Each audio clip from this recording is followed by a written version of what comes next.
very good morning to all of you. Joining us here for the live coverage of the Nissan Presents 2024 Noida Golf Open.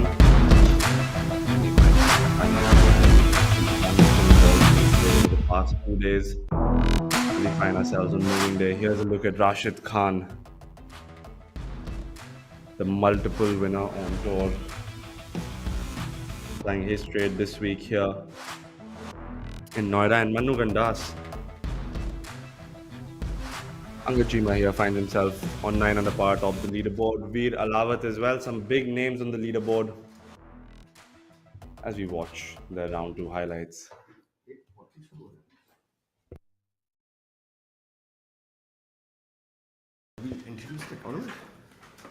I am being joined by the veteran coach and golfer himself, Mr. Amit Dubey, and I myself am Ainesh Aluwalia, hosting you for round 3 and round 4 subsequently tomorrow. Welcome, Mr. Dubey. Hey, good morning, Ainesh. I see three informed golfers leading the pack here. So looks like it's going to be a good fight to the end because they all are in good form. I'm not sure so much about Yashas, but he's been out of form lately. But Angad and Veer have been playing really good golf over the past month or so. So Absolutely, and here we have a look at Jairat Singh Sandhu, the first left-handed winner on the PGTI, quite surprisingly in all these years. But we finally have one, and Jairaj, of course, 26, hailing from Chandigarh Golf Club, where we were last week. Saw the wonderful golf being played by Gaganjeet Bhullar there, a winner again on tour as we watch Jairaj beginning his round. yeah, the first hole is quite a benign par five. It's pretty straightforward. The key is to hit the fairway, and it leaves you a long to mid iron in.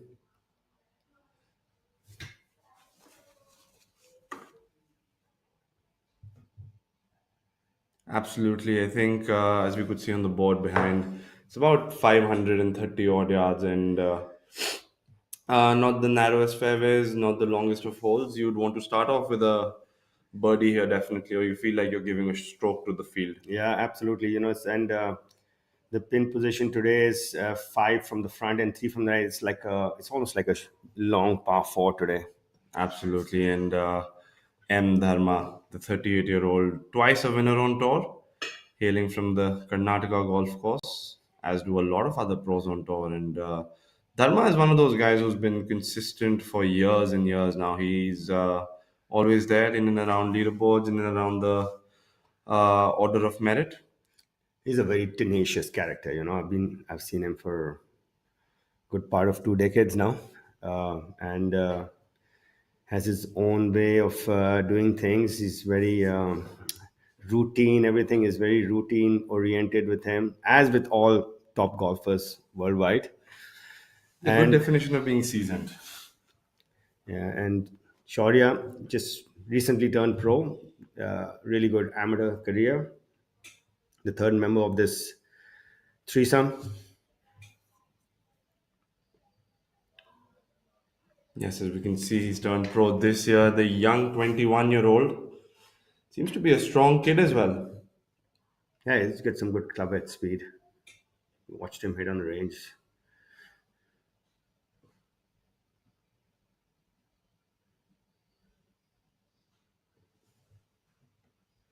And takes a strong swipe. Yeah, Not looking too concerned. Probably a good hit for him.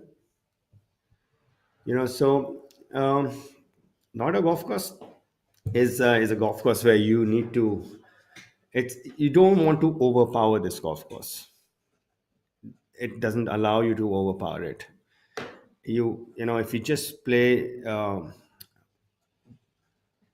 just what the hole demands, you'll get along quite well here. The moment you start trying to overpower, because the greens are extremely slopy and in the back nine extremely small, so you don't want to miss it in the wrong place because they're all elevated greens. If you try to overpower it, you end up behind the green on Noida golf course is a place you don't want to go. I agree with you. I think the first look, if somebody walks onto the golf course, they might think that It's not a very long golf course. Fairways are usually hard, so the ball has a good run out, so it shouldn't be a problem. But year in, year out, we watch. Noida is one of those golf courses that does not really produce low scores, which is why when I watched Yashas's round yesterday, it was impressive that he shot an 8 under par, which is a rarity here. Another thing, contrary to other golf courses, not a golf course greens are a little more grainier than usual. You would, as you played on these greens yourself, you actually prefer downhill putts here, down grain, downhill putts, because when the grain is so strong, you if you have a putt going into the grain, it's generally bounces around, and when the ball is bouncing on the green, it's the chances of missing are much higher, right? This is one golf course where you want to have a downhill putt, you want to hit a down grain putt, a faster putt, so you know that okay, it's definitely reaching the hole, so this is something very contrary to other golf courses where you want an uphill putt so you can be aggressive with it. Out here, you want a downhill putt so you don't leave it short, because into the grain it's really slow out here.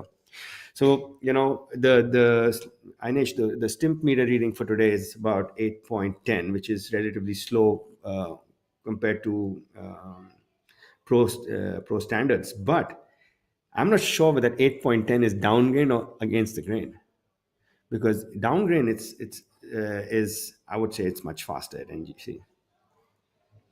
I think This I've always found the golf course to be tricky throughout. I think the trouble begins the second you walk onto the tee box, and most of the tee boxes at least. And even like when we said the first hole being an easy one, if you miss it to the right or left, your chances of making a birdie reduce, and then you feel like you're giving a shot back to the field. And then when you come onto the greens aren't the largest in Noida, so the golf course has its defense, in my opinion, because of it being tree line, and then the greens, like as we watch here on number two, just trickling off the bunker.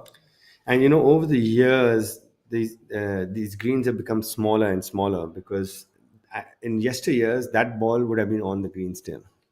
So with all the top dressing, the this and the greenskeeper has to cut less, so tend to cut less. So these greens have actually diminished in size. As you watch the ever so tall Harshdeep Singh Sethi, always smiling, also a winner on tour. He might have hit this green with his tee shot, Inish. He He, has, he could easily yeah, do easily that. do it. Yeah, this is again about 350 yards off the tee, tight, tight target. You'd rather be 100 yards away than leave yourself in that right greenside bunker or the left greenside bunker. Absolutely, because I think a lot of the times, most of the players walk onto the tee and think that they can drive this green, which they can. But the second you miss it to the right or the left, if you're not in play, you're struggling to make par again, and you might be 40 yards out. Yeah. So it's more like a old style golf course, I would say. Like it's not the newer golf course is they have much bigger greens, wider fairways, longer also. So I think at just about 7,000 yards, its only defense is its elevated, tricky putting surfaces. Absolutely, and we've seen that year in year out. I mean, more so than ever. I think most of the times the winning scores are barely double digits, if at all. And these are some of the better golfers as well. Like we've seen Honey win here, Amardeep win here. These are guys who hit it straight, hit it long, but then nobody tends to go low 14, 15, 16 under par. We can only hope. That's the story this week, though. We already see a few of our leaders at 9 unders, 8 unders today. I saw the green. I went to the golf course yesterday to have a look at the putting surfaces, and they were looking good. They were looking uh, probably smoother than I've seen them in yesteryears. It definitely looks smoother. Absolutely, like looking at them on the screen. I haven't had the fortune to go to the course, but they look pure. They look smooth. The fairways look there on a good cut as well. You can see Harshit Sethi has his father on the back this week, and Pukraj has Raju. Raju is Mukesh's all-time. Mukesh won all his tournaments with Raju on the bag. So Raju probably has more wins than everybody combined in the field. Yeah, Absolutely. You got Pukhraj, one of the more power hitters. If you've had a chance to watch him play, it's very through and through aggressive the way he approaches his game. I wouldn't be surprised if this is for a three here, given we saw him from the bunker. We've easily driven that. Yeah, this is a very much drivable for both Harshjeet and Pukhraj. The third person, Badal, is probably not in the same league as far as driving distance is concerned. He's been plying his trade on the PGTI long enough to know that there are more than one ways to score. And Harshjeet, not sure what this is for, but it definitely is his second part, and he'll want it to be the last stroke on this hole. This one has got a serious right to left grain on it, Inish. It moves drastically. He's, I would say, at least 3-4 inches out to the right. Oh, this one actually didn't had me fooled too, and had him also fooled. Yeah, he was aligned well outside Yeah. the right, and not to be for him a three part on the second. With plenty of holes left, plenty of chances. So let's put a question to you, Inish. So if you were to play and you were on song with your game, you're hitting it well, and what would you hit off the tee on number two? I think I'm definitely going for the green. Depending on the day and the wind, could be a three wood or a driver, but I think I'm definitely going to go for that because I think that for me the tricky part is a lot of the times a weak iron shot to the left or the right because you can miss it with a 4 iron or a 5 iron as well. And I think if you miss the fairway with a 4 or a 5 iron here, that's a definite bogey. So then I think I'm going to be aggressive here, and if I miss hit it to the left or the right, I'd still hope I'm in position for a par. Badal must have got a really good read on that part with after watching Pukhraj's chip come up just short. So good read on it. Wonderfully Yeah. holed by him.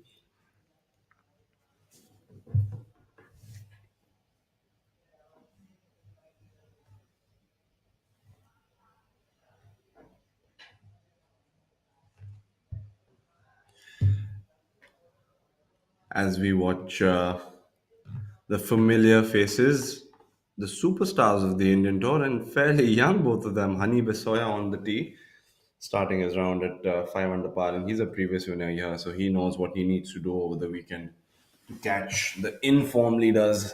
Hani 27 plays the DLF Golf and Country Club, 7 pro wins for him, and he never holds back when he has that driver in his hands, and that's a wonderful swipe by him. A very interesting group, this Rashid Khan, Hani Bisoya, and Manu Gandas. All three multiple winners on tour. Aggressive also. They like to take the bull by its horns. I think there's a reason why players like Hani and Rashid have won consistently on a golf course like Noida, as Rashid finds himself 6 under par starting his round.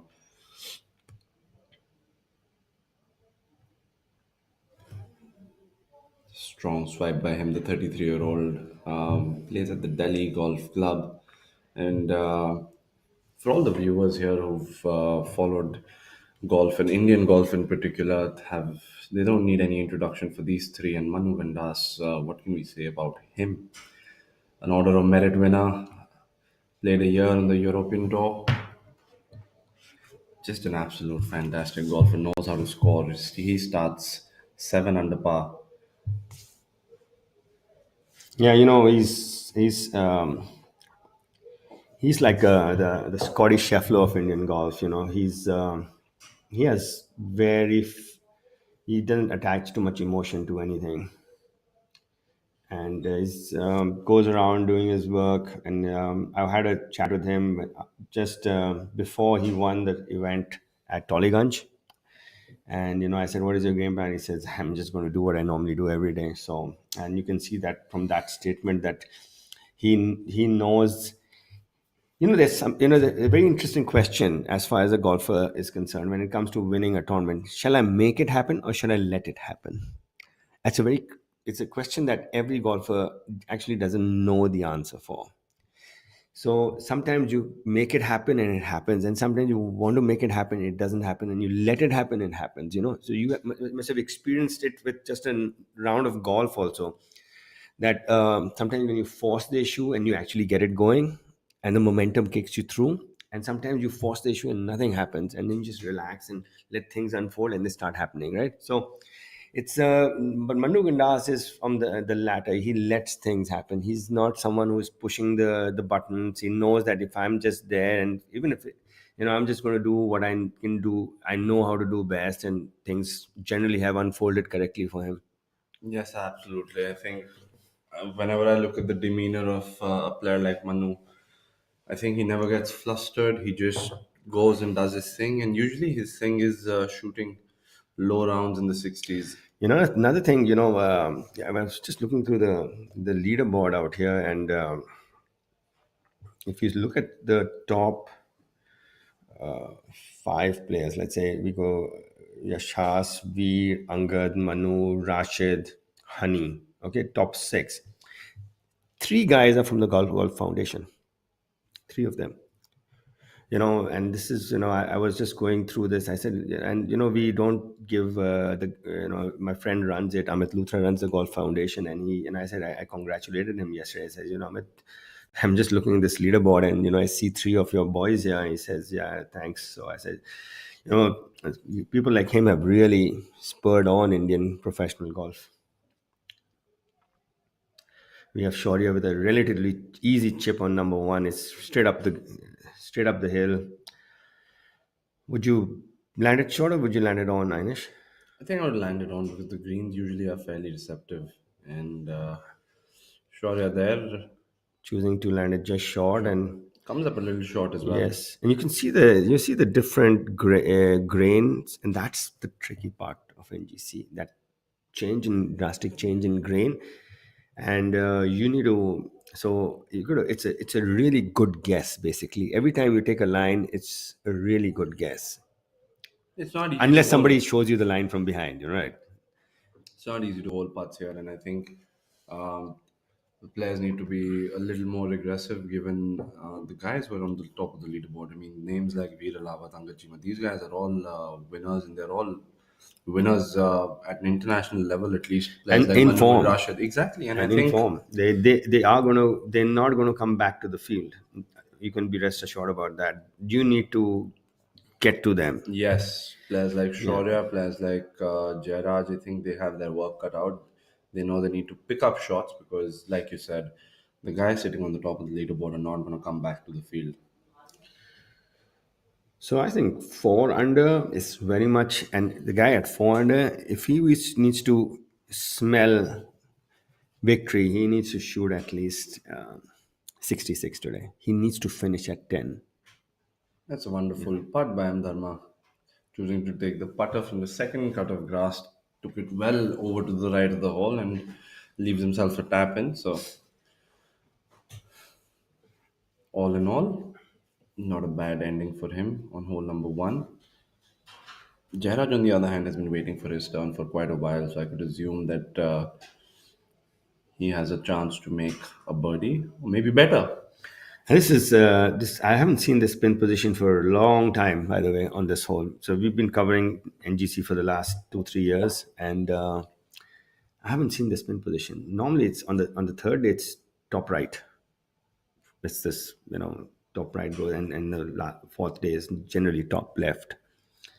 This is a pin which is very gettable because this is a collection area on the right. So if you want to make a good score on this, so you don't want to actually hit to that pin. You want to hit it to the center. And this is a relatively very easy putt. But again, NGC, I would rather have a downhill putt than an uphill putt.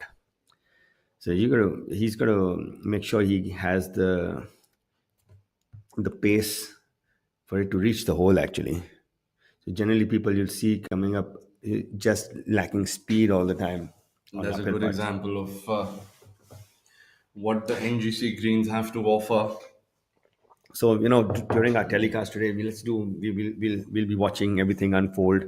Let's see how many people hold uphill putts compared to downhill putts, and we'll have a Keep stat a of our little own. tally. Yeah, Gerard been waiting for quite a and while. he's got a good read on this. So this Shaurya has shown him what to do, which way it's going to move at the end. And I think that is important because the breaks, usually, I think if you know that the ball's breaking, let's say half a cup or a cup from either side, it's still an easier read depending on the speed. But when you're not sure if it's going to be right edge or left edge, Yeah. it's those subtle breaks where if you just choose the wrong line, and sometimes it's very difficult to know. Like, I mean, a lot of people assume that if you're playing professional golf, then there might be an exact way to And actually it's read and it. and people say, oh, you have a home course advantage. And the home course, the greens are playing at 6. The grain is so much more effective. And when the green gets faster, the grain gets cut out of it. So now Absolutely. your reads are different from if you are playing a lot of professional golfers come and play practice rounds at NGC. They offer a really good discount on the green fees for pro golfers. So when they come and suddenly you see a lot of movement, and then the tournament comes and the movement is less, and you're thinking, generally it moves this much, should I take it less or should I not, and that indecision sets in because of the change in the green speed. And for the viewers, I'm talking about right now is gravity and friction are two things that affect the way the ball turns. So, moment the grass is cut at a lower level, the friction reduces. So the effect of grain reduces, and the effect of gravity becomes more prominent.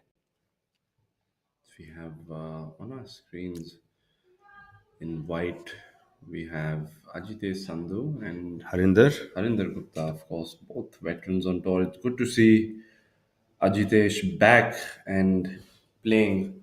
He's been riddled by a few niggles, a few injuries here and there, and recently married as well as have been a few other golfers. yeah, it's been a It's been the marriage, season. It's been the been season season for of marriages, golfers. yeah. I was going through that. Like every time I opened my Instagram, somebody was getting married or engaged or whatever, right? Rahil, Ajitesh, Amardeep, Amardeep, there's someone Veer. else, Veer, there's someone else also. We are coming up to the off season. Maybe a few more of them get married as well. Certainly, everybody who's gotten married, surprising, not surprisingly, but it's a happy coincidence. They've all found a good run of form as well. Ajitesh, of course, married to Tressa Malik, another top golfer that the country has produced. Of course, she plays and practices for the WGI and on the LET tour. Yeah, the Indian women are doing well as they're, with WGI and especially DLF. DLF is such a big promoter of women's Women's golf, golf, so yes, they get to practice and play at DLF, absolutely. which One of is the better phenomenal. Yeah, facilities in the I country, have I mean. I've played a lot of golf around the world. I haven't I actually think DLF is the best facility I've ever seen. I haven't been to the Masters, so I can't tell you more about that. But the way the condition of the course and the layout, it is phenomenal. Ma- I have fortunately been to the Masters, so I can draw that comparison. But yes, DLF, if we take the major golf courses out, is very prime. And on our screens we have Manu Gandas, of course, a player who practices and plays at DLF, and that's a wonderful iron shot by him. So You he's can, gonna have a look at three there. yeah, it's at with this pin and the way the fairways are. They're not the softest right now, and the ball's going a fair bit. So it's more like a long par four than a short par five. And So what's if you impressive is Manu did what you've been talking about, leaving himself a downhiller. Yeah. So one thing is for sure that this putt is not going to remain short, which is so generally people, when you see fast greens and people generally hit it past the hole, right? And it's vice versa on slow greens. Yes. Oh, I left so many short. Yeah, but if you leave yourself downhill putts in NGC, that is not happening. And we have making our way to the leader group now. And we have Yashas M. Chandra. He was there knocking on the door last week as well. No surprises, him being. I watched him play the national games at Delhi Golf Club. He was swinging it so good, and he had a resounding victory there. He won gold, and Silver was won by an inform OP Chauhan. So this That's a guy, dangerous yeah. player to have So this informed in the guy, field. he was a wire to wire winner. He led all 4 rounds, so he knows how to get it done. He's one So of those very sure golfers. He knows exactly what he's doing, what he needs to do.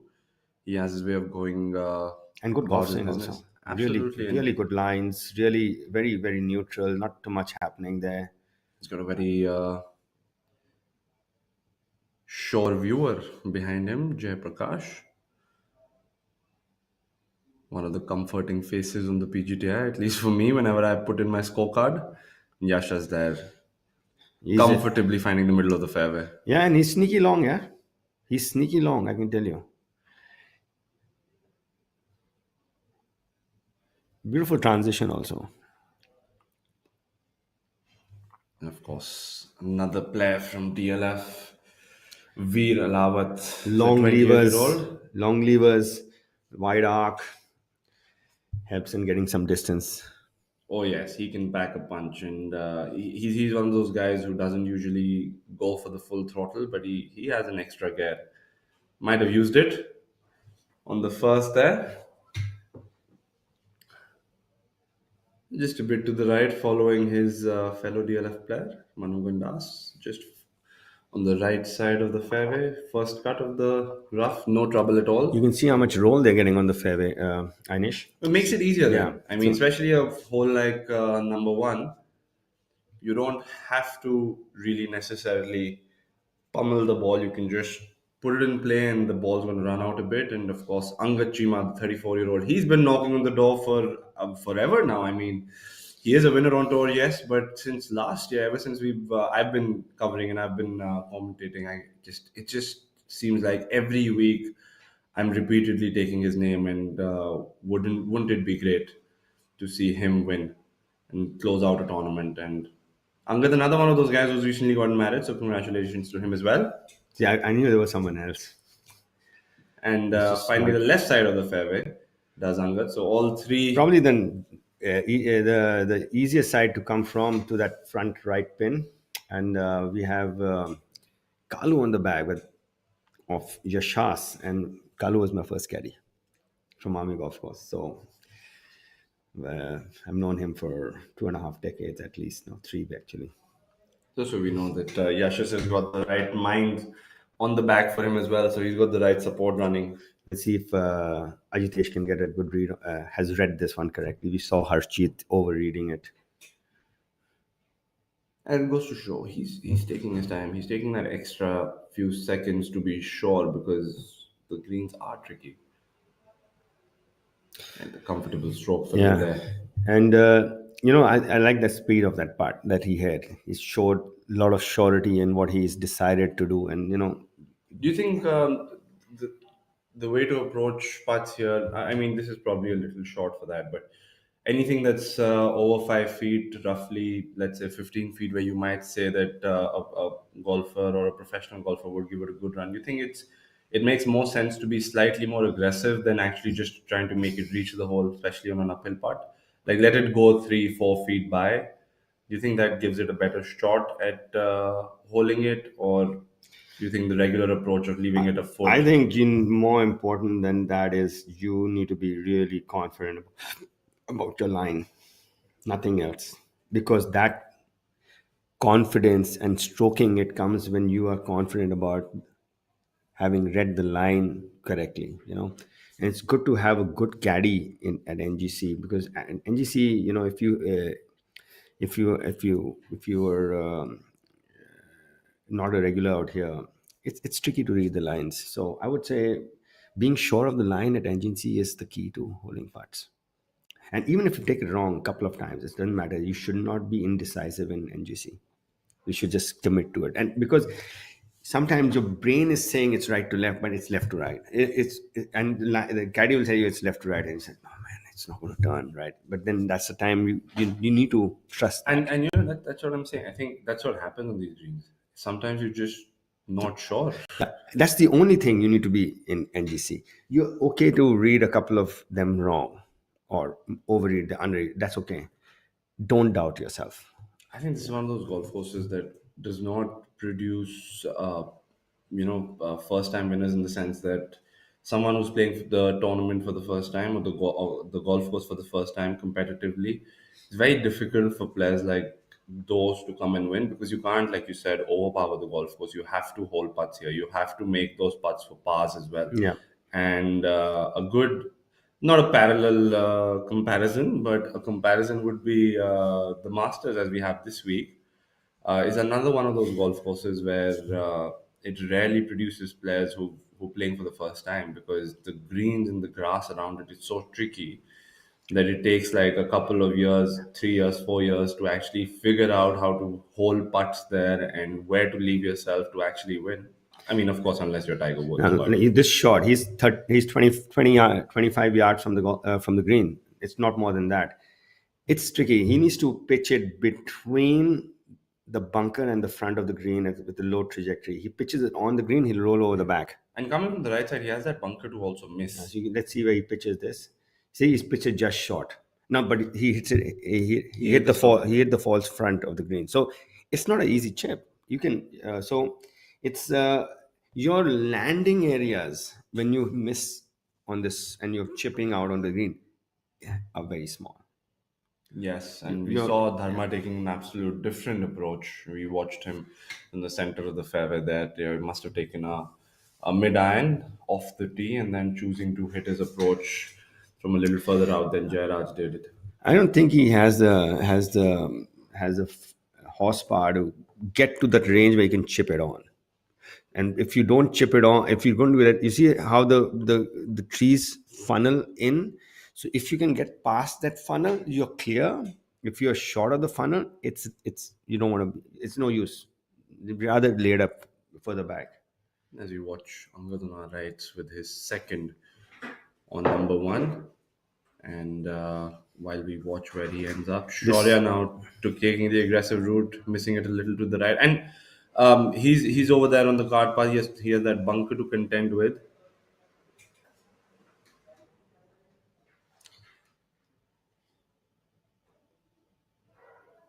I think he's done a yeah, wonderful he couldn't job. have. This is probably 9 out of 10 from there. But I think that's the thing, and he wouldn't even have to have missed the drive too far to the right for it to have ended up there because the run out on the fairways, the ground's hard, the fairways are cut, and the ball is rolling out. So even if you miss it by 5 yards, it could end up being Yeah, 20, 25 yards right yeah, of where you yeah, were. absolutely. And you can see Veer has got nothing more than an 8 or a 7 iron. We could see him in the background while Shaurya was pitching out. And Yashas now with his second. That's wonderfully captured iron shot, and that's a wonderful second shot by Must have him. looked really good to him. Absolutely, Yeah. it comes off a smidge short, but rest assured, I think he's going to give that a good run for sure. And you can see Veer has got nothing more. That last mound is about 160 yards to the front. They're coming out guns blazing. The leader group is all three of them coming up with the better tee shots than the rest of the field. Two really good iron shots, and now it's Veer's turn from the right side of the fairway. Yeah, he just needs to, hit like a high, soft cut into the spin. Start at center, soft bleeding cuts, something that lands really soft. And he has the trajectory for it. Let's see where he's come to the center of the green, which is that's the area you want to miss it with that pin. Making it sure for himself. Yeah, So smart play. it's 4 is a good score. 3 is really really good. I don't think let's go and see our score sheet today. If somebody's had a 3 on number one yet.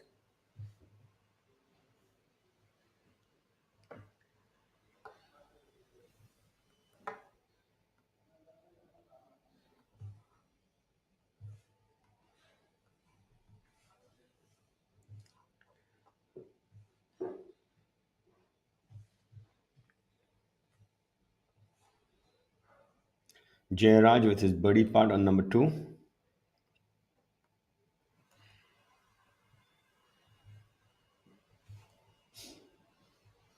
This one moves a lot from right to left.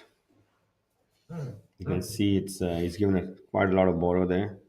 I mean, we haven't seen enough to make that conclusion, but it is. So It does yeah, look like players are struggling, especially when you're, let's say, outside that 20-22 feet range on uphill paths. Especially, they're struggling to get it to the hole, and then they leave themselves these 3-4 footers, and sometimes you're again in that little bracket where you're just not sure whether it is coming a little from the right or a little from the left, and you choose the wrong line, it just swerves off to the other side, and suddenly you have a three putt without really making too many errors. I mean, you can see Jairaj made a three on number one. So we already had 1-3 on number one. He hit it really close, and Shaurya gave him a good read on it also. And our screen now is Shaurya. He's probably one of the very few people who's made par on number one. There's been three. There's been 1-3 and all fours there. quite an unorthodox putting grip there, Yeah. swiping it by over the hole. I had one rule at NGC. I don't know if it's going to benefit our viewers. If I have a uphill putt in NGC and I generally take a little less line, it helps me hit it a little firmer. But it is That's it. true. Yeah, I just take a little. I don't even say to have to hit it firmer. I just take a little less line. It makes me hit it firmer, and I know that one error that people tend to make at NGC and uphill putts is leave it short. Slightly knockout for Gerard. Yeah, it's got a little bit of ball on this one. I would say like half a ball left or right. And Right, right. Sorry, he's a left-handed golfer. He's under borrowed that. unfortunately, on cue there, that's exactly what happened. I mean, you're just sometimes not sure. It doesn't have to be a bad stroke or anything at all. But I mean, he recovered well, put it on the green after that tee shot on number two, and put himself relatively in a decent position after that long putt, 3 feet out of the hole. But you just can't be sure. Sure enough, for his cleanup, Yeah, he's got a quite a prominent forward press. and does well there. You watch the group in the background. Of course, all three of them, Manu, Hani, and Rashid, they are not holding back or laying up. We get back to the leader group. And for our viewers, Yash is there. He's not taking a penalty drop. This week, there's lift clean in place, or sometimes we refer to it as preferred lies. So if you're on the fairway, you can take a club length either side, not closer to the hole, and place your golf ball. Which I find is really something. Earlier, I used to wonder why we used to do that so often on PGTI, but I realized that golf has to be a game of skill, and when you have indifferent lies on fairways, luck factor becomes a big part of it, and it shouldn't. And it's actually fair to play preferred lie as a result. Especially given if you look at the makeup of our country. I mean it's the way the weather works, and with water levels, the way the monsoon season comes up, as we watch Veer for his three from the left side of the green, and giving it a good run, should be an easy tap in for That's, him. yeah, that shows his nerves are intact. He hasn't left it short. The routine four Yeah. for Veer. And the conditions, even if the greensmen and the greenskeepers uh, try to keep it as prime and pristine, sometimes it's difficult to do that. There's no harm in that. I think another rule that I'm should. not, you'll be surprised. We used to have a tournament on the European tour in India called the Avanta Masters, and it was held at JP Greens one year, and I was there, and they played preferred line, and I couldn't tell you how good the golf course was playing. It was the fairways were like really good. Let's watch Yashar say this bounced up a bit. Oh Oh, man, it that must have must looked be so. agonizing. He held his finish there. He was in it till it did not drop, but nonetheless, should be an easy for him as well, and Angad now to follow suit. And they played preferred lie that week. And I asked the tournament director, why are we playing preferred lies? He says no. In the mornings, the watering system was such that the ball was collecting mud in the morning, and that was and going to that kind of level of precision to make sure it's a level playing field. And I think that it, like you said, I think that is something that is important as well. I mean, you do want to test golfers through different lies and different conditions, but also you want to make it fair within the field itself. I think this is for a three though. And she was on the left side of the fairway. He had a really good view at the spin, and we haven't seen him in any putts around shots around the green. So I think this is just got Another there. victim to the Noida golf course greens, and I think he just wanted to power it in. yeah, and I Yeah, think the ball yeah. broke more than he expected, given And he's a um, good putter. he's a very good Yeah, one. he's a good putter. So more of a mental mistakes trying to sometimes you want it so bad and you kind of get ahead of yourself and I you think a lot of the times players also try to take the aggressive route with their putters, especially on shorter putts when they're not too sure about the break. correct. So So it's coming back to the point. You need to be whatever you decide at NGC because of the varied grains and the slope, sometimes contradicting each other. You need to be sure, even if you miss it. You should be sure about the line because that's the only chance you have at NGC. Rashid in some furniture here, is getting our underneath our cables. As long as he doesn't, we don't lose connection, it's fine. Oh, so you see, oh, he's it over the back. It couldn't be his drive. So he was. I remember him being in a that little short of short the and left, green yeah, and with and the the left, yeah. yes. That is one place you don't want to be. That's almost in the dungeons of NGC. It's And dark and I'm barren, not and surprised even Rashid making a mistake like that because he's played the golf course umpteen number of times because he keeps playing practice rounds at Noida. no, he's got playing rights at Noida. Yeah. And for somebody who knows the course inside out, for him to make a mistake like that only goes to show that the golf course, it does have its trick, but nonetheless we do have some very, very, I'd say, fancy golf being played on the course and some very good scores. And also, we would encourage anybody who is in and around the Delhi NCR region to actually go up to the golf course and watch these wonderful professionals playing golf. It's not every day that amateur golfers get a chance, an opportunity to be up and close and watch them hit a golf ball or make a chip. And if you This is Steel, and this is an idea. What happens when we join them? Something fantastic. Like Pravesh doors that never age, that save our forests, or customizable artiphone wardrobes that match your personality and are redefining modern homes. Tomorrow is shaped by imagination and steel. Tata Steel. We also make tomorrow.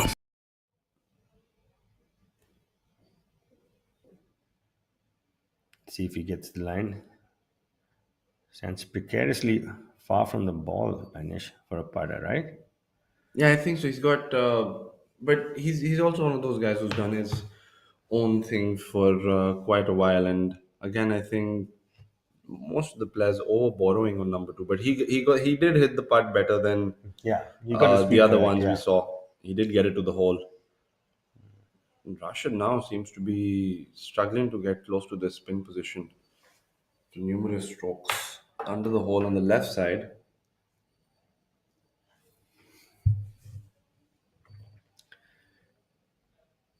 The one jumped up a bit also, so it's going to come up short. And not a bad effort there. Anytime I think over 20, 25 feet, you're leaving a tap in. It's not a bad effort, but we'll soon update our viewers on how many strokes he did end up taking. Is our first look on Manu on number two. He's been. He's been waiting to hit I whatever. think all three players were Yeah. just in different directions, playing the hole differently, missing it on different sides of the hole.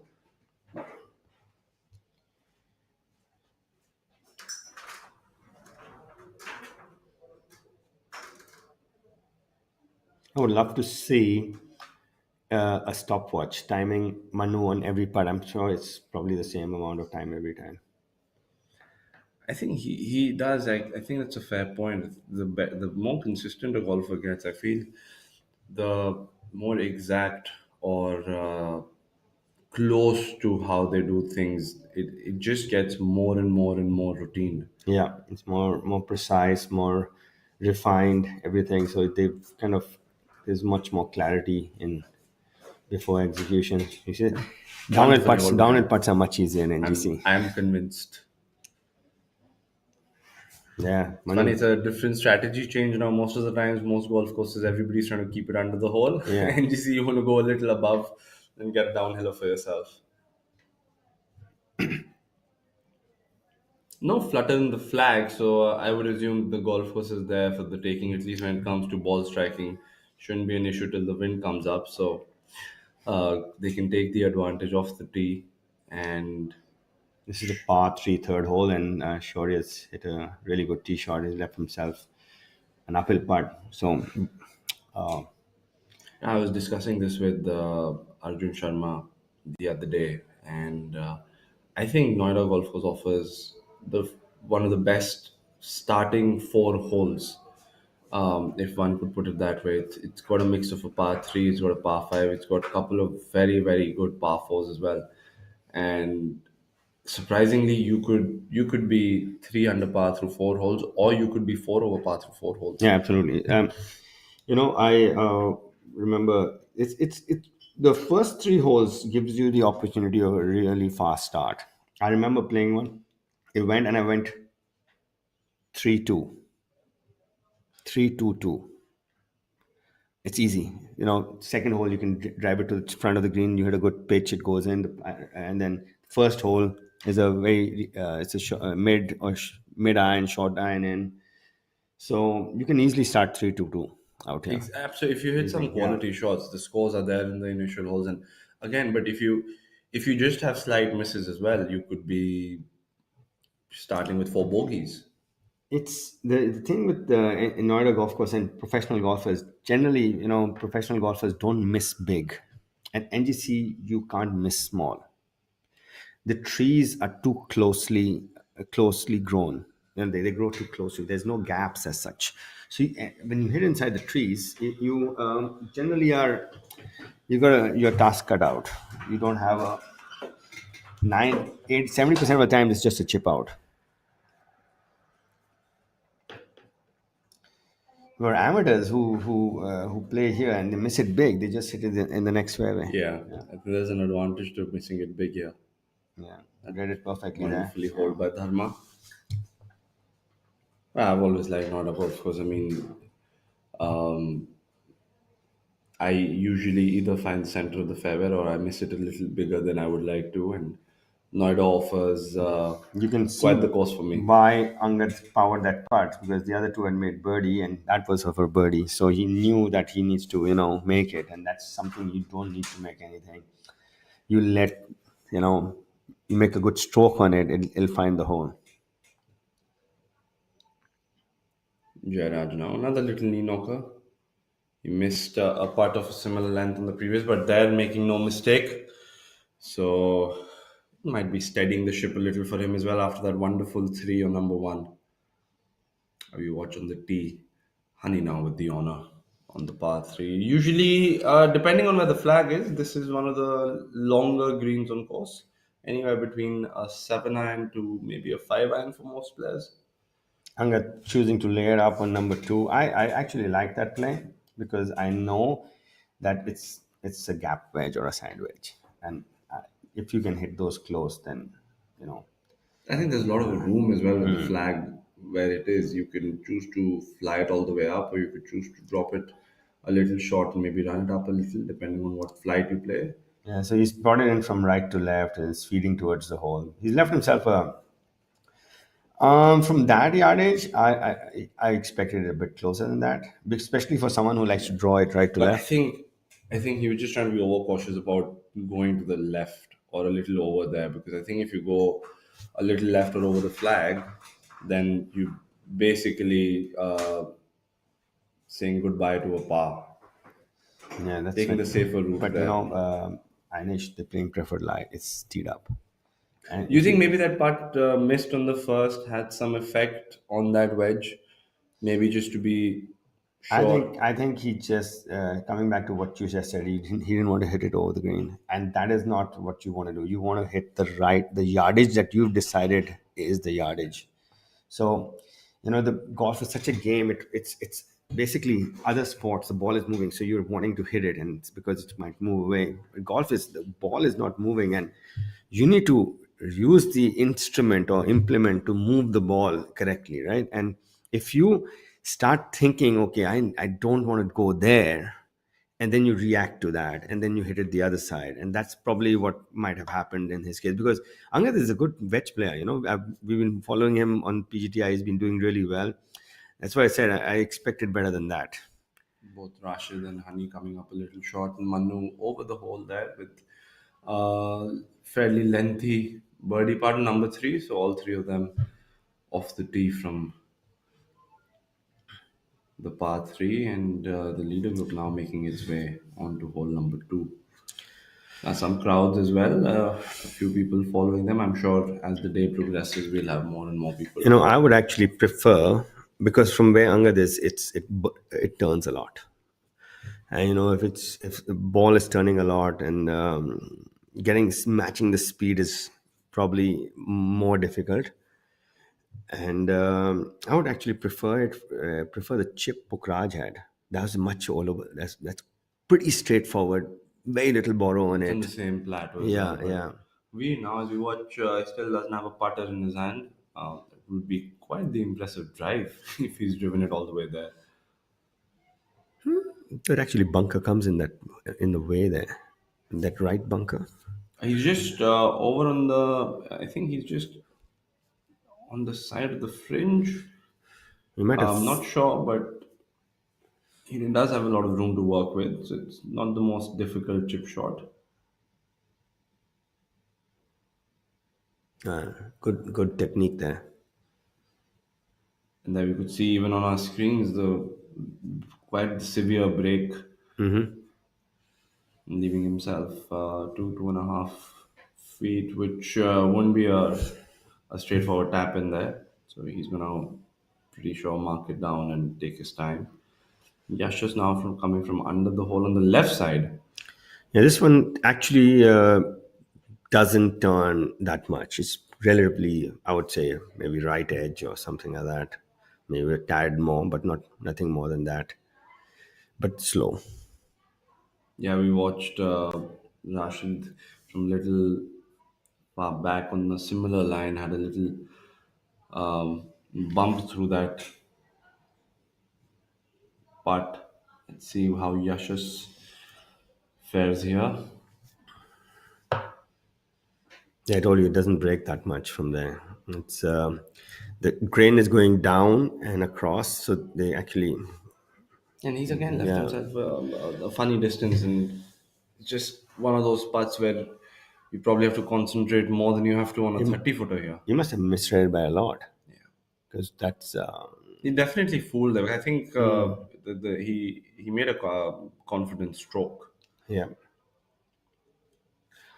And now he would want to get back to the top of the leaderboard. It's just been one hole, so not much to say, but making a par on number one after a good tee shot and a good second might feel like he's due for a long one here. Yeah, it's early days still. There's so much golf left. Just stay in the moment, young man. Just do what you need to do. You can do it anyway. So he's a really good putter. He knows how to stroke the ball, putt really well. You can't be a good putter in case you don't read the line correctly. So I'm pretty confident that he's a good line reader as well. So See that? And that's Yeah. wonderfully So, hold by him, right on cue for Angachima. So, so he gets back that strike. He didn't drop a stroke. Would have felt like it on number one, but a wonderful birdie by him on hole number two, and paid dividends by that tee shot. He didn't take the aggressive route. He took a long line out, placed it on the fairway, hit a wedge on the green, put himself on the right plateau.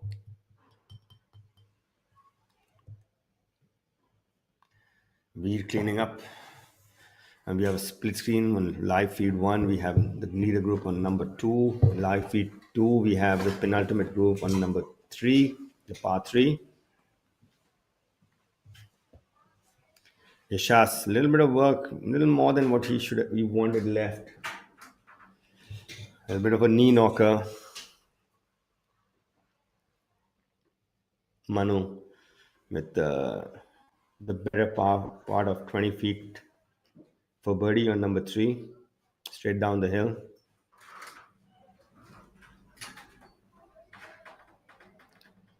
Yashas cleaning up on number two.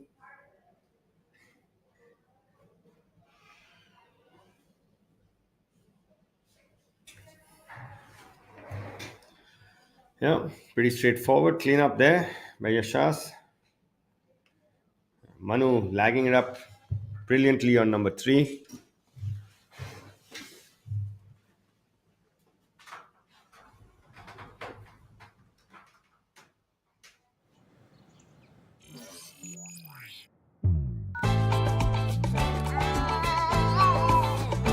Show me the sunset. You make me happy. We wanna go there. It's beautiful. Let's go. Magnite. Be celebrated with the big, bold, beautiful Nissan Magnite.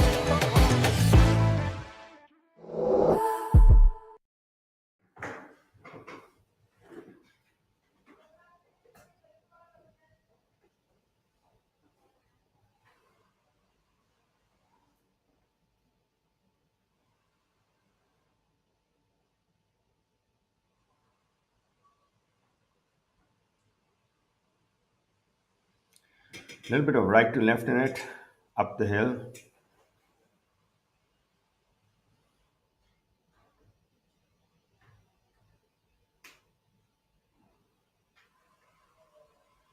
And I just powered it through the brake.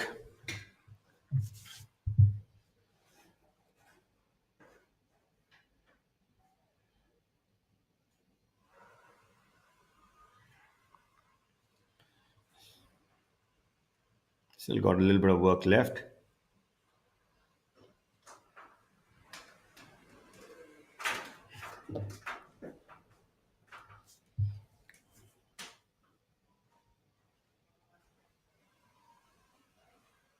Yeah, Rashid must have got a really good look at what the ball does around the hole. Honey just hit it right over where his ball is, so he knows the line. He's just going to go up and do the needful. Back of the cup with that stroke.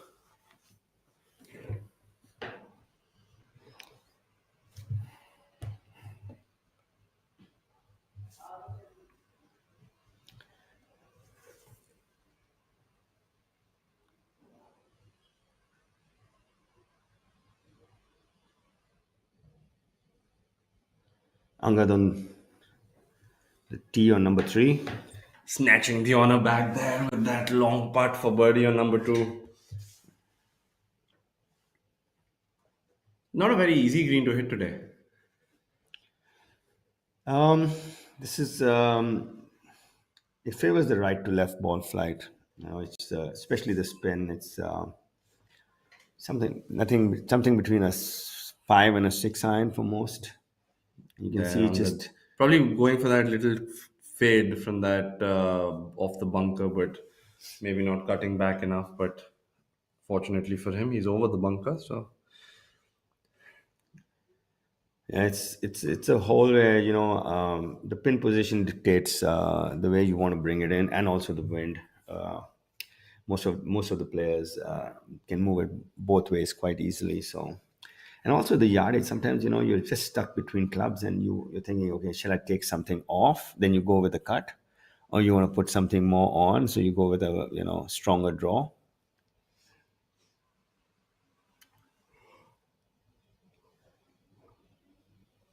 Yashas, I like to move right to left, pretty neutral. So starts it somewhere right center of the green, brings it back a tad, Like should be looks like a good. good ball flight there. Yeah, it looks to be turning a bit too Seems much to be on actually. line and Yeah. wonderful tee shot by him. One of the better tee shots. Yasha seems to be dialed in, starting his round there. Looks at a realistic birdie on number three. I landed it quite softly as well for a draw, so it's taken it really high. Yeah, he's got a really nice path to his swing. His club's mostly on plane, and then when you're doing that, you're not going to turn down the loft of the club through impact. You're gonna deliver the full loft through impact. He seems to be taking it out to the right a Yeah, little, so I'm assuming he's going to play a little draw. yeah. You can see he's also giving it a lot of air, coming in high, very similar.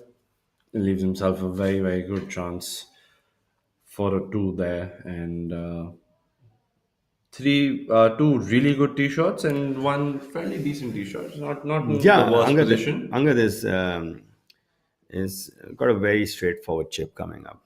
There's nothing much in it.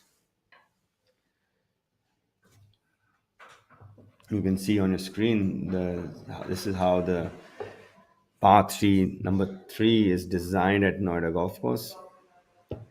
It's you'll be surprised out of this. I live in one of those buildings, the one on the right. Actually, I look into this fairway from my bedroom. I have this view every morning, and you'll be surprised how much tree foliage we have on a golf course. It is amazing. You can barely see the fairways. From my place, you can barely see the fairways. It's so dense. Sometimes I barely see the fairway standing on the tee box here as well. So Yeah, it's not there's the so much. easiest of golf courses. Yeah.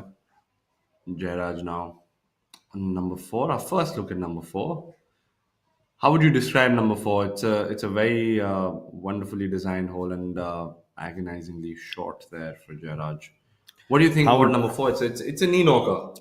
if I'm driving it well, I just take it on. Even if I'm on the first cut, either side, I'm fine. If I'm not driving it well, I'll just bleed a driving iron, start it on the left bunker, let it cut back in. But it's Yeah, not.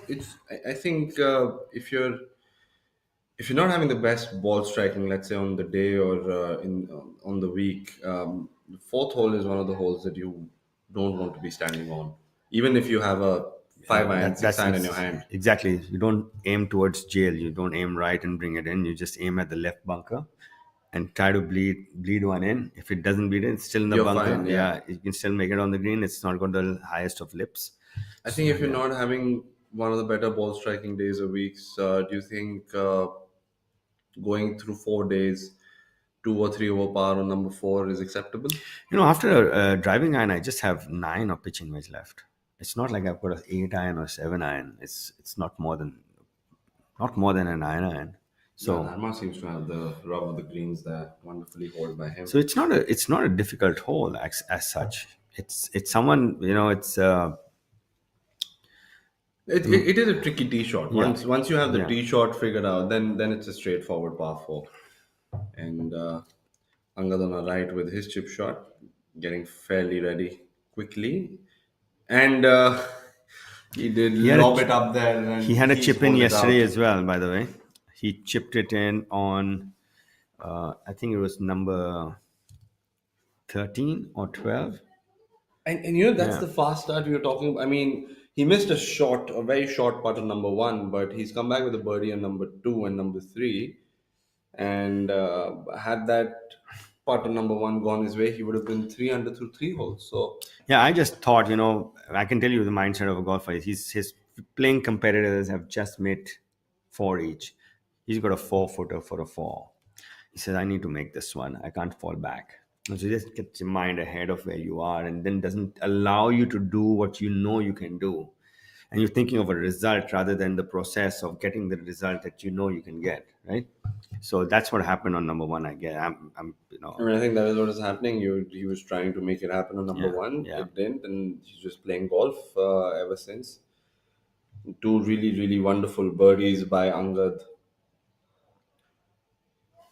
as we watch Veer for his second on number three, coming over the hole from the left side. Yeah, this has got a little bit of left to right borrow, but not so much because the grain goes the other way. So it's not then there's not much line. And it's down grain, so he's not going to leave it short. So he's still reached the hole. Just not enough break there for him, and a three for Veer on number three. Not the worst score. Any day you're making a par on number three Yeah, is so I very was right. good. He did chip in on number 13 yesterday as well. So he's having a good chipping week. Yashas now. You would have not on the exact line as Veer, but I think on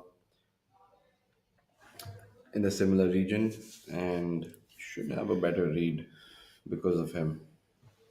Let's see if we can get the line correct because he drastically misread it on number two. Mr. Kalu needs to get down on his hands and knees and figure it out.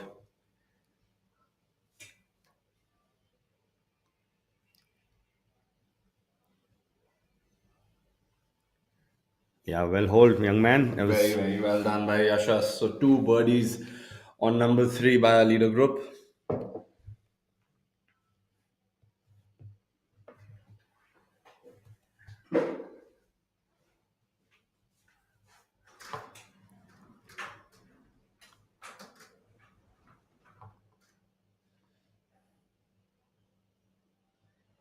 this is number four, the straight par four at 400 yards in length. It's a risk. I don't think it's a risk and reward hole. It's actually it's your comfort with your technique at that point of time, which is dictating what you choose off the tee.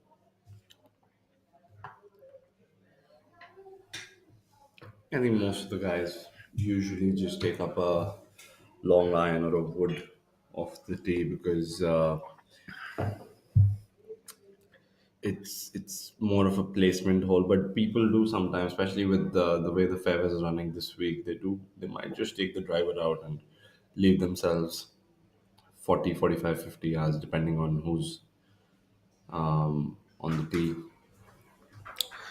Yeah, it's A lot of options in this a golf lot of course. options. The one that you don't want to do is take a defensive club and get defensive. You don't want to do that out Yeah. here because then you just made a relatively straightforward You have hole. to be very sure of what you're hitting. Yeah, Even if you're laying up, you have to be if sure you're of taking it. a defensive club like a driving iron of the tee, at least hit the shot required, with that club. Then you start defending with that, then it's going to become seriously long, unnecessarily.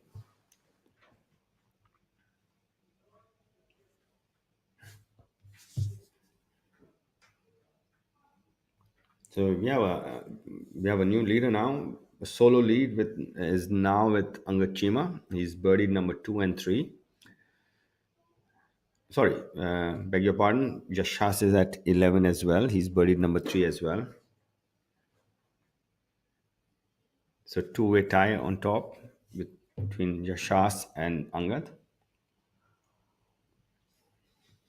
Like we said early on, before the leaders teed off, the chasing pack would have to make a move and chase the leaders. They're not going to give back. They're not going to come back. As currently we see on our leaderboards, all three of them are 10 under par. Soon change and be updated. I'm. So let's predict the winning score, Ainesh. Oh, on a golf course like this, It's always putting me on quick. the spot so early. Okay, I think the way things are running, I feel the winning score is going to be Mm,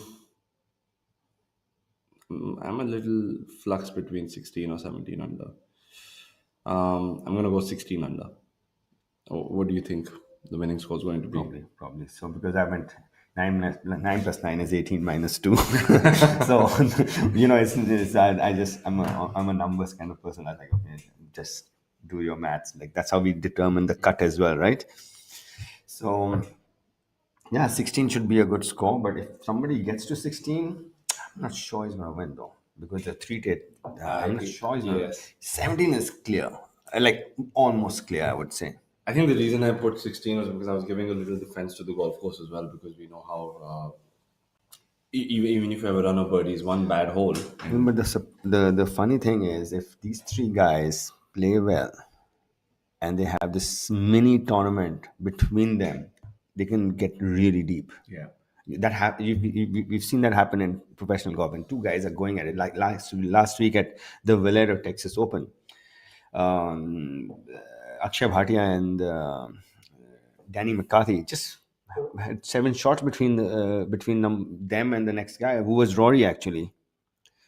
So because they had this thing between them, and they just powered each other on.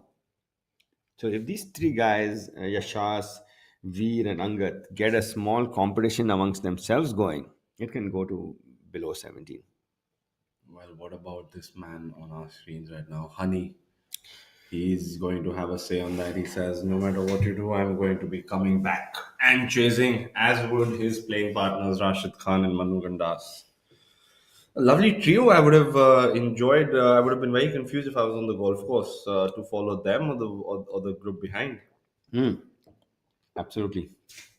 Well, Honey, not in the best of forms, so it'll be nice to see him get into form. Yeah, but this man out on your screen is going to have a say at the end. I can assure you that. He's got the character for it.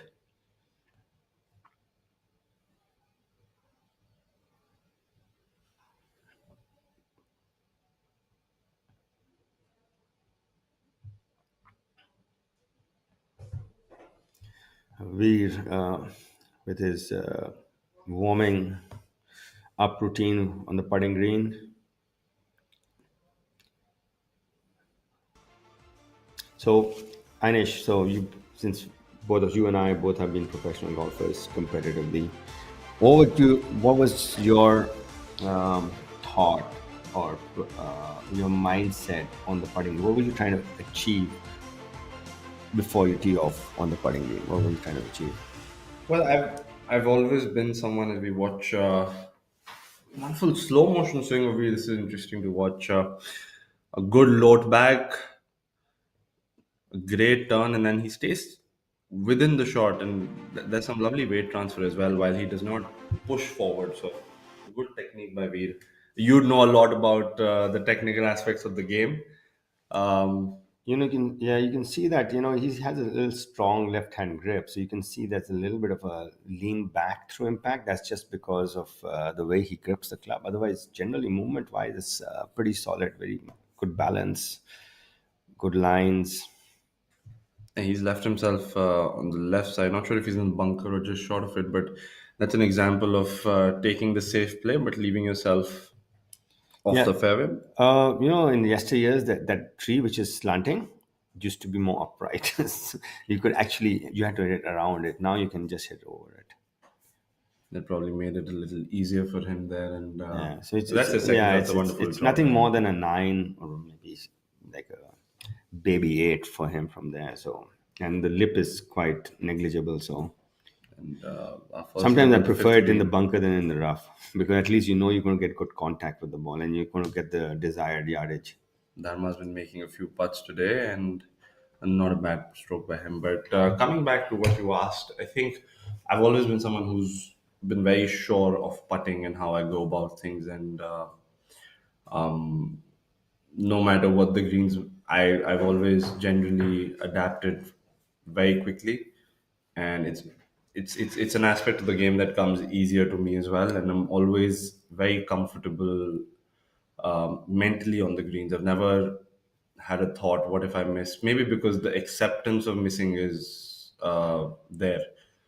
And I think with putting, one of the things is also your controllables. You can control your stroke and the read that you have. Once the ball leaves the putter phase, you have no control over it. And I think sometimes that acceptance that there would be two results. I would either miss the putt or make it, and the acceptance of it makes it easy for me to make a freer stroke as well. So whenever I walk into any golf course or a putting green, I'm always mentally just trying to do make the putt, and if I miss it, I'm fine with it. So I usually make a better stroke as well. So I'd miss a putt because of a wrong read, or get hitting the stroke a little more aggressively, or leaving it a little short, but never because I made an error with stroke, or I came out of the shot. Gerard tidying up on number 4. I think after that miss on number two, he's just giving that little extra second to the short putts now. Yeah, because there is line on these greens on short putts. You can't just hit it straight firm. It moves. So you need to make sure that you get the line correct, and Yeah, so sure. that With takes his some time. deliberate setup and routine, perfectly on the fairway. He's probably taking a longer club there and leaving himself under the hole on number four.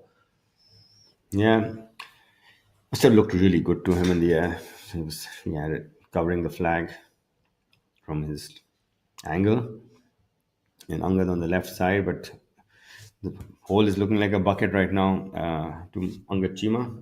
He's had a long birdie putt on number 2. He's had a chip in for birdie on number 3. And I think he's the furthest out of the three players, but he's probably got the most makeable one given how he's been playing. And our first look at T number five, and also an interesting par three with outer bounds to the right. Not the longest, but you see the wall right when you tee it up and you take a look at the flag. Yeah, the flags 16 in and 4 from. It's quite close to the wall on number 5. So yeah, And Manu really good golf shot there. paying no heed to Yeah. that. He says, "I'm going to be attacking the flag from the right." Yeah, and he's someone there's no change in his rhythm. He swings like he walks. He even talks like he walks. So it's like his whole. He's playing his character on the golf course. Was it Jack Nicholas or Anupam who said golf is the closest game to life? And Manu there, a bright living example of that. And Rashid now quickly, right after Manu, hitting his tee shot. Not sure where that ended up. A tad bit short from we don't see the ball on the putting surface. He definitely went for the flag there. These guys don't look at out of bounds or trees. They have one look and it's for the flag. Angad now for his three on number two, carefully So setting up. Quite a lot of slope there. how many feet do you think he has left? I think he's probably out by like 45, 50 feet. 40 feet. Make percentage on the PGA Tour is 4%. Oh, Angad almost contributing to that stat. A lip out for him. Wonderfully done. Great speed for him as well. So he's definitely dialed in. Honey now on number five with his tee shot, taking it a little left and a little over the hole. So not a bad place. Manu just hit a spectacular shot. And you So can see the difference in color of grass. That's the grain, the way it's going. That Honey Basoya putt is going to turn a lot. yeah. It's going to have at least a foot of break on it. Yashas is carry there, telling him exactly what the putt is going to do, and Yasha seems to be listening to him very carefully. This is probably 15 feet up the hill, left to right. He's just holed a 15 footer on the previous hole, so He's got the line reading fixed after number two. I think, like you said, putting on slightly slower greens coming uphill is a little tougher as well because sometimes you Yeah. just want to hit it through the break See, or. just you see today, the ball, the putts will barely make it to the hole on uphill And that's putts. what happened. I mean, Yeah. because he, let's say, hit the right speed where he did not ram it through the break, the grain just took the putt a little more than he anticipated.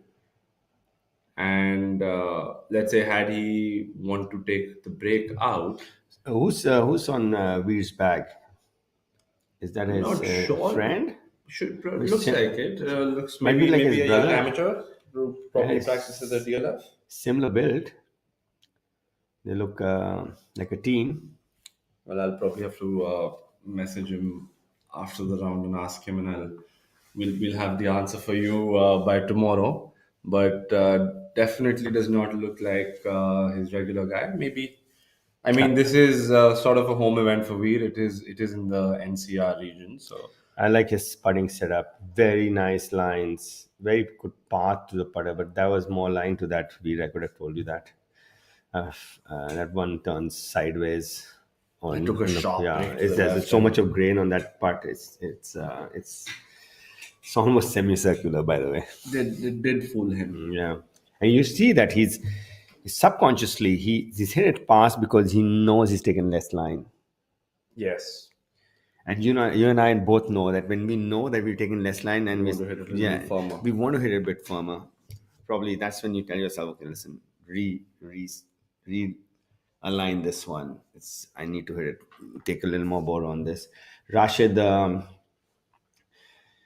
little bit of trouble on number five. He's short-sided himself to the right.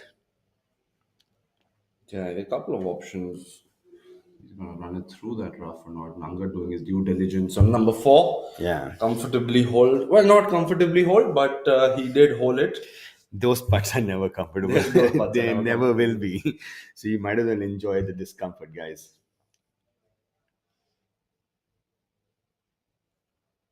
And you can see that he's seen the way it's gone through.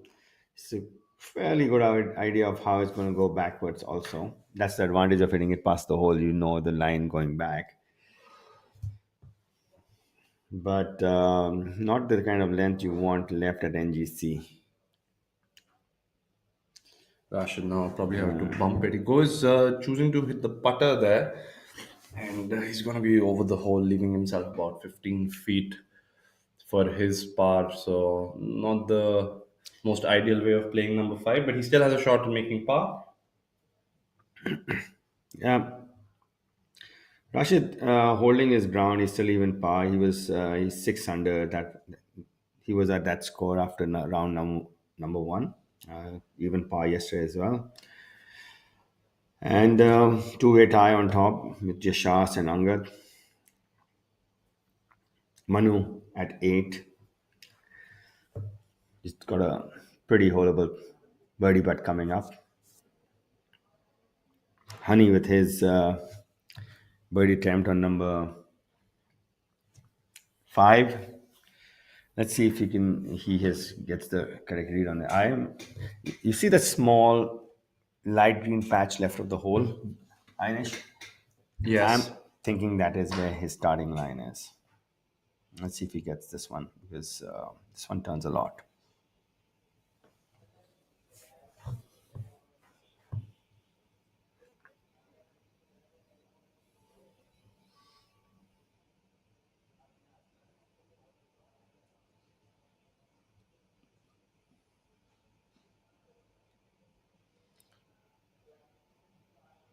He gives it a good This one, whiff. yeah, he was not lying there. It was because that one actually moves straight up there and then straightens out at the end.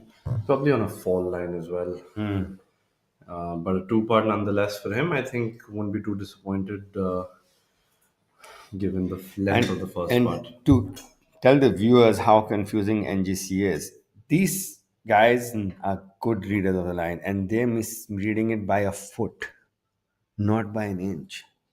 And yeah, not from that far out as yeah. well. So you can see how tricky it is to read the line at Noida Golf Course.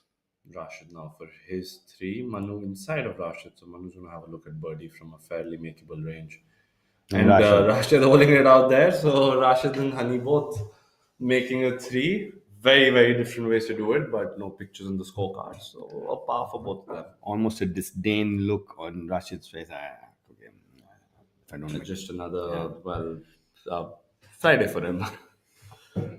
Easy pickings. And Manu now, as we watch the leaves starting to flutter a little bit. So could make things interesting if the wind picks up. Of course, not with that speed, but let's watch Manu from the other side of the hole to see if he can make his two.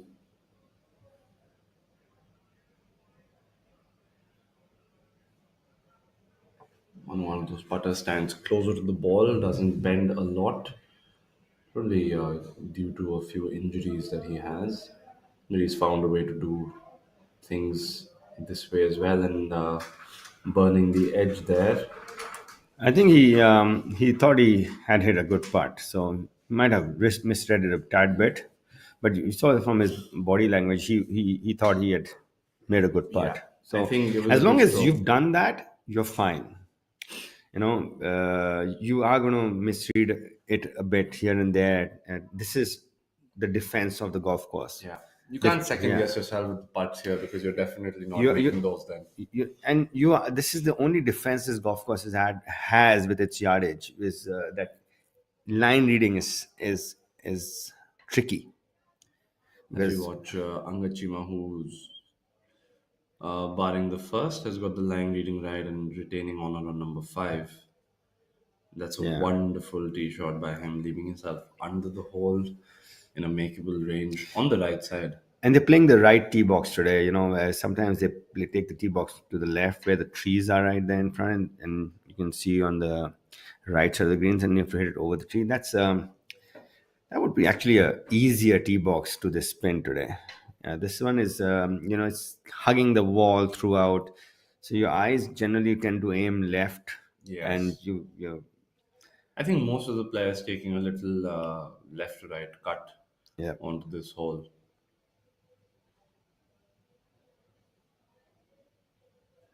Yeah, you could see his hands go a little left to right also, right? I think- Yasha's has been hitting it really well today.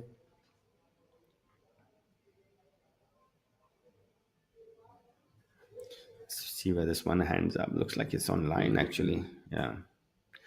Probably That's a the wonderful place where shot by you him. want to have it without being too aggressive. Yeah. On a similar line to where Honey was, and it'll be interesting to see if he has a better read than he did. Of course, coming in from closer range. And the third member of this group, Veer, Jalawat, also the tallest member of this group. how tall is he? I think he's about 6'5". Wow, that's a lot. Is he taller than Harshjeet? No, Okay, Harshjeet is the winner in that category but this week. he is taller than me, and I don't like it. But I've always pinched him by saying I hit it ahead of you. So little victories here and there. Yeah, you can play this golf course with a 4-iron, Inish. You don't need a. If I were you, I would just leave all the woods at the home because you're going to get home anyway. Like you'll be hitting wedges after 4-irons also. That's you assuming that I hit a 4-iron straight as well. Yeah, how many 4-irons can you miss? Anyway, But all three of them Yeah. giving themselves a decent look at birdie on number 5. I remember one week I was leading this event maybe a decade and a half ago, and I was hitting it so far. That week I'd just come back from a tournament on the Asian tour, and I like really striping it. And I hit the greenside bunker on number 12. Oh, wow. I was looking for the ball 10, 50, 30 yards short of the bunker, and somebody said, "Oh, it's in the bunker." I said, "Really? It's gone that far?" Imagine how different the game would have been for you. ये रात में जो मजा है मजा ही कुछ नया नया है कि मुझे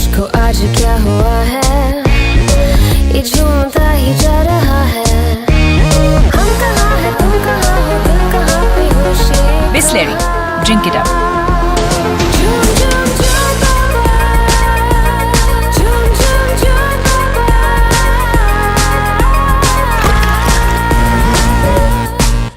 Number 12, I was in the bunker. And I would give some of the long hitters today a little run so for their that was, money. it's just, I was just trying, what I was trying to make the time. Sometimes your timing is so good that you suddenly realize that you have the potential to go a bit further. But it was not there permanently. It came and went. And our first look at our new sponsor and the hole-in-one prize, the Nissan Magnite, a beautiful car there, beautifully perched up right behind the tee box. So the players walking onto the tee as Dhruv Sharon does. Yeah, he's had a good look at it. Right edge firm, Dhruv. Make sure the speed's up. I was talking to Arjun Sharma on the first day of the tournament, and he said, on number 10, no matter what happens, I'm going to go for the flag. And for the viewers, if you don't know the make of the number 10, it's a par 3. Hello, my name is Amardeep Malik, and today I'm here to tell you about Noida Golf Course signature hole number 10. As you can see, this hole is a hole-in-one prize for the Delhi-NCR 2024, presented by Nissan, and they're offering us a Magnite for a hole-in-one here. This hole is a very interesting hole because it has a very big water feature right before the green and OB behind. The wind is very gusty, and it switches a lot here, so the pros have to be really careful about being very sure of what wind they are playing. And it's going to be a really interesting hole because a lot of guys are going to be starting off this. Half the field is going to be starting off this tee, so I'm pretty sure all of those guys would want to be on the green and definitely trying for a brand new Magnite. Oh, stop! As you can see, this par 3 has a big water body in the front, and the green is almost a semi-island green because it has water in the front and OB behind. As you can see, this is the big water body right before the green, and we've teed off from that side, and it's quite a daunting feature when you're standing on the tee to see the flag just over the water. As you can see, that was a good shot. I have a very realistic chance for birdie. Almost had a chance for hole-in-one, but the golfing gods probably have a different plan.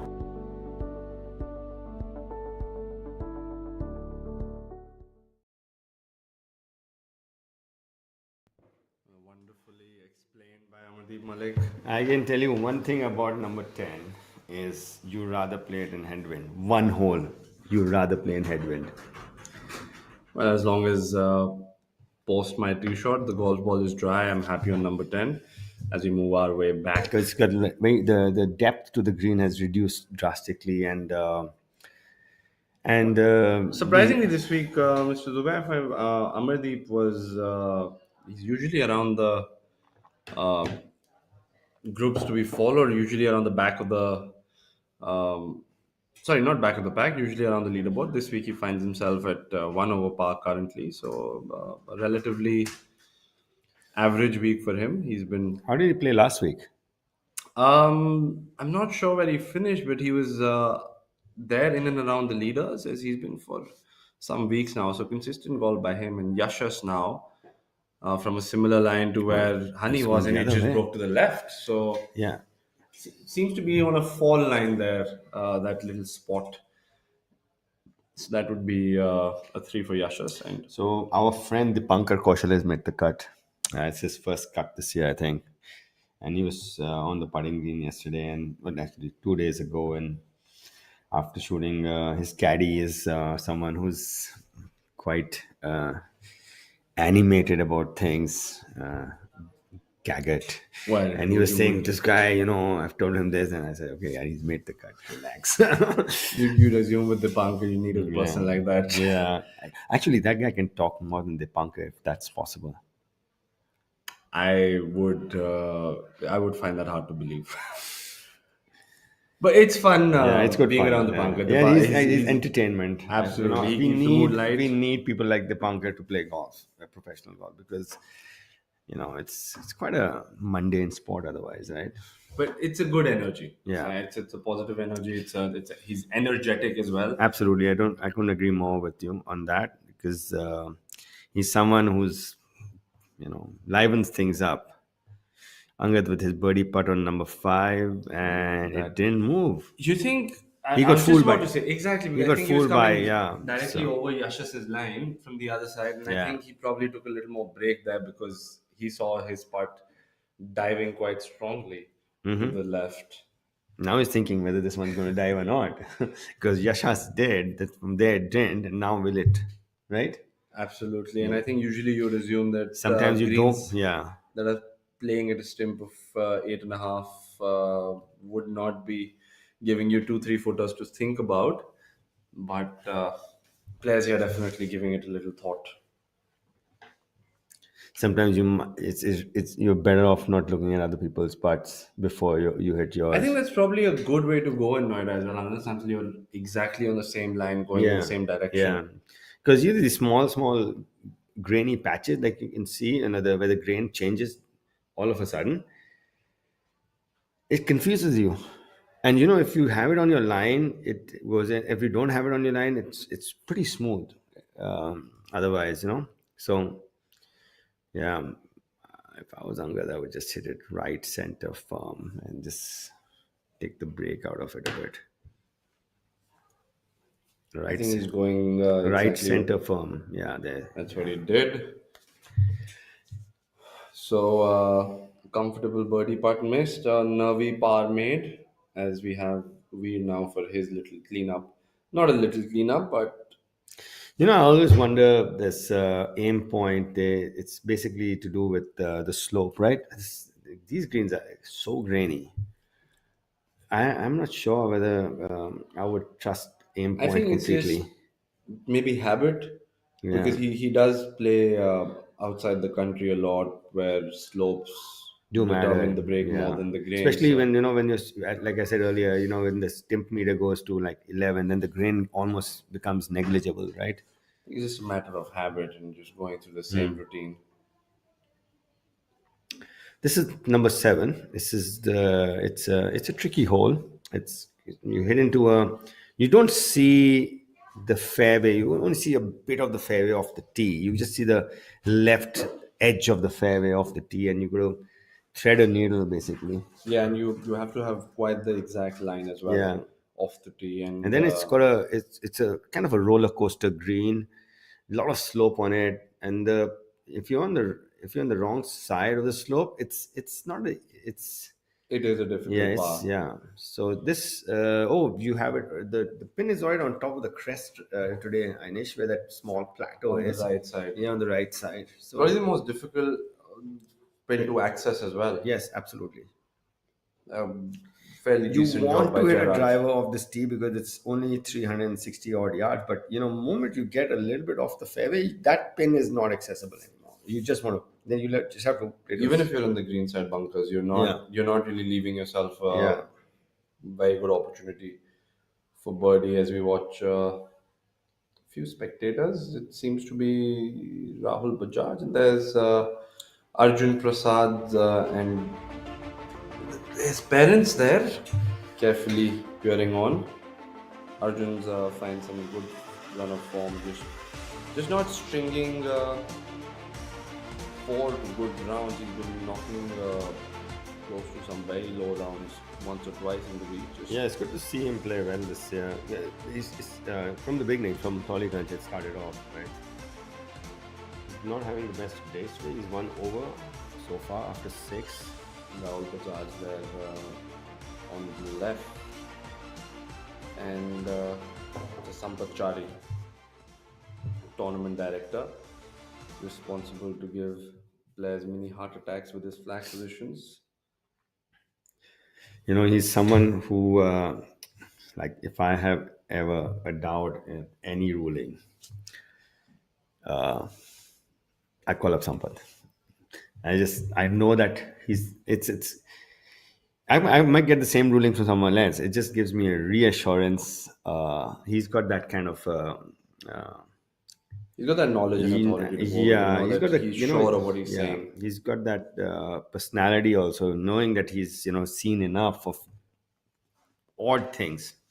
I think it's also a Yeah. matter of It's being so prepared. surprisingly, one thing so if you let's say are playing preferred lie. This is just a small question because we've been playing golf for a while, and the rules of golf have changed or being have been, I would say, refined over a period of time, right? Let's say if the ball is, we mark the ball, it's a preferred lie. Yeah. Oh, sorry. We're taking a like a free drop. Okay, we mark the ball. Can you pick it up with your club and tap it on your club? Um, Can you pick it up with your club? I know you can do that in the tee box. I would say no. Actually, you can now. Earlier, we know.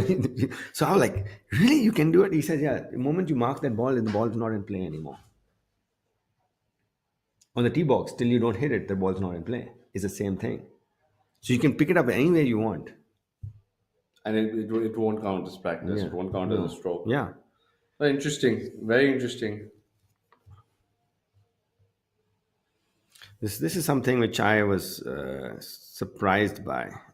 Because, in yesteryears, don't touch the ball, with the club. It's a But at the same yeah, time, it's one of those rules that you don't really look up. yeah. So if you know about it, you know that someone who's telling you that they are doing a lot of the homework. This one's got a serious amount of borrow on it, and just over. And it's just a very Yes. difficult part to actually get close given the severity of the slopes and the tier that you have to manage. It's a very difficult pocket because this where the hole is today, you've got a slope under the hole and then you've got a slope over the hole as Yeah. well. And it's like this very, very little small little Triangle. plateau. Exactly. It's not like a triangular plateau, which You is, can't really yeah. drop it short and bump it up. You can't really, hit it past and bring it back. It has to just fall within that little bracket for it to And stay up. the greens are really soft this week. When the green is hard, to get it to stop there is a task itself. Dharma with his birdie attempt on number 7.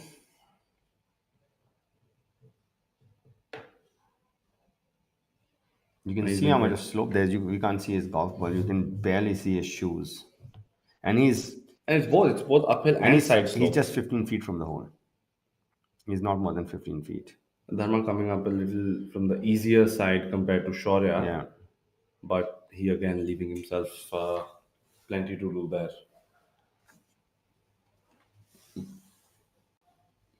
Dharma still having a better day than most of the other guys on the greens. Jairaj now with one of the better approach shots here.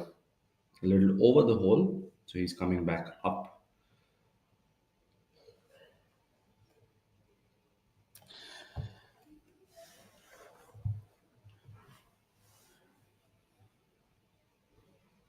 Yeah, it's pretty straightforward. This is probably the easiest putt you'll get on the screen.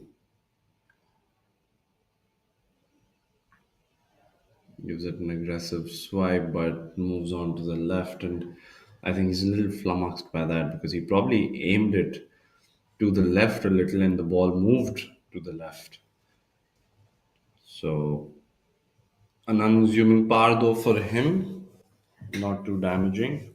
Yeah, 4 and 7 is very acceptable. It's a hole that can, if you're even if you're over aggressive with it, it'll give you a bogey. It's very easy to Yeah. lose a shot here, and given the flag position today, I think it's even more difficult to make a birdie. So, par 4 is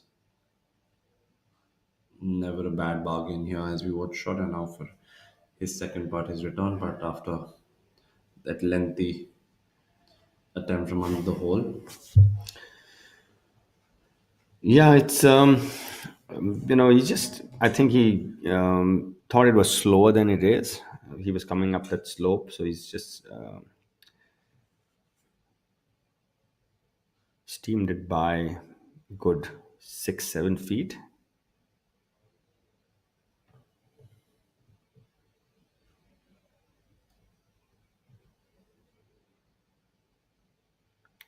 Very unorthodox putting grip. It's almost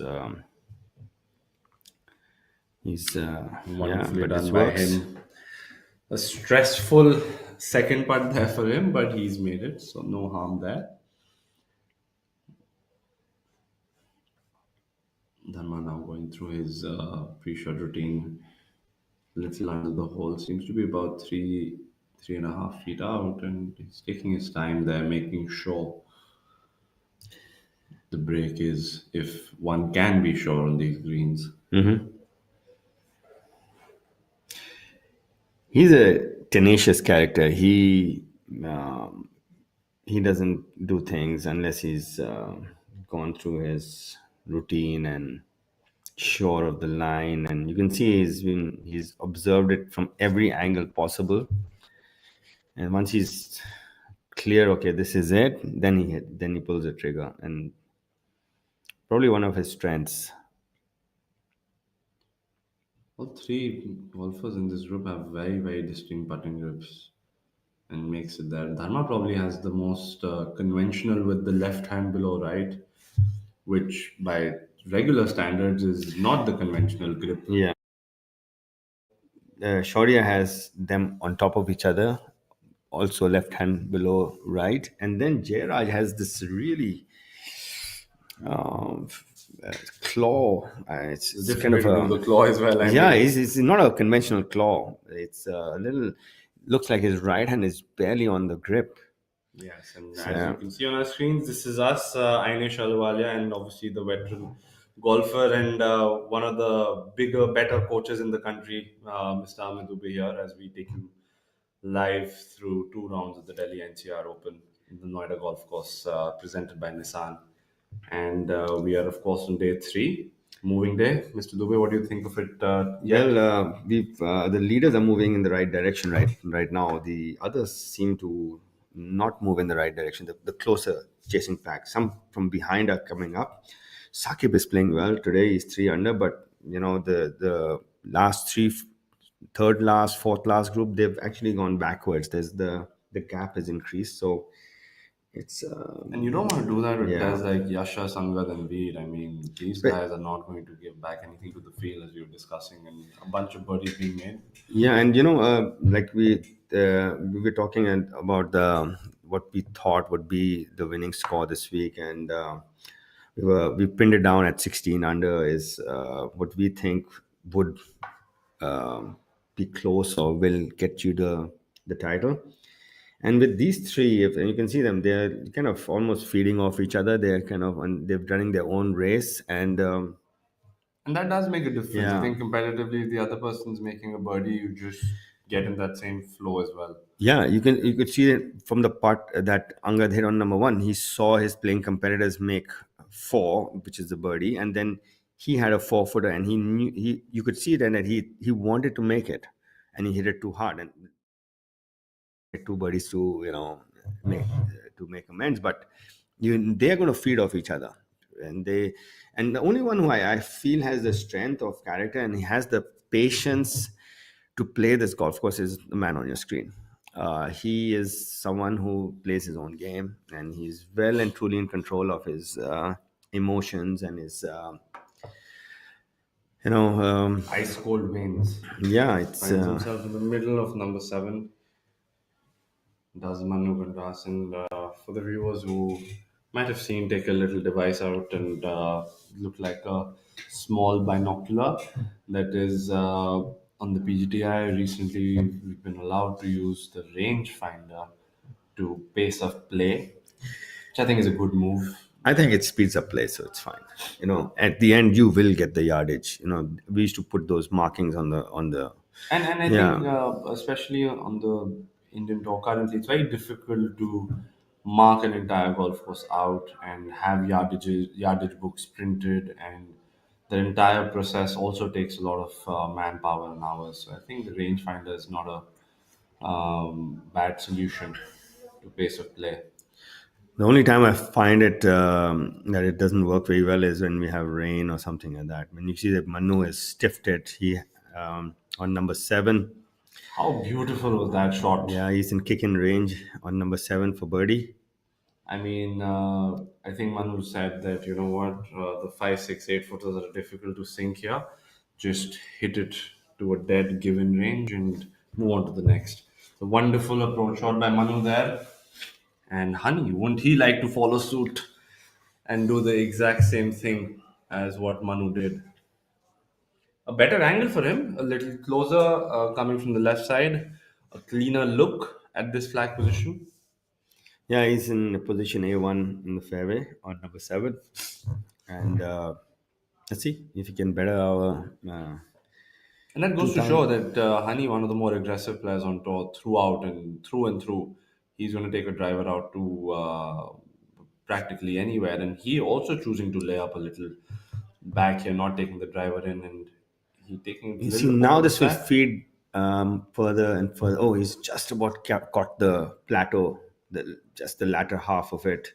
But even flying it a little further back, he didn't get the same spin as Manu did. So it's a very exact tee shot. And Rashid there on the left side, this couldn't be an easy shot for him. He had that Yeah, bunker to contend with and just don't hit any tree. That's all. bumps it to the That's. left. And I think it's in that green side pot bunker.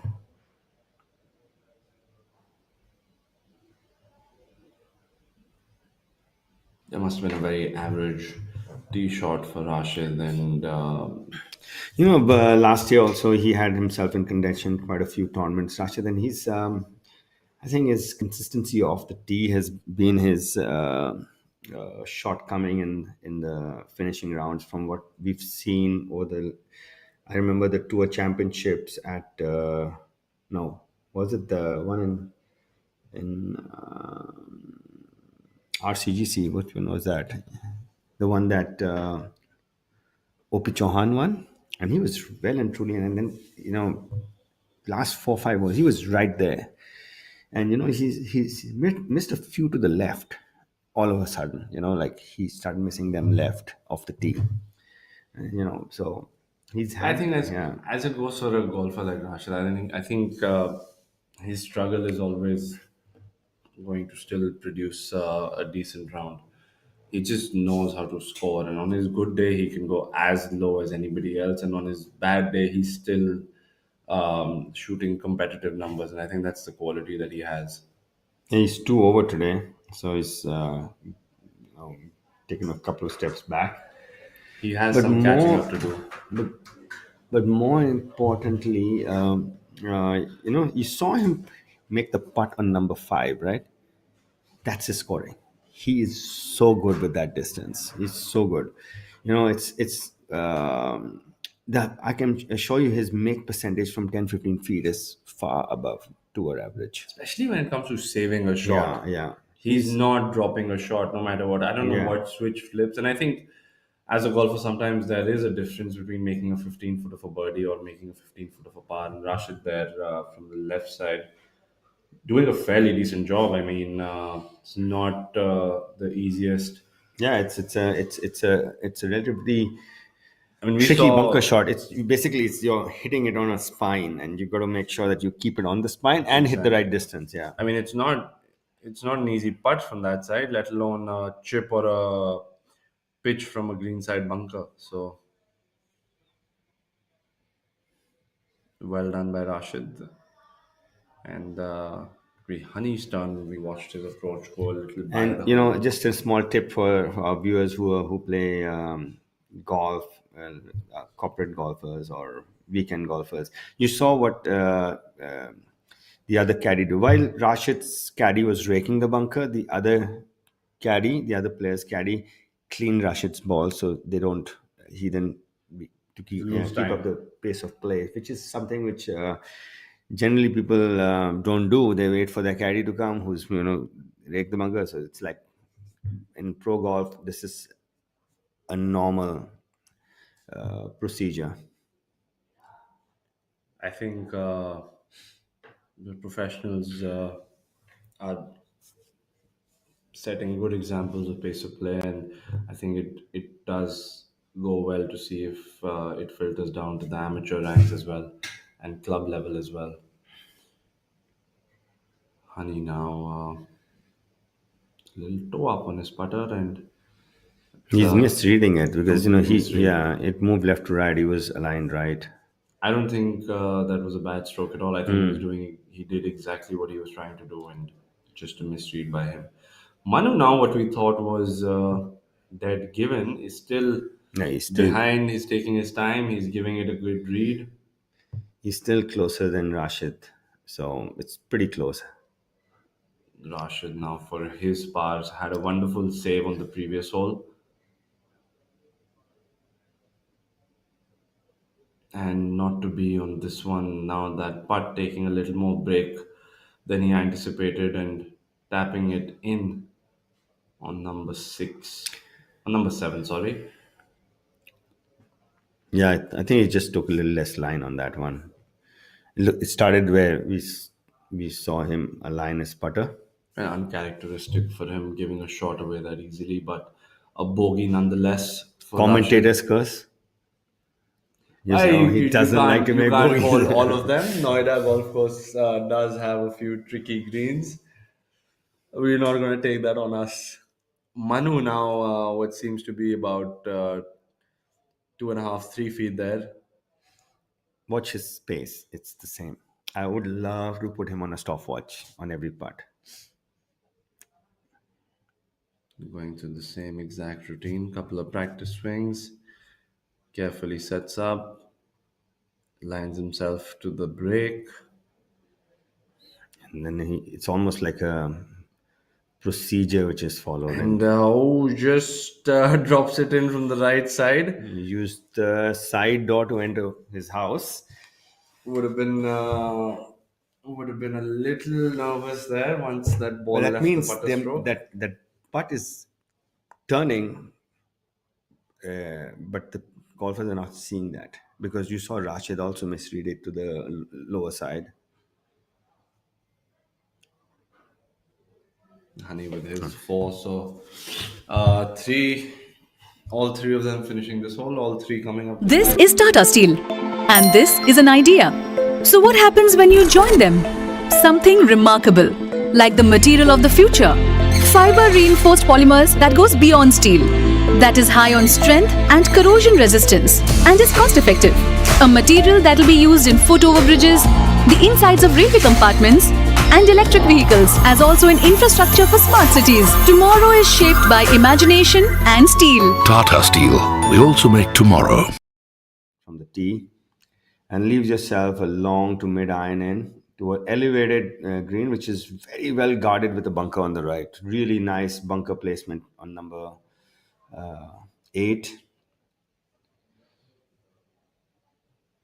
And the pin is in a very accessible position today. It's front left, it's almost like a collection area there. Actually, the probably one of the easiest flags. You practically don't Might have to deal with the see- bunker on the right. We might see a 3 or there today, Inish. Let's go hole by hole. Let's see if somebody's made it so far. As our first look at number 10 and Divyanshu Bajaj on our screen. See, we have Gaurav Pratap has made a 3 there. Because just the way the pin is positioned, we've had a 3 on number 8 from a local player who got off to a rough start today. He was 4 over after 4, then he's made birdie and eagle, so he's now 1 over. Gaurav Pratap, he's the defending champion. This is the par 3 10th hole, which has got the Nissan as the hole-in-one prize. So Angad bogeying number 6 has fallen one shot back to 10 under, and now we have, and Veer has doubled number 6. So we have now Manu at 9 under is in third place, and Veer has fallen to 8. So we have Yashas holding ground at 11. Then we have Angad at 10, Manu at 9, and Veer at 8. A bit of a shuffle on the top of a leaderboard after number 6. This is our defending champion, Gaurav Pratap Singh. This is his home course.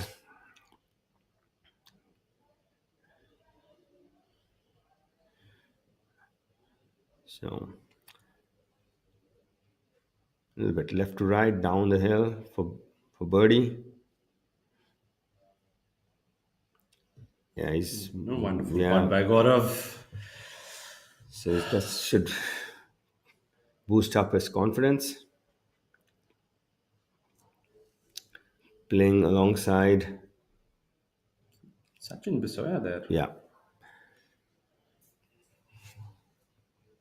What a run of form he's been ever since he's won last year at Dolly. absolutely. He's a different player now. He truly believes he belongs there, and you can see it in his demeanor as well. He has that look that you know any week could be my week, and that comes with with success, I guess. Oh, I think so. I think sometimes that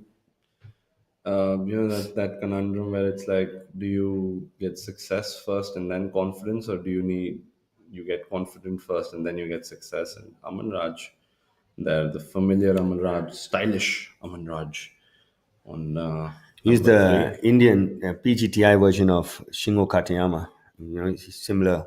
He used to wear a hat and play. He's a multiple winner on the Japan Golf Tour, and he was called the cat with a hat.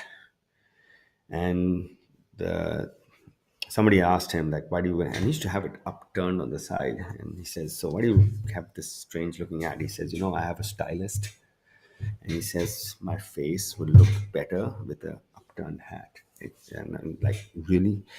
So I always found the hat to infringe my follow through. I used to feel like I would hit it in my follow through. We had the famous the shark. Greg Norman used to wear this hat and play, and looking at him, we all thought maybe we should also try the hat on. Maybe it'll change our game. But I always felt like I ended up hitting my hat in the follow through.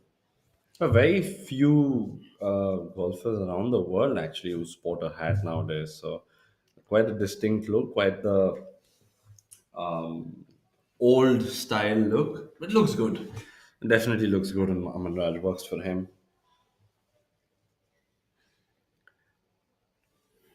Shaurya now on hole number 8, the par 5.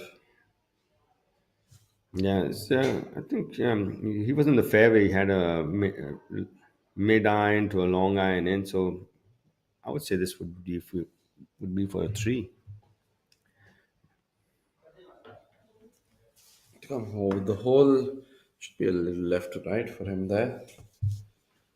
And well, the golf ball didn't disappear, so he didn't make it. And he is marking it, or he's marking it back and tapping in. Yeah, he's not too far from the hole, so he's just clean up. He just missed it a bit on the lower side. That putt actually turns a lot. Your eyes, the caddy's telling you a little more left, and your eyes are thinking, no, it's not going to come so much, So, Yeah, I think there's a yeah, little side slope and the grain to yes, contend with. both, yeah.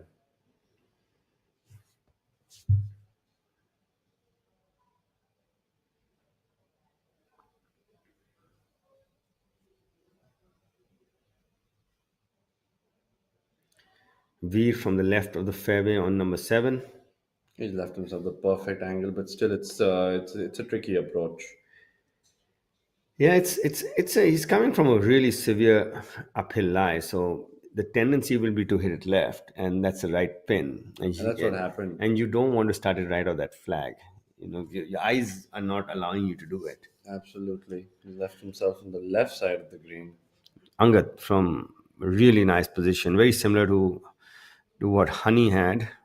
Shot a club in. So let's see if we can get this one close. Yeah, and he's hit this perfect yardage, and this is the key to scoring well. This wedge play, is that's what I find remarkably different between Scotty Scheffler and the rest of the field right now. He hits his wedges really close. He has, from all the wedges he hits, he has a couple of kicking birdies. Like really, he just taps it in. You know. Yeah, and So that bet with his caddy as well for the number of hole outs. So he does give it a good run and wonderful shot by Angad. See if Jay can end the daylight for the golf ball here, and he does Yeah. sneak it in from the right side. Yes. So when you have the right pace, the hole gets bigger. As long Yeah. as they go in, striding off from the eighth, and Yasha's with a very short stride on number seven. All three of them are good to see younger than being with the putter out. I don't think Yashas is on the putting surface though. Yeah, he's still got the glove on, This and is our Manu Gandas warming up at the range before his tee shot, then goes up, repeat, same result.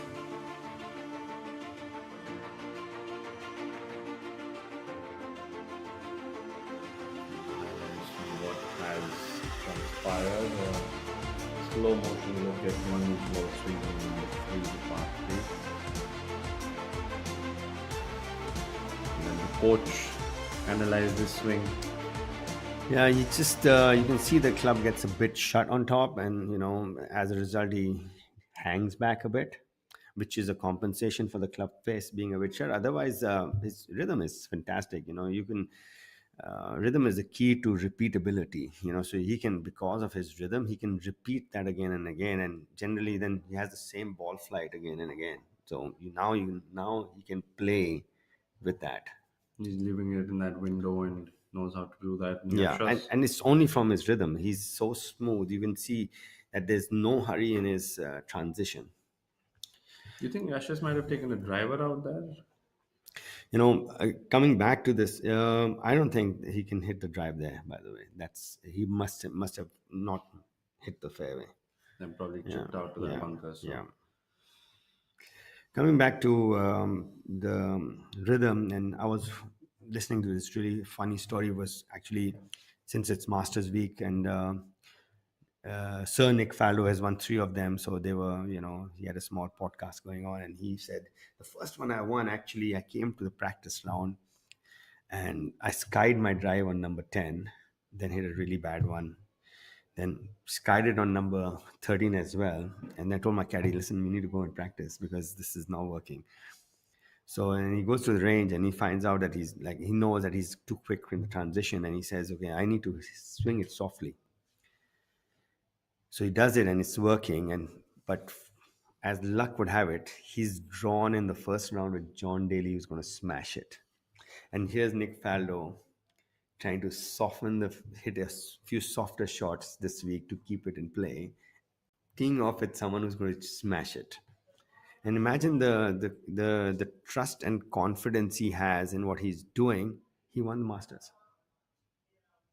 it's a good run by Veer, and quite the interesting story. I think it goes to show that there are different ways to do the same thing, It's all about trusting what you're doing enough for it to work. and being sure of what you are doing. Yeah. So Not when reacting you to can what the only other trust person's it doing. when it feels like it's going to yield the results that maybe not now, but maybe in a day or two or whatever it is, whatever tweak you're making to your golf swing, you should you're convinced that this is what I need to do to move the club better or move my body better. Absolutely, I think Nick Faldo is a great example of that because there was a player of his stature took a year off just to make a swing change, and really dial it in, and he comes back and he does what he does again. I mean, I I think this is for par, Ainesh. I don't see him hitting that. There's no way he can get to that. There's so many trees in the way to that green side bunker. And he's just come just up. making the same error as what Rashid did. Just Everybody's under reading this part. Yeah, yes, I think everybody's being fluxed and not getting the exact read there. but from that distance, it's the make percentage is so low. It couldn't be more. So the bogey was not caused by that putt misread. I would be more of an errant tee shot. Angad, you know, can get one back, which he just dropped on number 6, and we can have a switch on top of the river. So Angad makes this one goes to 11 and Yashas falls back to 10. So there'll be like they'll exchange places on top. Angad, post that miss on number one has just been relentless.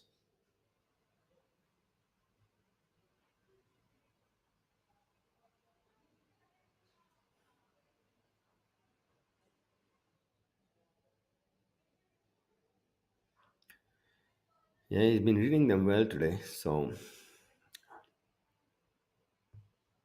And that's wonderfully hold up. Bogey on the previous comes back with a birdie, telling his caddy that something does was happening, but we made it. he All's was well that trying to ends well. miss. So Manu with and Honey on the left of the green on number 8. As long as you have a swing, this is not a bad place to be. As long Yep. as Decent amount of room to yeah, work yeah, with. and it's at 8.10, it's not the fastest. So I'd rather have a chip which kind of makes me reach the hole out here than someone that if I'm hitting into the green and it's grabbing. Those chips are tougher on slow. Especially if Yeah. sometimes you are banking on the grab and that doesn't happen, it Yes, just moves way you too can much to see the this out. is it's relatively simple from there, just from the fact that it's this the base of the green and the slope is very conducive to hitting a. It makes the chip easier, basically. Done a good job there. Has Honey.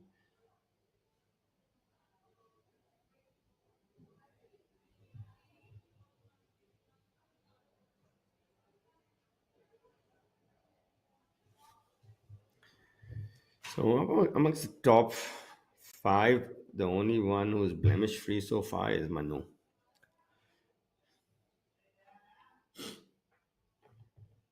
Yeah, maybe a little bit of leaf trouble in his backswing.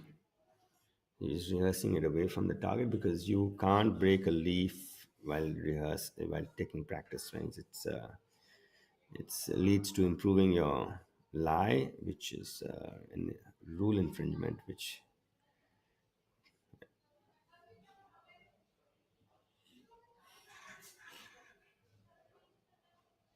Manu yeah, did clip a little leaf on the back, but you can see done a it's fairly yeah. decent job there with his chip. And we do have some decent rounds going in the day as well. We have the low rounds of the day by Syed Saqib Ahmed, currently 3 under for the round through his first 12. And Arjun Sharma is 3 under through his first 9, playing blemish free as well, making up some ground. And of course, we have the leader now, Angad Chima, and Manu Gandas, as we see on our screens, both at 2 under par for the round, currently playing. So, Yeah, you can see that not very many fast starts today, Anish. The yes, best of the pack so far is Arjun and Syed. So it's not the early stage, not showing low scoring right now. Rashid Like I there. told you, Rashid is really good at this range. I think he treats it like a 3 footer. Like I would treat a 2 footer I think he almost actually. always walks it into the, he Yeah, strokes the putt and just moves to the hole to pick it up.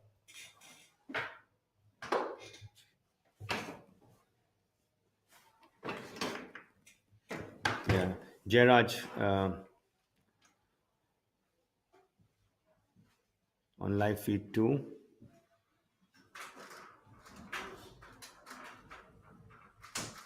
On number 9, the par four with the front left pin today. Sorry, middle left. Honey with his putt on number 8 in live feed 1. Got fooled.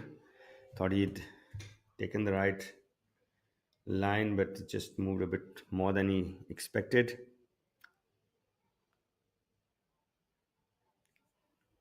Manu sizing up his birdie putt on number 8.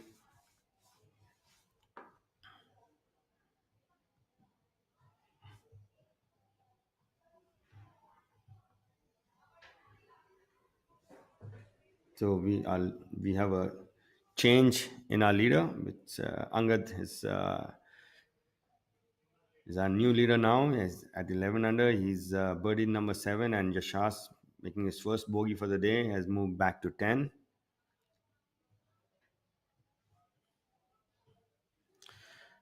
Manu with a putt to take him to 10 under.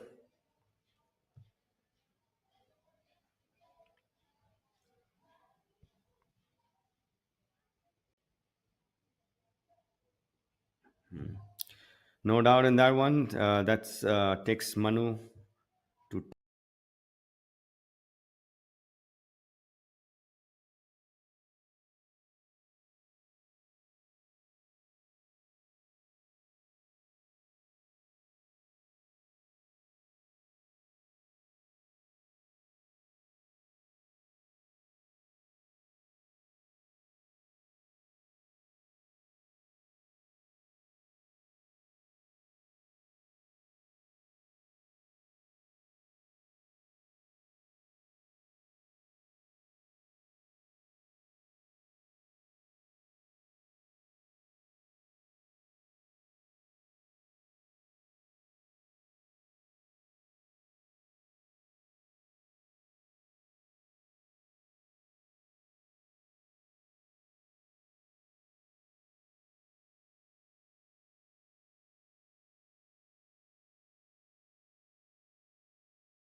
Apologies for the little technical snag. We're right back with the live action as we watch our leader group consisting of Yashas Chandra, Veera Rawat, and Angachima making their way on number 8, and seems to be the cart of Mr. Sampachari. Not a good sign if he is following you.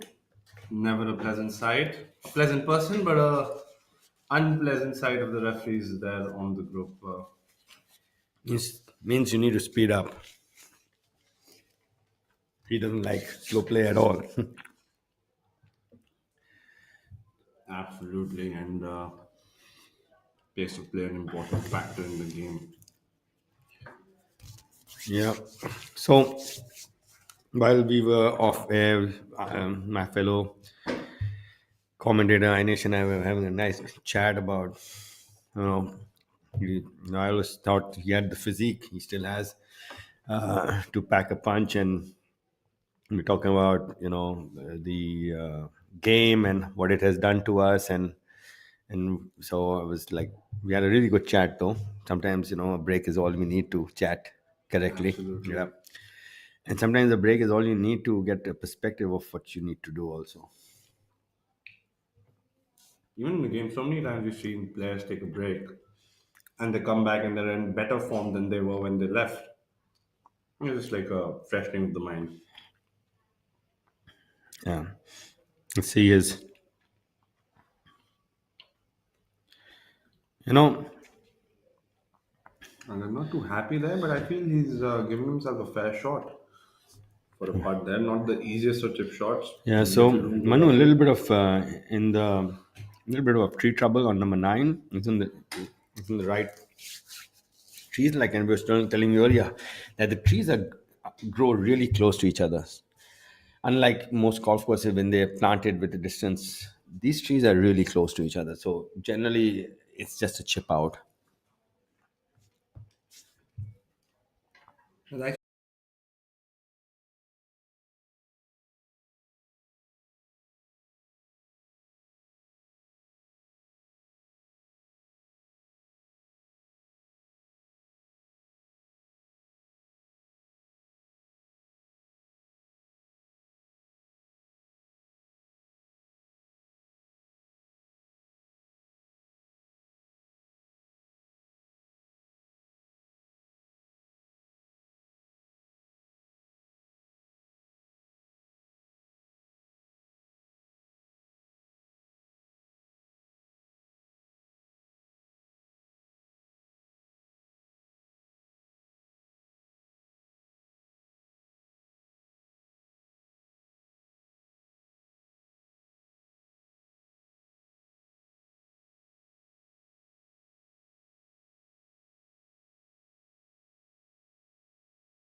And here we take a look at our leaderboard currently with Angachima standing pretty at 12 under par after his first eight on day three.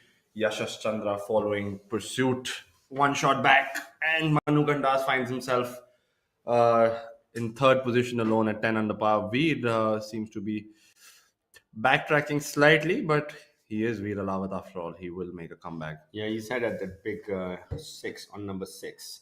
So he's got one back since then. So it's still very far from the end. So he's still well within reach of.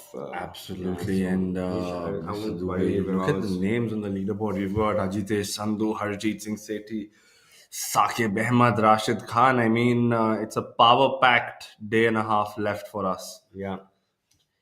And Rashid is back. He was two over after seven, and he's made eagle on number eight. I told you that pin will produce eagles because it's where the ball collects. We've had two on number eight so far, and half the field hasn't played it yet. So at least three or four today, and a whole string of birdies. I don't the in the top 10, only one person hasn't birdied number eight, which is Harshjeet Sethi. Everybody's made birdie there. You can see it's a par five.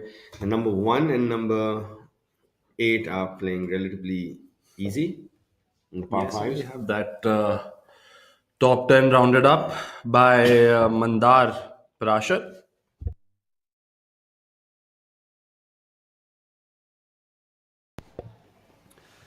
So a mix of some veteran, but very young veteran golfers Look at the actually. roller coaster Rashid is having.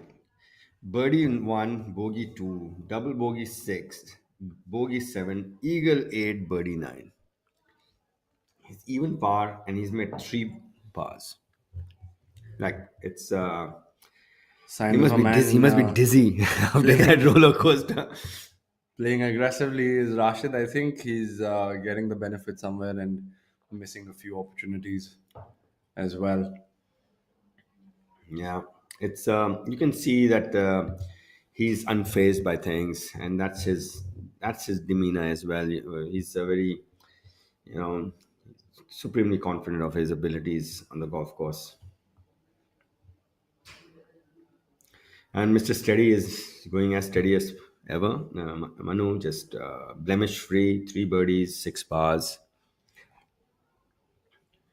And here we are sitting live from the ABP News Studio, bringing you the 2024 Delhi NCR Open presented by Nissan. And this wonderful tournament, as is our tour, being sponsored by some very prestigious sponsors in Tata Steel, Amritanjan, Shutnik, Electro Plus, Bisleri, a very new sponsor in Nissan, and of course Rolex, a long-time partner as well. So quite Yeah, quite the it's honorable mix of sponsors. yeah. We have our sponsors. Fruitnik electro plus rehydrate feel alive. काम घर में कर रहे हो या बाहर या किसी बीमारी से उबर रहे हो, आप बिना जाने डिहाइड्रेट हो सकते हैं। रोज जरूरत है फ्रूटनिक इलेक्ट्रो प्लस रिहाइड्रेट। इसका अनोखा R3 फॉर्मूला इलेक्ट्रोलाइट रिस्टोर करे, ग्लाइकोजन रिप्लेनिश करे और मसल्स का तनाव कम करे तुरंत एनर्जी के साथ। Fruitnik electro plus rehydrate. It's fairly competitive. Then, of course, it's gotten more competitive. More people are playing, more people are competing. But in terms of money, in terms of even the quality of golf courses, the way everything is set up, the quality of the tournament itself. The first time I ever played a pro tournament was it was called the OCM Open. It was staged at the Panther Golf Course in Amritsar, and I think the winner was Ali Sher, from what I remember. He won in a playoff. I think he beat either Basad Ali or someone like that. And the prize money was 1 lakh. The winner got 16,000 rupees. It was 1992, I think, from what I remember. So it's come a long way, and it's been. I've seen this game change in this country. We could actually change the make of our golf balls earlier. So we used to play the shorter ones with softer balls and the longer ones with the harder balls. So with Titleist giving our pros balls to play and gloves and caps, and it's been such a wonderful thing for our pros to at least play with equipment which is world class. There's no ball better than the Titleist ball. Yes, And I yeah. think it's directly correlated to how tour and players from a particular region perform as well. I mean, the infrastructure and availability of sponsorship and availability of course, equipment and golf balls, gloves, golf clubs, everything, and that is an important part of it. We see our players do well abroad as a result. Also, they're getting a good you know platform to prepare themselves for the bigger stages abroad. I was just reading up something a couple of weeks ago. We used to have we had well we, you know golfers might not know in India might not know this, but the first Indian ever to win an Indian Open was an amateur. His name was PG Sethi, Billu Sethi, and he won the Indian Open at Royal Calcutta Golf Club by 8 shots as an amateur, and he beat Peter Thompson in that event, and who went on to win 5 British Opens. He was the number one ranked amateur in the world at that point of time, and he was considered the third of the big three being Arnold Palmer, Jack Nicklaus, and Billu Sethi. Wow. So, it's not like we haven't had legends in our golf. It's just that that time it was not as published as it is now. And now we have so many of our youngsters playing on. You open the Asian Tour leaderboard. In the top 20, you'll find at least 4 or 5 Indians at all times. And of course, in Yeah. leading the pack, there would be Gaganjit Bhullar. I mean, an 11-time winner on the Asian Tour, and all these guys, they're all Anirban, Shubhankar Sharma, Yeah. Ajitesh. All these guys, they compete here. They've competed here, and they've moved on from here. So the It's, tour it's in general is very competitive, and it gives a good platform to take off from. And the better our tour gets, the better our players will perform abroad. It's the same ball, Inish. It's the same club. Golf course can be a little bit up and down. Weather conditions can change, but you still have to do the same thing. There's no change in the instrument. Yeah. absolutely. And I think it's also giving the players belief that if they're good enough here, they're good enough for the world stage as well, and that's an important confidence to take forth. Yeah. You saw Rashid on number 10 just missing the green on the right for a brief moment. Angad's got a really holeable birdie putt coming up, Inish. And he's been rolling the rock really well today. Rashid's short siding himself quite a few times on the par threes. We saw him short siding himself on number 5, missing it right on that front right pin, and he's just missed Do it. you think it's maybe him just being a little over aggressive, or maybe his ball striking is just not there where he wants it to be? I think it's also to understand how good your ball striking is. That way you take on a few targets and you don't take on a few targets. You can shift that pin. You can make an imaginary pin more towards the fat of the green if you're not on song with your technique. So I just feel that is the what you need to decide as a player and on the golf course. Where are you right now? We all want to be right on top, right? There's no let there be no doubt. Anybody who's starting to play golf professionally wants to be number one in the world. I can tell you, there will be only one, but there everybody wants to be. But you need to know where you are, and as a result, you should make decisions which will help you get better. You know, choosing the right part, aiming at the right portions of the green according to what you're capable of that moment is actually maximizing yourself and being super efficient. And that is what golf should be all about: being super efficient, being so miserly over dropping a stroke. I think also understanding your day, like you said, because not every day can you be on the top. I mean, you can't shoot a 62, 63, 64 and follow it up with a 64 again. I mean, it does happen sometimes, but sometimes your best maybe is a 70 or a 71. And those are the days when you should. And see Manu, he's never short sighting himself. Never. He's always got a putt. He's always got a putt. He's got a chance. Disappointing leave for him. Yeah, He is putting himself in good position. It's just yeah. not.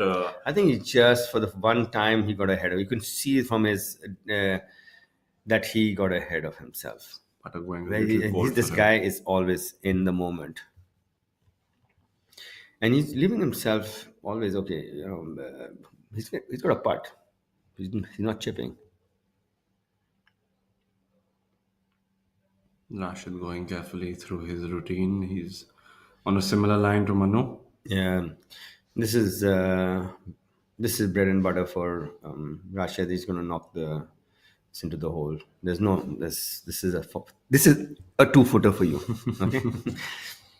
Rashid there making sure there is no commentator's curse over him, knocking it in comfortably. Honey now after taking the flag out for his chip shot, but coming up short, I was disappointed. Been up and down for him nonetheless. I remember speaking to Honey maybe a year and a half ago. He says, "What's going on?" He says, "You know what? I'm thinking over 3-footers. I need to get my putting corrected because if I'm thinking so much over a 3-footer, that means I'm not doing things correctly." So maybe from you can see from the way Rashid's been putting, you can see the mindset on a 6-footer. He's so sure of himself. Jairaj on your screen. Taking a look at the left-hander, the only winner on the PGTI being left-handed. Quite. And it's a tricky hole, number 11. I think they might have taken it on today. Hit it over the tree, and I think they the moved lack the- of they- wind would help that. Yeah, Usually there's a little left-right headwind on yeah, this. and now it becomes much easier. In yesteryears, I was just watching something on YouTube a few days ago, and Rory was hitting a driver that I grew up playing with, and he was carrying it 265 yards. And these golf courses were built when that ball went that long, and now it's going so far. And the equipment is so good, and even everything, even the teaching tools which have come out, and the most important is the camera on your phone. I can't even tell you how important that is. Yeah, sure. Yeah, with a really straightforward pitch on number 11. Little low drawish flight. Fairly well done for him. It's an elevated green. It's not that easy to just get a lot of spin on it. And Angad now. Yeah, this is a hole and where the pin is today, in the top right, the yardage is more important than anything else. Hitting the correct yardage, because they're not going to disperse it by much with a 8 iron or something, whatever they're using. 9, 8 would be the preferred clubs on this hole today. So hitting the correct distance is prime on this tee shot, and you can see that it's in a very small portion of the green. Angad did go for it. He It said, must have "You know what? looked really good to him. I want to make the birdies and get the car as well." Would have looked good in the air, just a little extra club for him. The car with the insurance also. Yeah.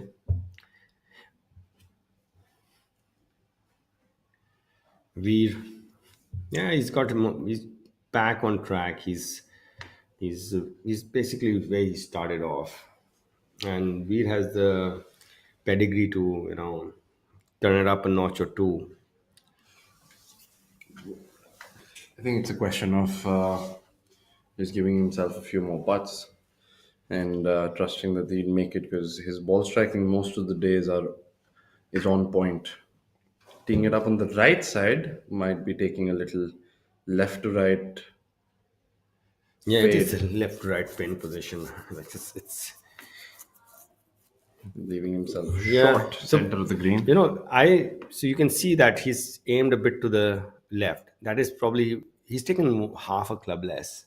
And when you do that, you don't want to aim it Towards to the the thing because then there's more carry carry on yardage. the Yeah, water. yeah.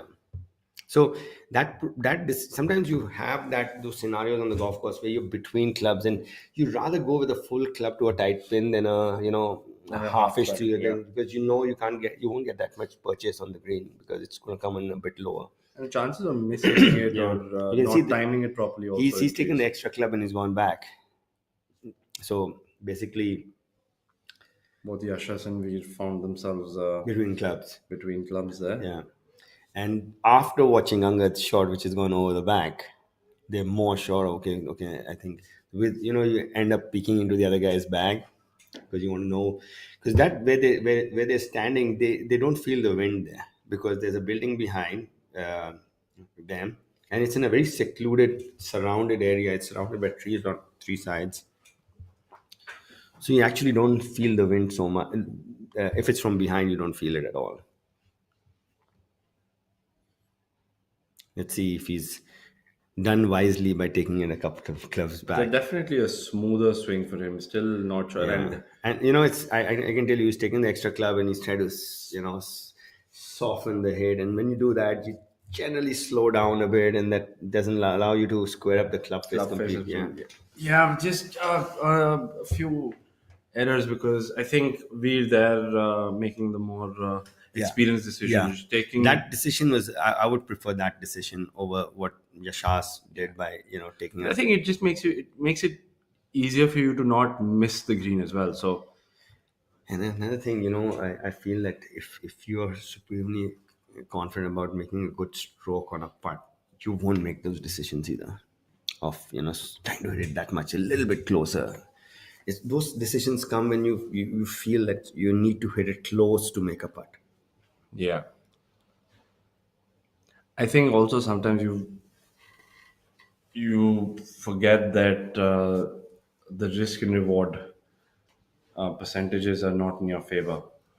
Yeah, this is a relatively straight putt though. If the grain is going right to left, the slope is going left to right. So Just seem to have yeah.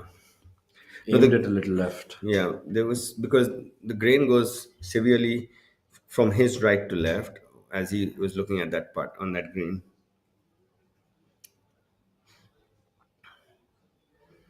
Dharma, meticulous as ever. He almost you when you watch him putt, he almost like willing it into the hole. Didn't it look like that? Like I'm going to will this in. He has that setup. He crouches over the Yeah, ball, gets it's like close to it. He always looks like he bogs knows down on exactly it. how to Yeah, hold it. yeah. Now the left hand below right, a little forward press, and Little wrist flick at the end to make sure it travels on line. holds it comfortably. And I guess that's why he forward presses it that much because he ends up, doing Cupping it. the wrist a Yeah, little going through. yeah. Yash is now in a very unfamiliar spot on number 10.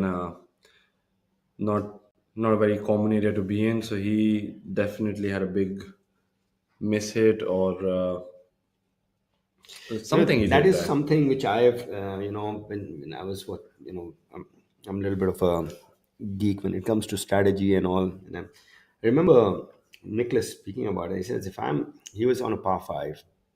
He had a 2 iron and 3 iron. He had a 3 iron and a 3 wood. And he could hit a soft 3 wood and it might still be too much. And he could a hard 3 iron, he would just make it to the front. What would you do on a par five? I would definitely hit the club which would end up a little shorter most of the times. But it takes a lot of discipline to make that because you're at least 15, 20 feet short, a yard short. You're just making it to the front. And he knows, okay, maybe I'm just between clubs. If I make 4, which is a birdie, so it's good enough. I'm between clubs. You're not going to you're not allowed 40 clubs in your golf bag. right? You're allowed I 14. think it's also to do with what you're comfortable. I'm always more comfortable giving it a little go rather than Yeah, softening but you things up. know that that goal also is not going to make it to the flag. So I accept that because that, otherwise, and that is the discipline. It's so, coming back to Yashas, he's taken a club extra and he's tried to soft it. It's like a soft swing. And the other thing was he would tee up where it normally is and aim at the flag and okay, it's not making it, but I'm make sure I have a putt and uphill 20-footer and I like think it's these. the wrong hole to try to do that as Yeah, well because there's water in the front. So yeah. you're always like softening things up. You're always trying to like leave everything in and taking the putter out from that little bush there on the right. Yeah. I think he's done a fairly decent job given where he was, Yeah. but that would mean that he's After still that tee shot off, four would be a good score on that hole. still off the green and a little away for his par. And Angad now hit it over the flag. Must have looked wonderful in the air. Just a little extra with that club. Not the easiest of not very difficult, but not the easiest of putts as well. He's got a little uphill first cut of rough, and then the fringe to contend with, and then the green. He's going to find himself coming back downhill. Veer out of the three has put himself in the best of positions, but still Yeah, it's outside this. makeable range. This is a relatively straight putt as well because the grain is going right to left, from what I remember, and it's not going to move much. It's going to be very straight, as long as he hits it till the hole. Seems to be the trend. Leave it under the hole, and then you find it difficult to get it to the hole, but a par for him. And Anish, we'll go to the putting green at NGC and we practice the downhill putts. Am I right? Nobody is hitting uphill putts. We're going to practice the fast putts. You're going to get slow ones on this golf course. You might want to actually practice the uphill putt to get it to the hole on the putting green. So it's something which generally a golfer does. He goes to the putting green and finds the fastest putt and makes Especially sure. if the greens are 8.5. I mean, if they were like at 10.5, No, even then, 11, even then, when you go, you'll find the fastest putt and make sure you lag it up correctly. You'll never go to the slow putt and see whether you're making it to the hole. because mentally you'd think that those are easier. Yeah, but in retrospect, those are the ones you'll generally come up short on the golf course. Those are the ones you actually want to give yourself also most of the time. So it would make sense to actually practice Yeah. those. But you and I both realize we've done this ourselves also, right? Angad with his birdie putt on number 10.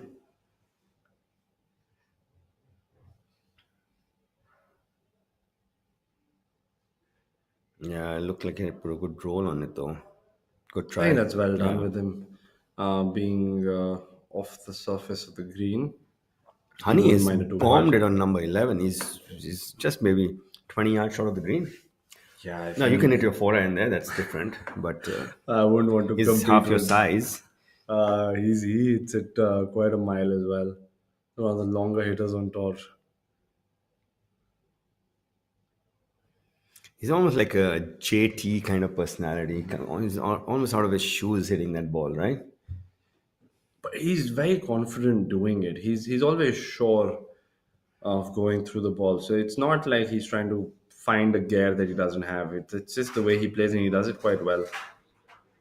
Yashas now, wouldn't this be a wonderful three? Yeah. If he gets three, he's got away with a mental mistake. Absolutely. He's going to feel like he's taking one on the field as well if he makes Yeah. this. As long as he gets to the hole, it barely reaches. It's going to be a four. Not a bad result given where he hit his tee shot, but that does mean that he's going to lose a stroke. And it moved the other way. Dude, you didn't hit it till the hole either. So it's. Not too content with his caddy there.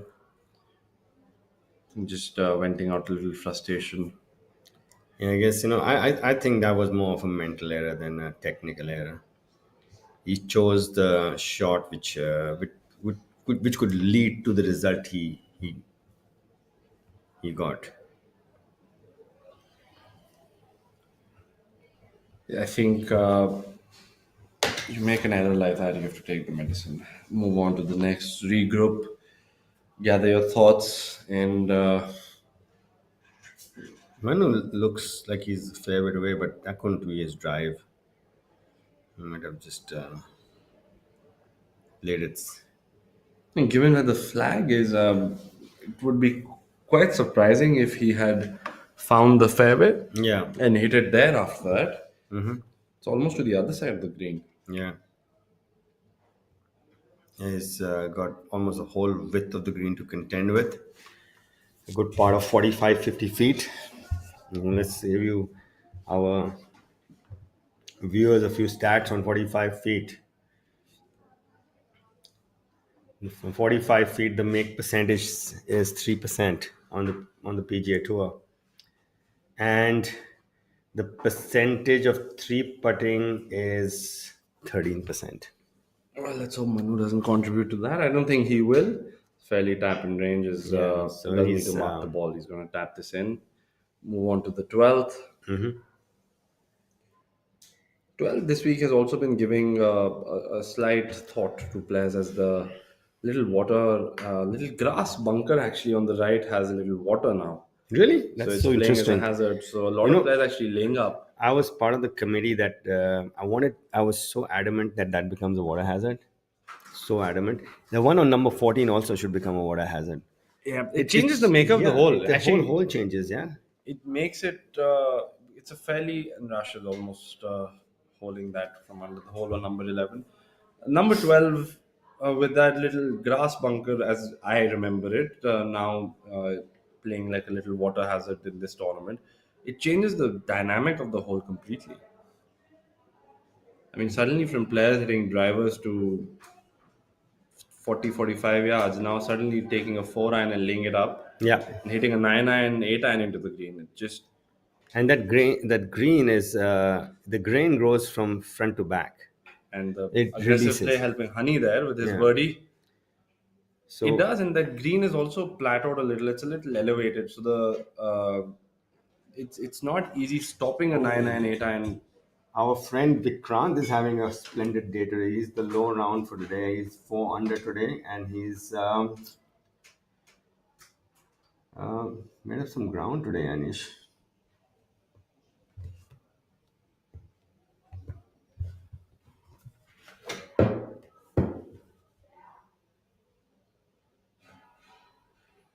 As we watch the pro tracers of the leader group on hole number 8.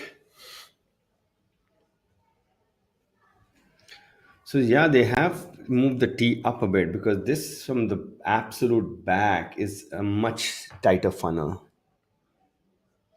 It is, and if you miss hit your drive a little, you have that water hazard to deal with as well. So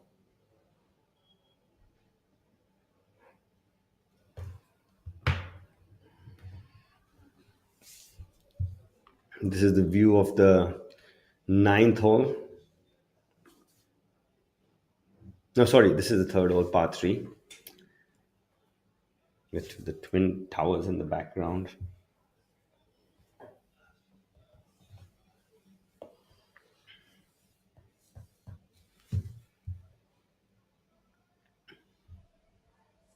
Gaurav Pratap in the pink, shared in your screen.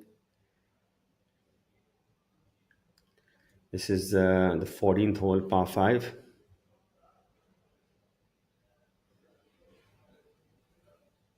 slight dog leg to the right with the outer bounds hugging you on the left throughout the hole from the tee box to the green.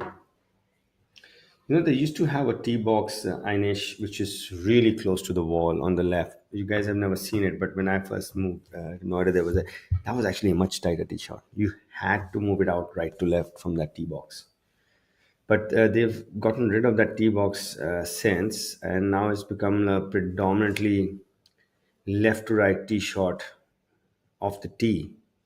And with the trees growing in, they have actually had to move the tee up because the trees are not allowing you to, Tee it up. yeah, to the absolute back. Well, lucky for the golfers now. Sachin Basoya on your screen.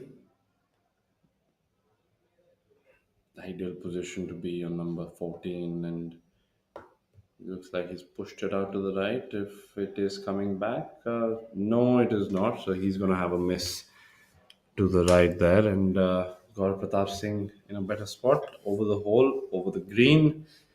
I think for the length of the par five, this is that green is really good design because it's tight. It's not got much It's of guarded leverage. Yeah, quite nicely very by well trees and guarded. It's got a bunkers. grass bunker on the top left, which you, if you end up, if you bail out hitting it over, you, it's not a easy, it's a tough up and down from there. And then you have this huge bunker on the right, and then you have this spine, which is like a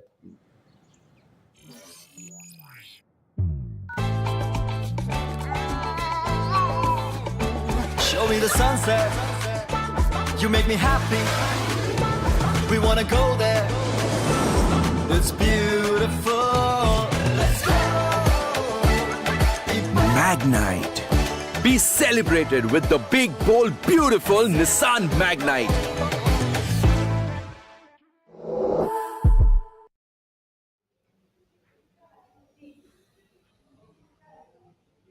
he has. Yeah, probably well done from there. You know, Yeah, it's as probably long about as the he best he could holds. have done. Yeah, he's on the putting surface. You know, sometimes that's all you can do. This golfers is basically about that as well. You make an error, take a medicine, move on to the next one. And doesn't leave a lot of it. It gives you opportunities, but if you make an error, it takes away a stroke as well, or more. You know that small collection or whatever that which they made into a water hazard is phenomenal. This it just makes you laid up. You can't bail it out because you know if you hit it if you hit it too far down the left, you where honey is walking on your screen, you're cut off. There's these trees that come. You have to move it right to left around those trees. So ideally, you want to and that ditch starts at 270 from the T marker. So you want to hit it 260 off the tee, and then it's still 8 iron or 9 iron. So it's not, but at least it gives more character to the hole. You know, Absolutely, it changes the stroke index completely. sometimes it's so funny that they'll make it a hazard this week, and then there's a scarcity of water on golf courses, so they don't have a hazard in any water during the normal play, and everybody's hitting driver. Sometimes you get so used to hitting a driver on a certain hole, and then you have to lay it up. You feel the hole has gotten tougher because you're used to hitting a driver off the tee. Yeah, I'm talking about uh, golfers whose home course this is. You have to also then fight your instinct. Yeah, I mean, for a lot of golfers, that hazard is they won't be able to carry it. So you have to just fight your instinct of actually hitting that club and laying it up short and playing it differently than they're used to. yeah. Jairaj, good bird's eye view on what he had left on number 12. Gerard just seems to be struggling with the speeds from both over or under the hole, and he's just about managing two putts through his rounds, through his greens. So Vikrant has birdied 5 holes in a row today, Ainesh. She's birdied 17, 18, 1, 2, 3 in a row. Well, the old horse is showing everybody Yeah. power of experience. He knows how it's done, executing it to perfection. Has always been a phenomenal ball striker.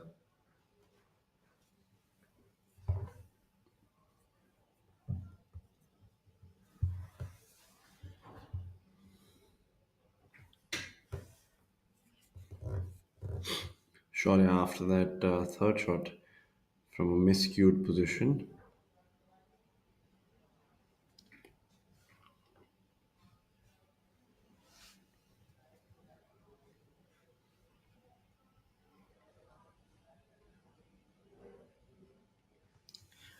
Actually, both the ONGC boys are doing well. Abhinav Lohan is 300 today.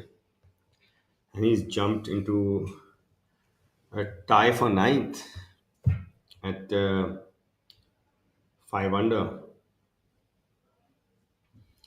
and Vikrant finds himself at 4 under now. Abhinav, Oh, very sorry, three recent under. winner on Yeah. tour. A few weeks back, won at the Glade tournament, helping his cause was a hole in one on day four Yeah, as well. he'd come to practice at my facility, and he got his drone along, and it was so much of fun. It's we had remote control cars when we were kids, and now people have drones.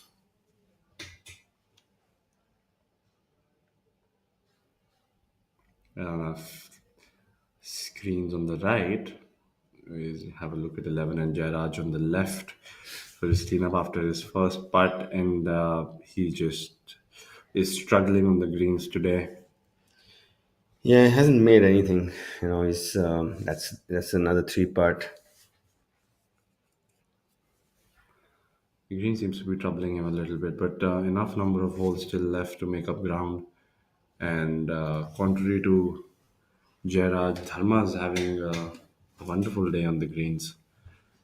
Finds himself a few feet away here over the hole on number 12.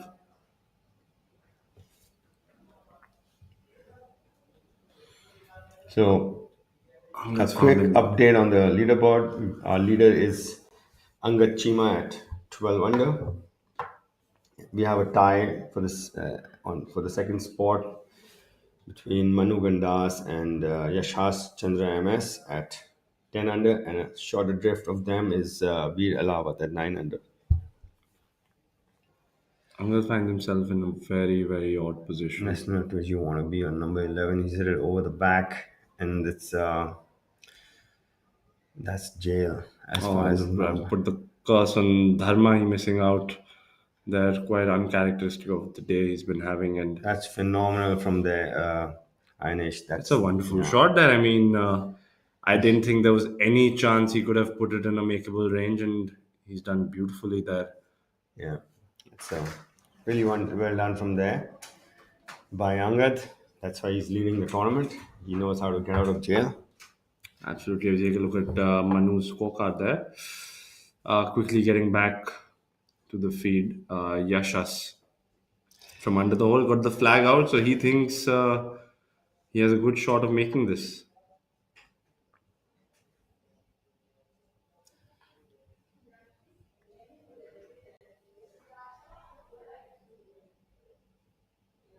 My apologies. I thought he had the flag out, but he did go for it nonetheless, leaving himself 3.5 feet from over the hole, and that's going to be I a like little nervy. but I like the way how much airtime he gave that chip. It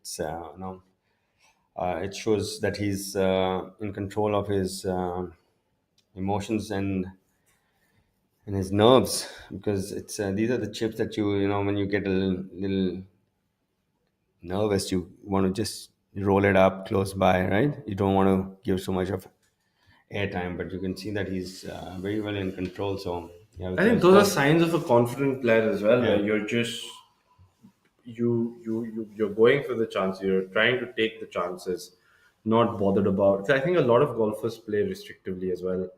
They're just trying to not lose a shot instead of trying to think how to shoot a number or how to shoot a low score. Sometimes people are just so defensive, and that actually works against them as well. So good to see Yashas not taking that route. yeah, it shows that he's backing himself still, and I think that was just the bogey on number 10 was just a mental error. It was not a technical error as such. He's been swinging the club beautifully. He's had two misses, one on 7 and then that one on 10. And then Angad with his par attempt on number 11. How impressive would this 4 be? This is actually a momentum part, in my opinion, now. Yeah, He's having a decent day. He's leading the tournament, but momentum is a big thing in this game. absolutely. Couldn't agree more. It's going to miss from the left. Yeah, And I think same putt Shaurya had. Yeah, exactly. I was gonna say that. I think players just think there's the some slope is break. left to right though. So, but the grain is really strong right to left. I told you it's your best guess on this golf course. And Honey there on number 12 from an ideal You position. need a Not little more honey on that shot.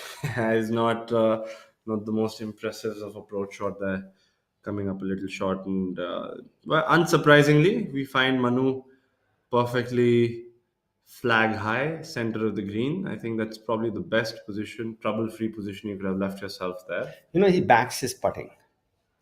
He knows that he's going to make a few long ones. I feel that is very important to play your percentages correctly. I think That it takes pressure off your long game as well. yeah, You don't have to fire at all pins. You feel like just hit more regulations and you still are going to be able to score. absolutely. Yeah. Another person who I used to do a lot of that was someone I grew up playing a lot of golf with, Jyoti. He never took on something which was tight. Un, he had an uncanny knack of holding those 20 footers, and they would go down with perfect speed. So, he never took on those tight pins. He knew that he had the capability of making a birdie playing it to the fat of the green as well. This one is going to turn right to left for sure. We saw, I mean, who yeah. instead of Jyoti to actually learn things from? I mean, one of the better golfers the country's produced.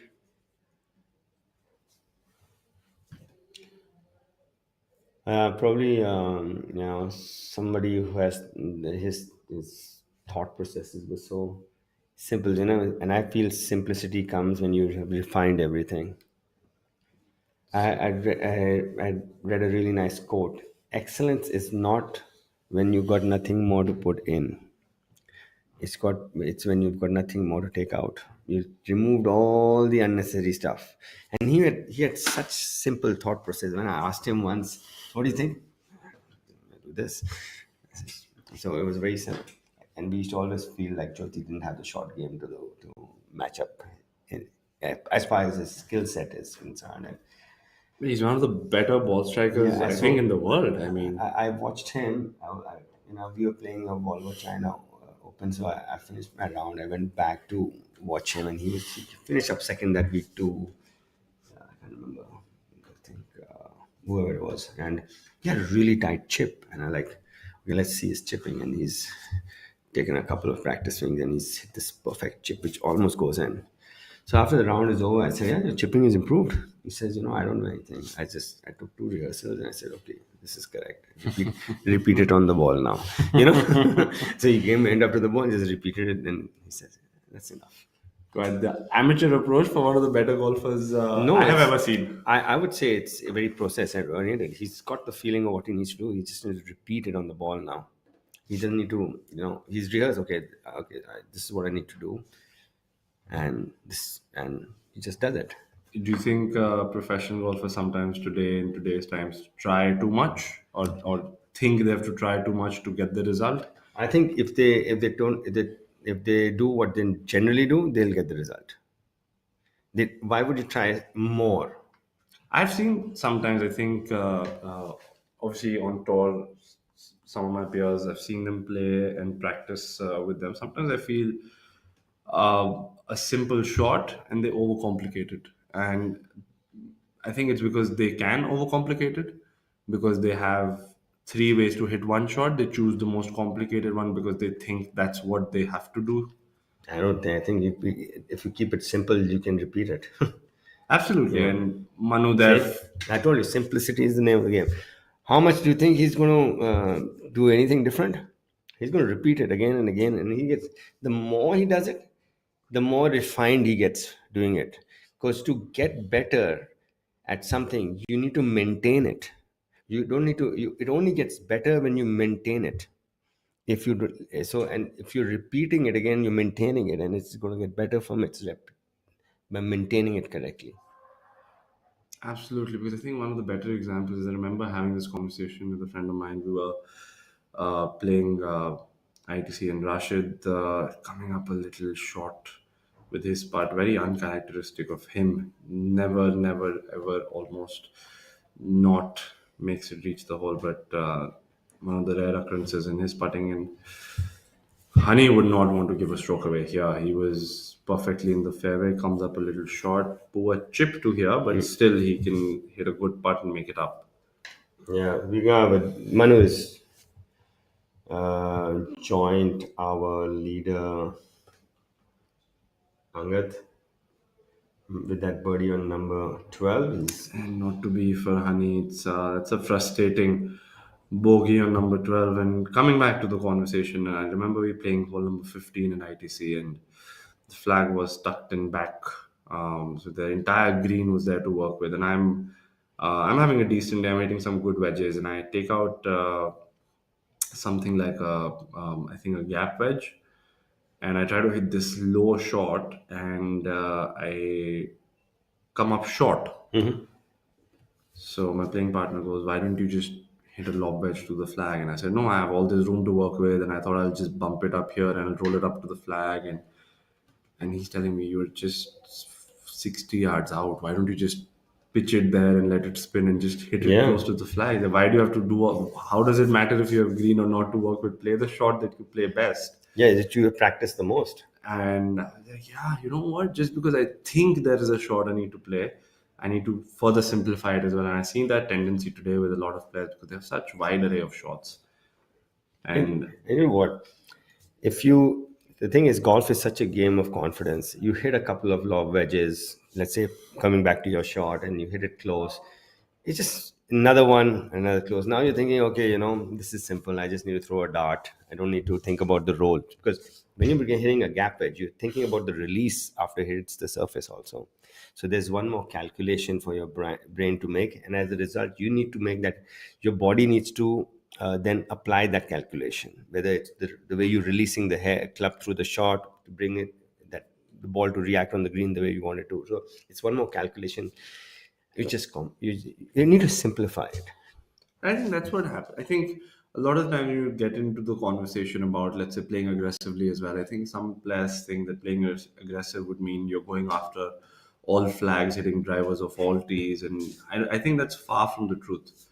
I think sometimes going aggressive would mean that on a particular hole, as you watched Manu on hole number 12, you put yourself on the green, you put yourself 20 feet away, and you try, instead of rolling the putt up to a couple of inches, you maybe try giving a good roll on the putt, and that's aggressive on that hole. You don't have to necessarily take on all hazards or all bunkers and all. And you saw flags. him with that. He came up short on number 10, the par uh, 3 with his birdie putt. Remember, and I told you, you could see from his demeanor that he was upset with his whole mental thing. I think he's very process oriented. You can see it from his whole routine that he does. He's always thinking about, doing the same thing again. I can tell you, take a stopwatch. I'll bring mine tomorrow, and I will time him on his pre-shot routine, and I can tell you it won't be too far off.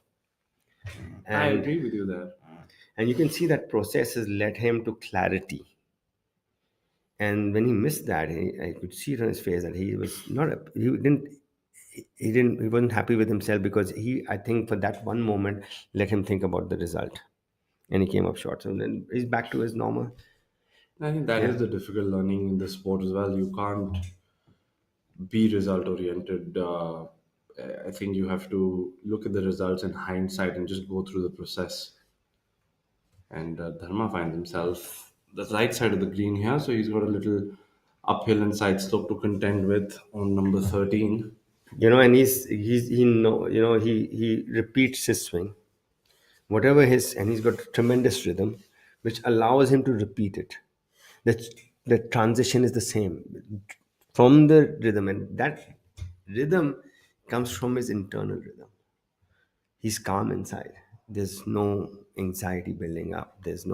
So his internal rhythm allows his external rhythm to flow, and that gives you the repeatability in the ball flight, and basically gives you the repeater in the swing that you're making, which really leads to the ball flight, and that's it. So he's kind of simplified it in his head. Absolutely, he's making the equation easier. And Yasha's finding the putting surface comfortably there, little further away than he would have probably liked, but on the dancing floor nonetheless. And Angad now from an ideal position as well. He's got a So very bent over posture. It's almost like he's very characteristic of himself. You can see how much of T-spined flexion he has from his in his upper bodies. Angad trying to be a little aggressive in comparison to his playing partners and finding the bunker on the right on number 12. A lot depends on the lie, but still, it's not going to be an easy bunker shot. Yeah, I think one other person who from his demeanor is Veer. He also feels like he doesn't need to do anything extra. He just needs to do what he does every day, and you can see it from his demeanor and his That's a body language. great change of fortune for Jairaj there. He's come up with a couple of three putts there, but holding one out there, that should be a relief for him. And good speed on that actually. I think it makes a lot of difference as well if you've played, if you've pushed yourself on a different tour outside and you compete with a lot of global golfers. You learn a lot, and then you also figure out a lot of things about yourself, and you want to be as calm and collected as you can be while going through a round of golf. Yeah, this the environment creates you to high perform yourself, and now once you go there and you perform and you can set new standards for or new capability for yourself, and you are now capable of this, and that is what a higher stage makes you do. It makes you high perform yourself. It leaves you less, gives you less margin of error, and uh, so many times golfers don't realize this, but the error in shot was not because of a technical error. It was just error in process or error in thinking, and And that this led to that Yeah, shot. decision making is you have to that comes from experience. You made that once and you say, okay, listen, I've done this and I know it doesn't work, and this is the smart one to do. Though your ego is telling you, listen, let's take it on. You can do this short. You've done this enough. But then from experience comes out, okay, listen, you've done this before. We can't make the same mental error. So then you make a smarter decision. Absolutely, and I think it's understanding how to do that week in week out of competitive golf. As you watch Angad now after Yeah, that he's little error, this is a relatively straightforward bunker shot. The lip is not very high. Has he left it inside, or did he thin it? I think uh, I think he was trying to be too cute, and he is coming out of the bunker. I It's think probably he. left on the slope. Maybe it's not rolled back in the bunker. Okay, so it was Yeah, he's just gotten out of the bunker, and uncharacteristic of him. He's letting a few slip by and missing it in the wrong places. he definitely Yeah. did miss it in the wrong place there. I think that was again that's probably one of those errors made because of the decision he made, or maybe a process error. So which way does Angad like to move the ball? Angad, of the last I saw him, he plays this very tiny draw. Yeah. Very impressive with the driver, playing that ball flat. But he's a very good, what we would like to call field player. So he can move it both ways. I think it really depends on how he wants to play the hole. But predominantly, he plays a little draw. Yasha's now from a similar line to where Manu was, but a little further out. Yeah, good roll on the ball though. You can see him Wonderful striking. roll. Yeah. Just not getting it to the hole, but he won't be too disappointed with a two putt there. I think this last two holes has steadied the ship a bit. He was a little bit of the latter half of the front nine. He was a little bit of a roller coaster with bogeys and birdies, and this last two holes have been kind of stabilized. Sometimes you need that feeling of stability for you to accelerate? I think sometimes par's a wonderful score. Even if you think that you want to pick up a shot here, thinking it's an easy hole or the flag position is relatively in a gettable position. A string of pars, a bunch of pars on a golf course like this is never a bad option. Where does Angad practice? Angad predominantly plays in Chandigarh, Panchkula or Chandigarh. He and this is, I think, if I'm not wrong, this is his eighth week of golf in a row as well, and he's basically been competing for all those weeks, and it's quite impressive. Yeah, he's that's and he's got another week coming up He's after got this. another Yeah. week coming up, and He rest might. assured, we'd be listening to commentary with his name popping up again and again there as well. Next week, the tour moves to my home course, Yeah, I LIVC. like that golf course. Allows you to loosen up a bit. And coming up Feel short with feel his like par you attempt. can go after the ball a little more on that golf course. Yeah, it's back-to-back bogeys now for our leader Angad Chima. Now we have a new leader, Manu Gandas. He's 11 under, and Angad and Yashas find themselves at a short adrift at 10 under, and a further short adrift is Veer Alawat at 9 under, and Ajitesh is having another phenomenal round today. He's moved into to 7 under after birdieing 10 and 12.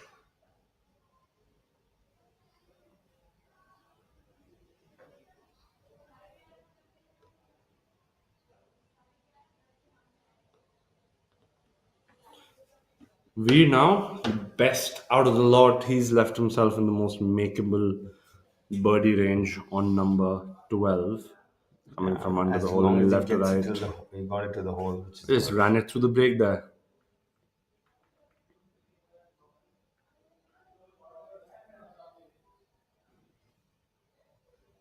Now, where does Veer practice? DLF? We practice DLF. He stays very close to my house, very close to DLF.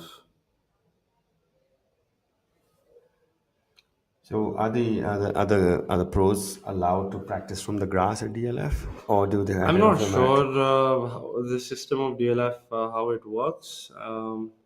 I think they do a lot of maintenance work through the year, and I think, if I'm not wrong, apologies if I am, but I think most of the year the grass isn't available for the members or the pros.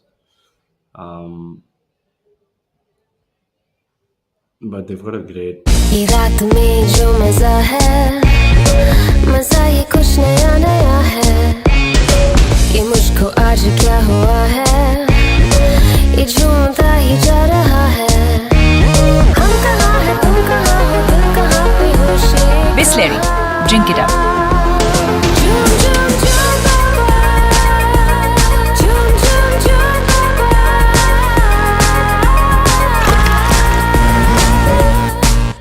They're two different surfaces, the green and the apron. They're two different speeds, right? And then there's one more calculation. If you come closer and you get less fringe, you calculate less. At the end, we want if you the result of a putt is largely dependent on the speed that you hit it at. No, actually, right, it's a great observation. I think he just a couple of rolls, he'll be on the green, and then he just has to figure that speed out. And I can tell you, most of that 1 foot that the ball flies out of the club face for a while. The most of that 1 to 1.5 feet that he has in front, the ball will actually not touch the surface. So he basically can hit it like he's thinking of himself on the green. Little calm and composure, little smart play by Manu. Let's see if he can take advantage of that. I think this is where he really shines, because these are the putts where he holds them a little more. He's got the speed correct. He's got the speed correct. I've very seldom seen him come up short or ram it by or something like that. You look at the speed. Perfectly done by Like him. it's you think it's going in. This one has run by a bit. Probably the furthest he'll hit a putt from the hole. He Yeah, still he knows the yeah, break. He's gone yeah. exactly over the hole. He knows the The roll coming best back. I saw him as far as composure goes was on the final hole at Tollygunge, which he won this year. He had that chip. He had this. He was on the side slope of that mound that comes short of the green, and you another person might have rolled it up, and he's just and he off tried to hit a high soft. He didn't even think about it. He just took a normal chip, let it go 8 feet by because he knew he had two putts to win. He hold the putt also. That's smart thinking. Yeah, You don't put yourself under pressure. he was so composed through this whole activity, so in the moment. And then I realized, dude, this guy is backs his putting. He backs it. He says, okay, I'm going to give myself a putt because I know one will come out, one out of two or three will go in. I think he does the best job of never putting himself under any stress. Yeah, because he's, if Inish, if I give varied line 3 15-footers and you're going to make at least one of them, Those at odds least are a lot one, better. you'll say, okay, let me give myself 15-footers, right? But you're going and you're not holding a single 15-footer, then you say, okay, let me try to hit it a little bit closer. Then you take a risk, and then now it doesn't come off. Now you just made a bogey, and then now you added the pressure on your ball striking by, it's just he backs his putting, and which is phenomenal. And that's what Tiger did also. An Tiger was the underrated best putter. putter when he was number one, and Nicholas was the best putter when he was number one.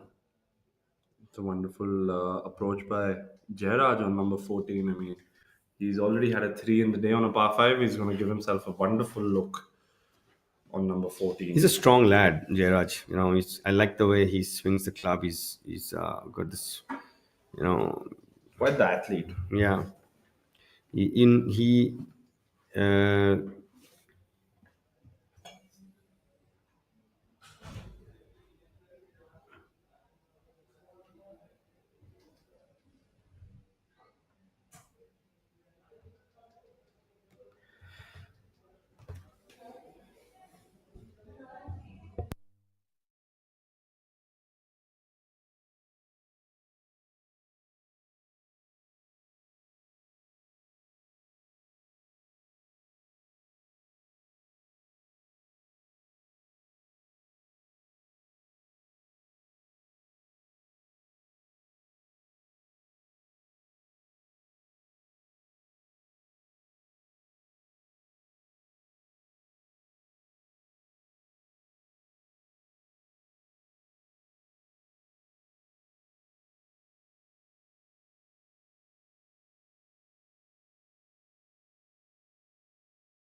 a nice view of Noida golf course, looking back from the green of number 3 towards the tee box. There's two tall buildings in the background. It's like if you want to explain somebody how to get close to Noida golf course, you just say there's two buildings and it's right next to that. Two tall ones. Yeah, and so as luck would have it, I live on the tower on the right, and I wake up to this view of the golf course. It's a wonderful view to wake up to. And currently on the golf course, our It's leader actually bro- quite noisy. That crossing in front of Noida golf course is the busiest crossing on the planet, I feel, and these it's quite noisy. and we have a change in the leaderboard now as Angad Chima had started the day alongside Veer and Yashas in the lead. The lead has changed hands now, and it finds Manu Kandas sitting atop it at 11 under par, followed by Yashas and Angad, both at 10 under, a short adrift.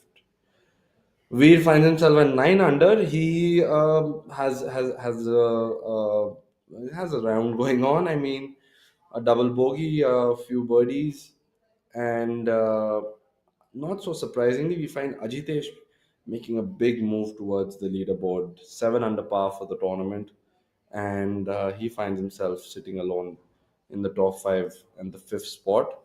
Uh, the top 10 would be made up by Harshdeep Singh Sethi, Abhinav Lohan, Karan Pratap Singh, Saqib Ahmed, and Chandrajit Yadav.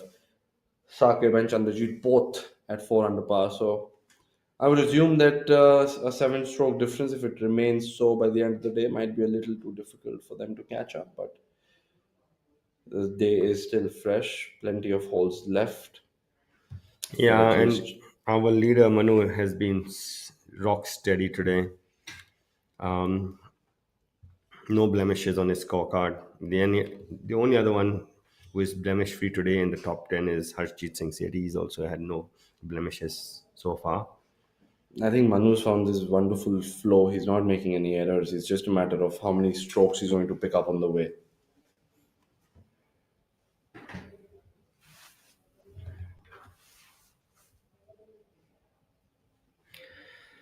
He's he's so much in control of himself emotionally, you know.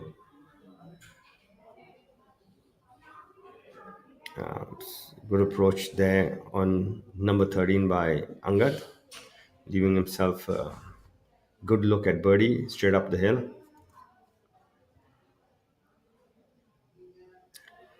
And the other two in the trio are Jashash Chandra MS, who is finds himself one behind our new leader Manu Gandas, and Veer Alawat, who's got the yardage dialed in. He's about 4 feet for birdie on number 13. Hey, the greens are, like I said earlier, they're much softer than yesteryears. You can see them getting a little more purchase on the green. I once spun back at least 4 feet. Yes, and that is uncharacteristic of Noida golfers. So we've always remembered the greens and the fairways to be both on the harder side. Yeah. Which means Hello, my name is Amardeep Malik, and today I'm here to tell you about Noida Golf Course signature hole number 10. As you can see, this hole is a hole-in-one prize for the Delhi-NCR 2024, presented by Nissan, and they're offering us a magnite for a hole-in-one here. This hole is a very interesting hole because it has a very big water feature right before the green and OB behind. The wind is very gusty, and it switches a lot here, so the pros have to be really careful about being very sure of what wind they are playing. And it's going to be a really interesting hole because a lot of guys are going to be starting off this. Half the field is going to be starting off this tee, so I'm pretty sure all of those guys would want to be on the green and definitely trying for a brand new magnite. Oh, stop! As you can see, this par 3 has a big water body in the front, and the green is almost a semi-island green because it has water in the front and OB behind. As you can see, this is the big water body right before the green, and we've teed off from that side, and it's quite a daunting feature when you're standing on the tee to see the flag just over the water. As you can see, that was a good shot. I have a very realistic chance for birdie. Almost had a chance for hole-in-one, but the golfing gods probably have a different plan.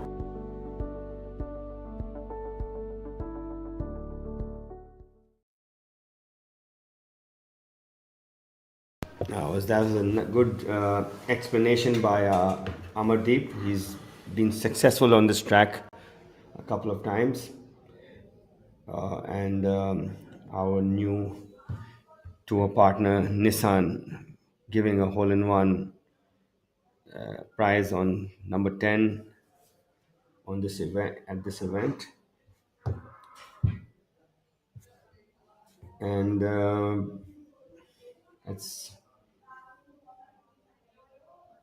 I remember once playing an event in, I think it was Global Greens, quite a few years back at Bangalore, and they had a BMW for the hole-in-one.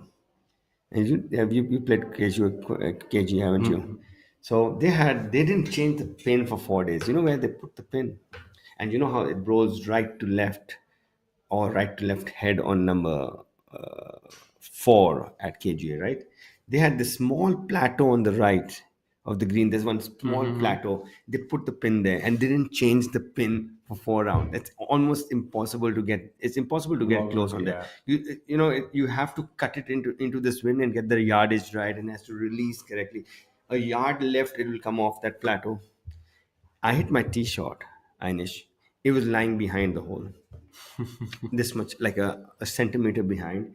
And from the tee, it looked like it finished short of the hole.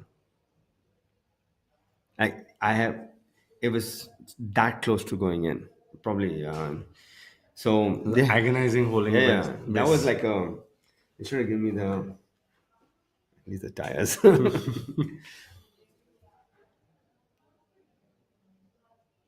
Yeah, they should have some price. I mean, almost did it. Angad now from under the hole, aiming quite a bit left. Yeah, this one turns actually quite a lot also, and it's into the grain, so it's like into the grain is like hitting into the wind. It's going to exaggerate everything. See? Oh, that's a wonderfully yeah, holed great putt by him. It's going to be, he's going to take that momentum forward onto a par 5. Yeah, Great to make a birdie right before a par 5 as well.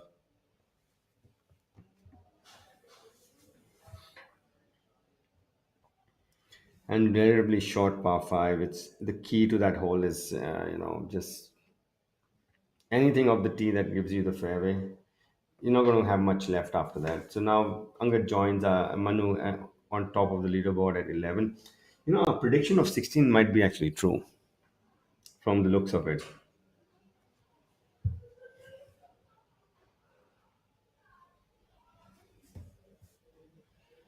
Yashas with his birdie putt. And this one will actually want you. It looks like it's right to left, but it's going to go left to right.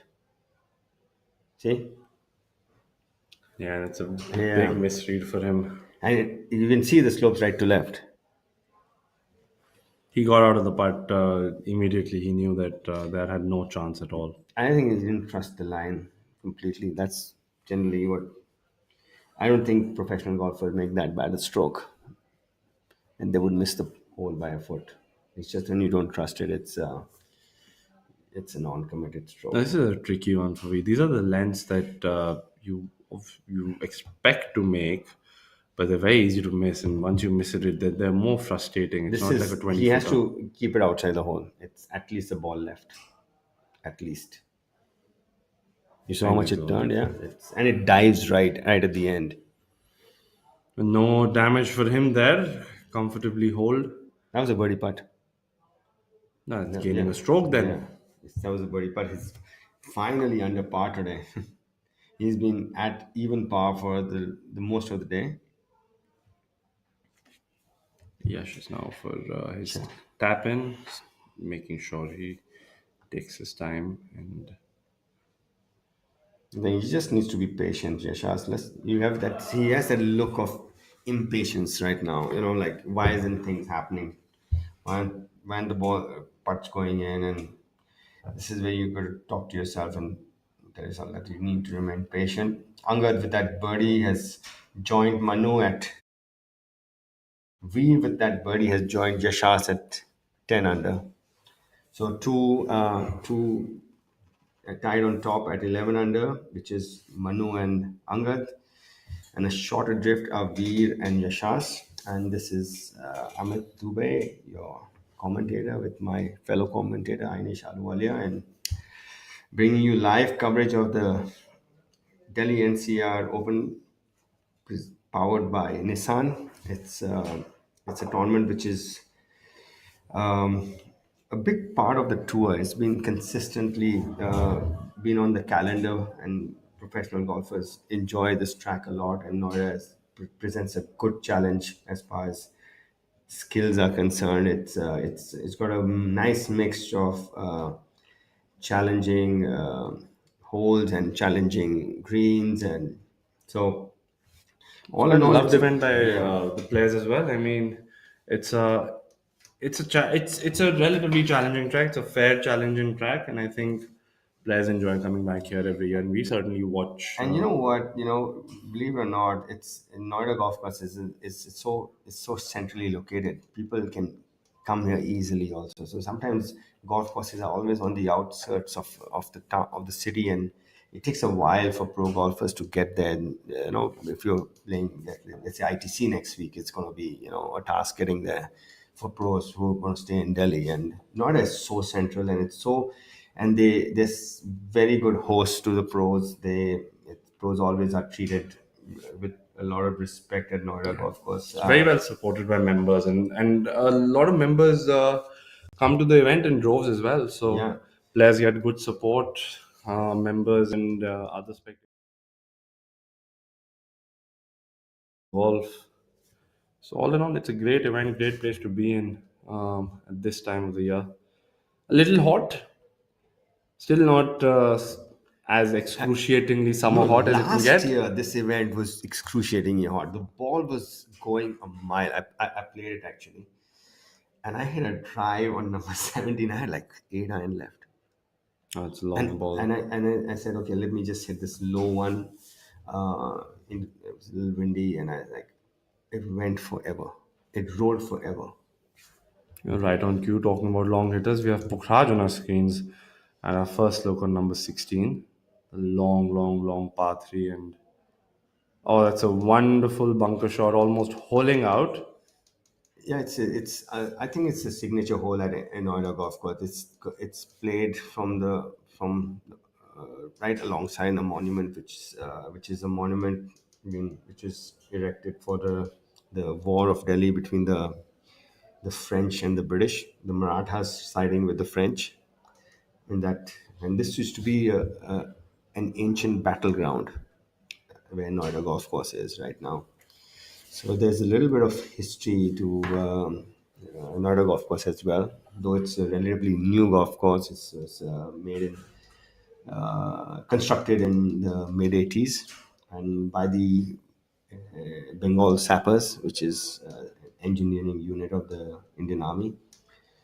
And as a result, there's always an army present representation on the board of Noida Golf Course, and it was a really good thing for a lot of retired army officers. You know, come and they take retirement and settle down in Noida, and the golf course is a huge part of that decision making where they want to settle down. Yeah. And it's got a great member culture in Noida as well. And over the years, I've seen the infrastructure and everything get upgraded It's the and better. second busiest golf course in the world, and the first busiest is also in India. RCGC? No, BPGC? no. One more guess. Okay, let me think. I'll give you a clue. DGC. Retired army people. Where will they play? Chandigarh? Yes. Ah. And the retired Sikh army people. They are big golf addicts. Yeah. So this was determined by the maximum number of rounds played on any day of the year, and that was done. At the maximum number of rounds played was at Chandigarh Golf Club. Haji now for his par, and that's going to be His first bogey. his first bogey of the day. A little disappointing for him. Quickly moving out. Not really. He actually made bogey on number 13 as well. He had a birdie right after, so now it's just another bogey. A little bit of a roller coaster in the back nine.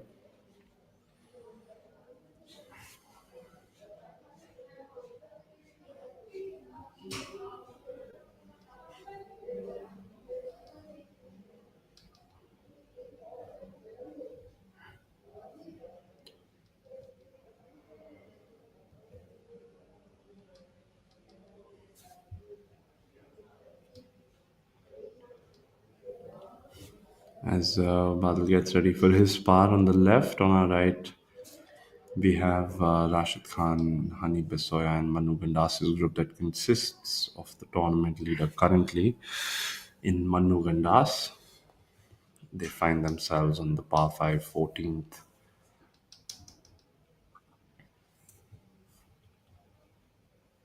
I think they're all waiting for Manu. Manu's in the green side bunker. Not with that top left flag, probably the best place to miss it.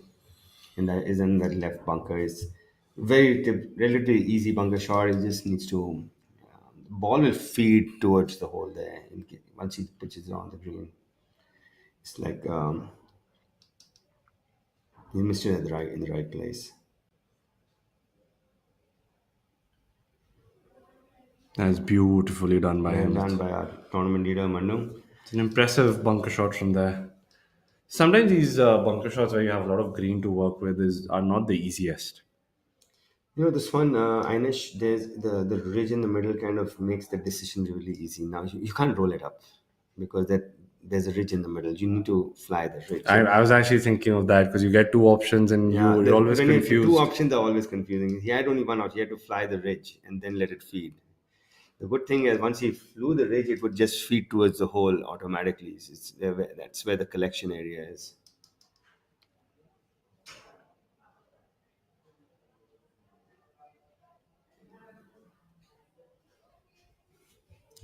Rashid on a little bit of a bogey run right now. Vikrant finishing up with 68 today. Rashid waiting for it to break back, but did not give it enough speed there. So standing dejected, looking at that part, he expected better. It's going to be a tap in for him nonetheless. You know, he's surprisingly long for his size. You know, he hits it quite far in it. He hits it a mile. Yeah, if you just go weight to power ratio, he's a Mini Cooper, right? Absolutely. So, But he's not. It's not just pound for pound. He's actually fairly long also.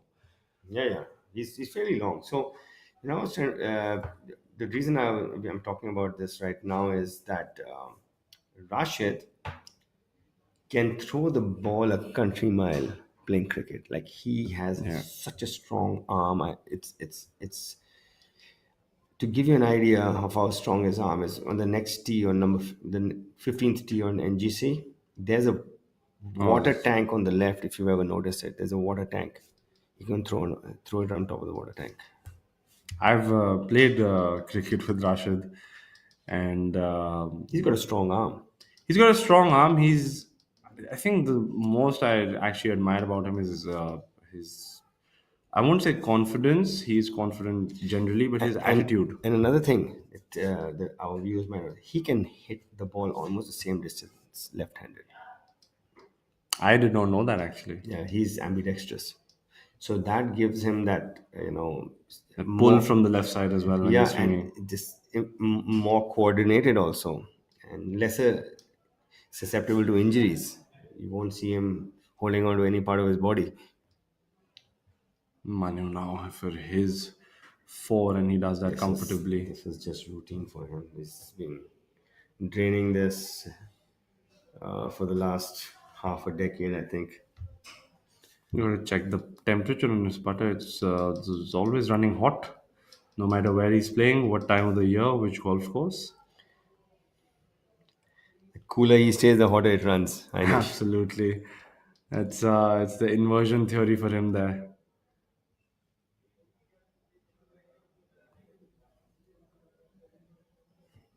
It's a wonderful look at number three again. Those two. You know, that mound in the middle of the green on number three makes it interesting. I always thought it took away a lot of pin positions on the green.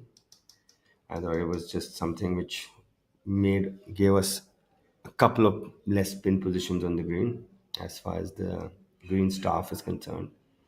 Angad finds himself on the right side. Used to be a grass bunker. See a couple of hazard stakes there, so I'm not sure if there's water and he's hitting on the slope or it's dry, so he manages to lay it out of there and lay up. Yeah, he's found that thing which place I'd spoken to you about, which should be converted into a hazard as well. I think it makes the hole much more interesting. It's going to make you make one more decision whether you want to take it on or not. Because the out of bounds on the left and the narrow fairway was not enough. We need a hazard But you as know well. what? It's a 500-yard par Yeah, I five. agree with you. It's a par Like, five, and I you think for know, the longer hitters, you can actually fly the I, hazard you with a know good what? hit. The right bunker is a really good place to miss it. You hit a 3 wood off the tee, or say 3 wood like a soft fade off the tee, just short of the hazard, and take it on with a fairway with like a driving iron. If it comes on the green, well and good. Miss it in the right bunker, and if your bunker shots are half decent, you get it up and down at That's a least. great iron shot by Veer Alawat there. He's going to have a Very, very very makeable good. look Yeah, on and number three. that's going to change a lot of things on top of the leaderboard if we gets to make That's three there. probably one of the better iron shots of the day on number 14, using his.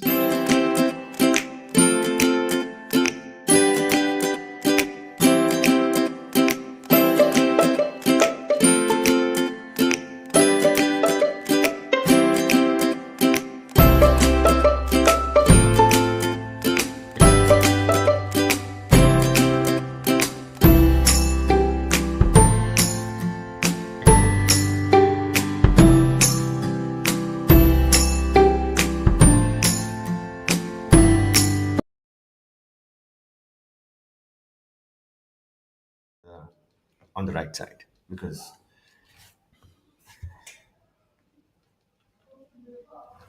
Should be no more than a mid iron there. And he's done a better job than Veer. it might go in.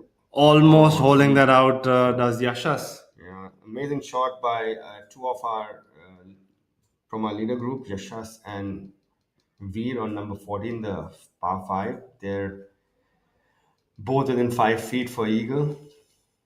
Well, that must have been some shot to watch for the people following this leader. By the group. way, Angad doesn't know that they've hit it that close. You can't see that ball from the fairway. They actually don't know how close they are. They know they're close. Just good thing for Angad. He can't see the good added pressure on him to say that I've got a wedge in my hand and need to do better. That's exactly why I said that. I said he actually doesn't know how close those golf balls are finished. Well, Angad would want to put this closer than his playing competitors, which would be a heck of a shot because they've hit some very, very crisp iron shots into number 14. Langad's got that. I don't think the bunker is going to be in play for him unless he fluffs it or mishits it completely. He's got a little room to work with. He can choose to drop a shot and roll it, or he can choose to fly it all the way back. He's got a couple of options.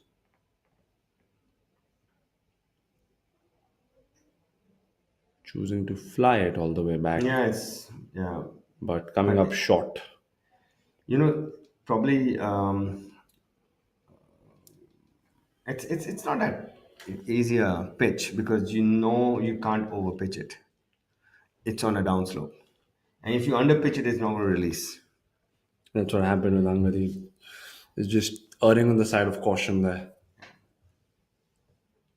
But that would mean that his birdie attempt is going to be a distance away from his playing competitors as we take a look at number 16 again with Ajitesh, this time from over the hole. So over the hole on this line on number 16, the long iron, this would have looked good once it left his club off the tee. Yeah, he's had a good run. He's birdied. He didn't birdie 14, but he birdied 15. That's a great chip shot. Yeah, good technique there for our viewers. This is how you need to hit a small pitch.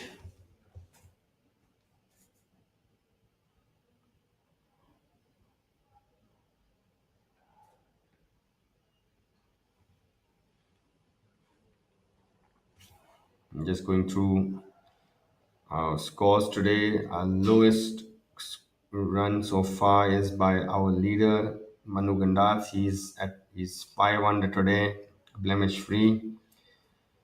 We have Vikrant Chopra who shot 68 today. He's moved to 4 under and a tie for 12th alongside Sakib, Sachin, Arjun, Prasad. Then we have Harshjeet, Ajitesh, and Karan Pratap, all 300 today. And that's a disappointing lip out there. You won't want to miss those putts, does Harinder Gupta on number 16. So, Harinder's been around for so long.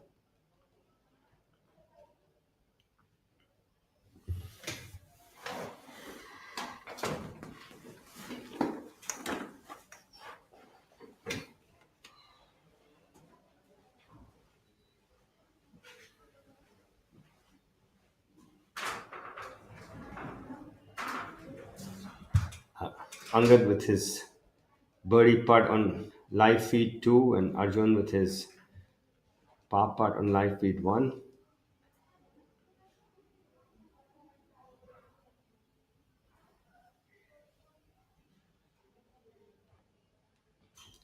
Just narrowly missing out on his birdie on number 14, Angad. So that'll keep him at 11 under, one shot adrift of Manu. Well, Veer has a putt to tie Manu on number 14.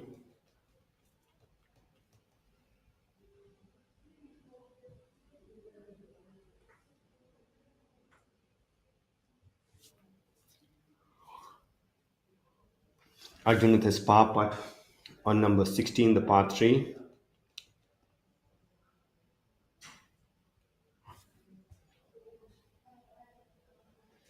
Using the whole hole. Even par today, 4 under for the tournament. And this is what Veer has left for his eagle on number 14.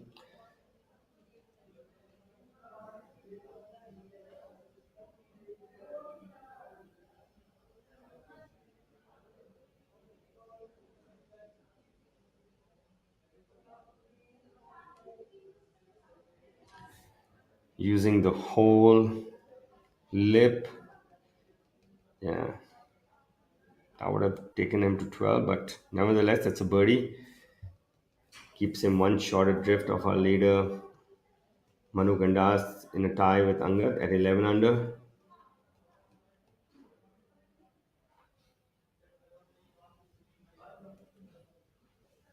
Nishas with his birdie, his eagle putt on number 14 now.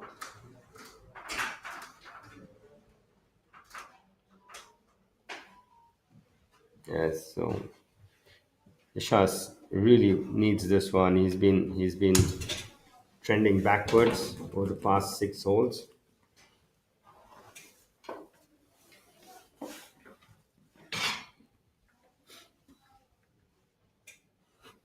He's giving a lot of thought. Inish, I'm not sure. I'm not sure he's very confident about the read on this putt. Let's see. Yeah, Does no it mistakes wonderfully there. though. Yeah, so that's a little bit of change on the top of our leaderboard. That takes Yash Haas to 11. Veer to 11 and keeps Angad at 11. Our leader is still Manu Gandas at 12 under. I think Manu's going to pick up a couple of shots more going into the finish of today. Yeah, he's got 16, which you can see. It's what the viewers can't see is how narrow it appears from the top, because these trees are on both sides, and it's almost like a bird's eye view leading into the green. If And you have a long club in your hands as well. I think Yeah, it's even a longer 230 it yards. does. It's 230 yards to the front from the top, where you see Rashid right now. Yeah, so it's not, it's mostly it's a 4 or a 3 iron for most. The longer players are also going to least hit a 5 iron, 4 iron, depending on the flag position. And it's always a little bit of a log jam there because this is a demanding hole, and Pleasant, would taking a love to little more see time. what the average score on number 16 is today. So,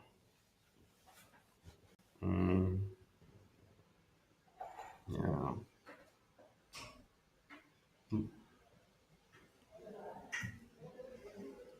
Well, 50% have made par, 50% have made birdie. And there are a couple of big numbers. Amardeep and Ankur made fives, and there's been only one birdie. So it's playing a bit over its par today. It's more like a 3.5. So hence you see there's a little bit of a hold up from the group behind are waiting as a result of that, the difficulty of the hole. I think you make a par here, you're picking up half a shot. Yeah. That's what I would assume. But a par would mean three really good solid strokes. So we've had three eagles on number 8 now today. We have got Gaurav Pratap, Shivendra Sisodia, and Rashid. So for the reason for that being the way the pin position is, More accessible. so and these are good players. And they're all going to have eagle putts, and if the pin is more accessible, they'll have shorter eagle putts. As a result, you will have more eagles.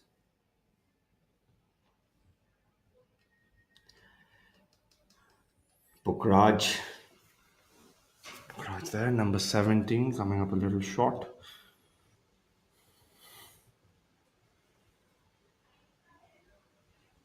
he always looks a little angry. I don't know why. Am I seeing, does it appear to you also? Yeah, I think Like he's got that. He's the angry young man? older brother in the family as well. I think with the older sibling, it's a tendency to be a little more serious. But he's very jovial otherwise. He's He's a always- nice guy. I enjoy talking to him. I know his father also quite well. He's probably more bubbly than anybody in the family. But I like how Pukhraj approaches the game. He's very he likes to play through his round quickly, stands in the tee, hits, doesn't want to think too much. that only happens if you simplify your thoughts. Otherwise, you end up Yeah, thinking too much. he he doesn't want to think. He wants to know where to hit and what to hit, rather than thinking what do I have to miss and what trouble is there, what trouble is that. Just goes about making his strikes and So we have Shaurya with a relatively easy chip up the green on number 16. He's missed it exactly where you would want to miss it in case you do. It's not missed it there purposely, but coming back to the choice you make of the shot determines where you miss it.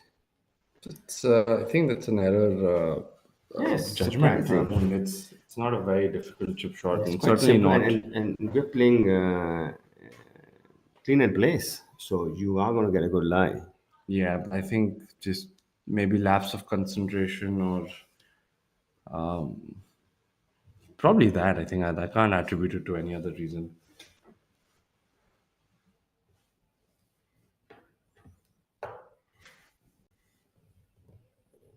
Yeah, he's on a good run. He's birdied 14 and 15. So a little surprising to see him hit a chip like that.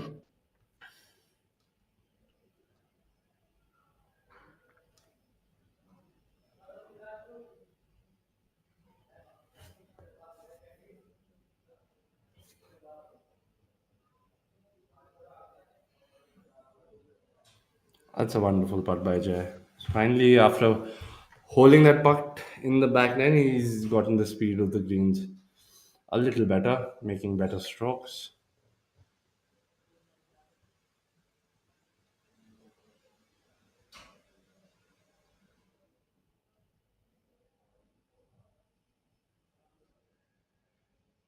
Yeah, he's pulled up his socks in the back nine. He was on this downward spiral, which but with birdie on 14 and 15.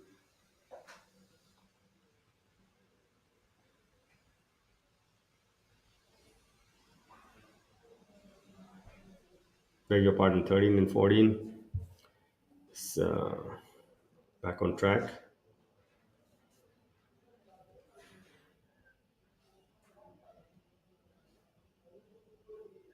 So you're coming back to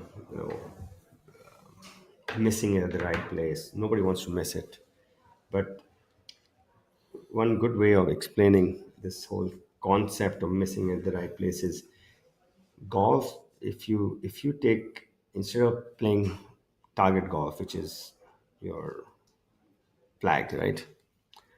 If you can make a goalpost, depending on what your accuracy level is that week, or your proficiency that week is, or your form that week is, you make a goalpost, and the goal post gets narrow with the smaller clubs, shorter clubs, sorry, and long wider with the longer club. You make your goalpost either side of the flag, or sometimes the flag is in the middle of it also, and try to score goals. And that way, your misses are better. Yeah, I think you give yourself a margin of error and you're not putting as much pressure on yourself then. And your chances of making a better stroke, be it in putting or long game, it just Yeah, increases. yeah. Things, it's how you manage your anxiety. You are going to be, if you're not feeling any nerves, that means you're not competitive. And the sport is a game of misses. The better someone misses, the better they Yeah, play. absolutely. Oh, Dharma was walking it in. He thought he'd made it, and a little perplexed with what happened, he's taken a step back and tapping it in there. Yeah, A little shocker for him. yeah, you gotta. Sometimes it happens in NGC because it turns surprisingly. You've seen so many misreads right today, so you can never be too sure till it finds the bottom. Many a slip between the cup and the lip. That was a Absolutely, that was saying. the case Yeah, for Dharma. Dharma on that hole.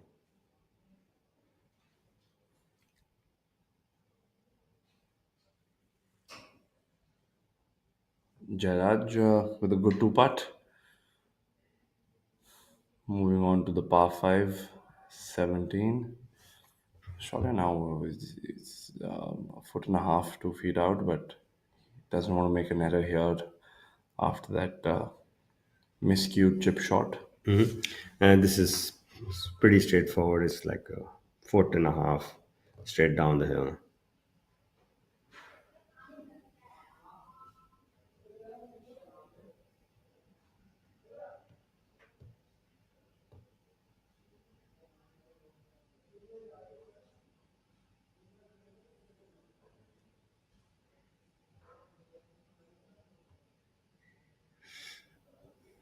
Here we have our leaderboard on the screen. Our leader is Manu Gadas. He's 5 under today, 12 under for the tournament.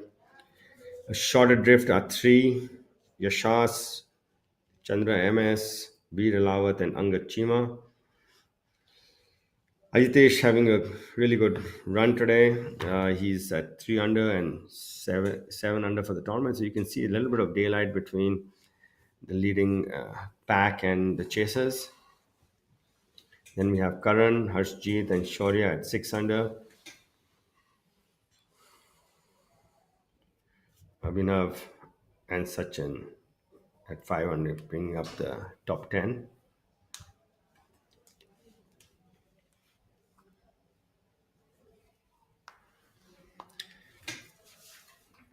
A good view of what our penultimate group has in front. It's the 230-yard par 3 It's like a 16th hole. short drivable par 4 is 16. Yeah, you can see everybody's out with a long club. And that is Honey with a rescue, so Must be playing into playing long, yeah. into the wind. Yeah, because Honey's rescues a lot of club on this hole. And he's missed it on the right, quite a bit to the right, in fact. So depends on what lie and what line he gets out of the trees. whether he'd be able to go towards the flag or not. And even if he does, it's not going to be an easy up and down. Yeah, three would make you gain half a shot to the field here. Yeah, and Rashid is just doesn't look extremely excited about that Leaning to the right would shot. indicate he's maybe missed it a little left of where he intended it to go. Yeah, I can't imagine most of the players taking this flag on. I think center green would probably be the more aggressive line here. absolutely. I think the flag's out of the Oh, question. Surya's on the bag. Okay, he's on a so Surya is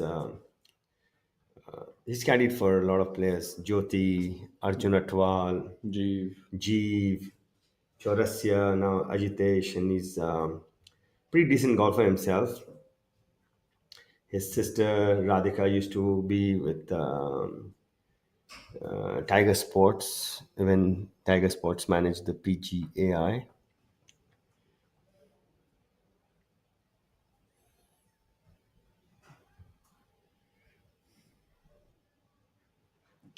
Dharma unleashing one on 17.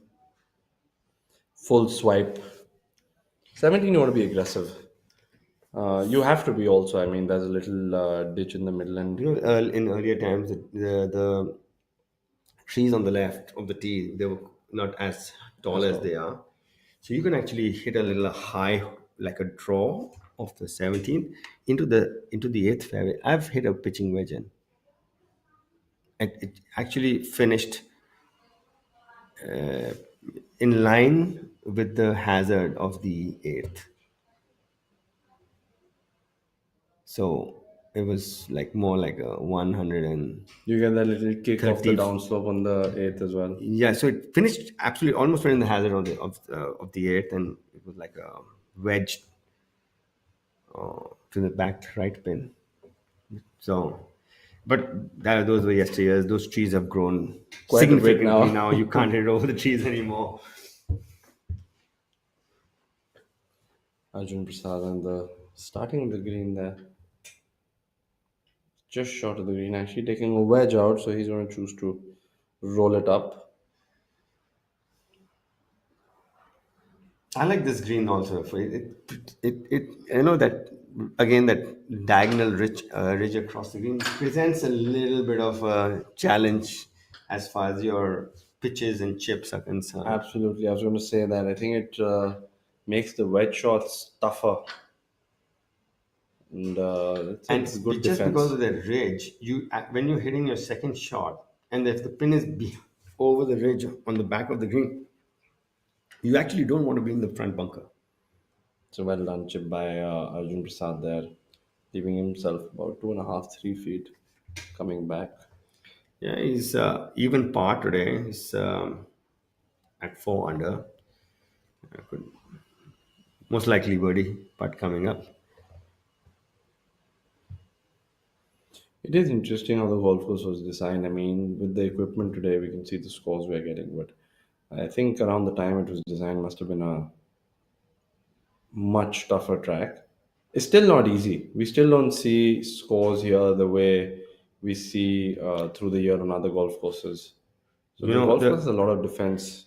the sad part is because earlier there was lesser water scarcity.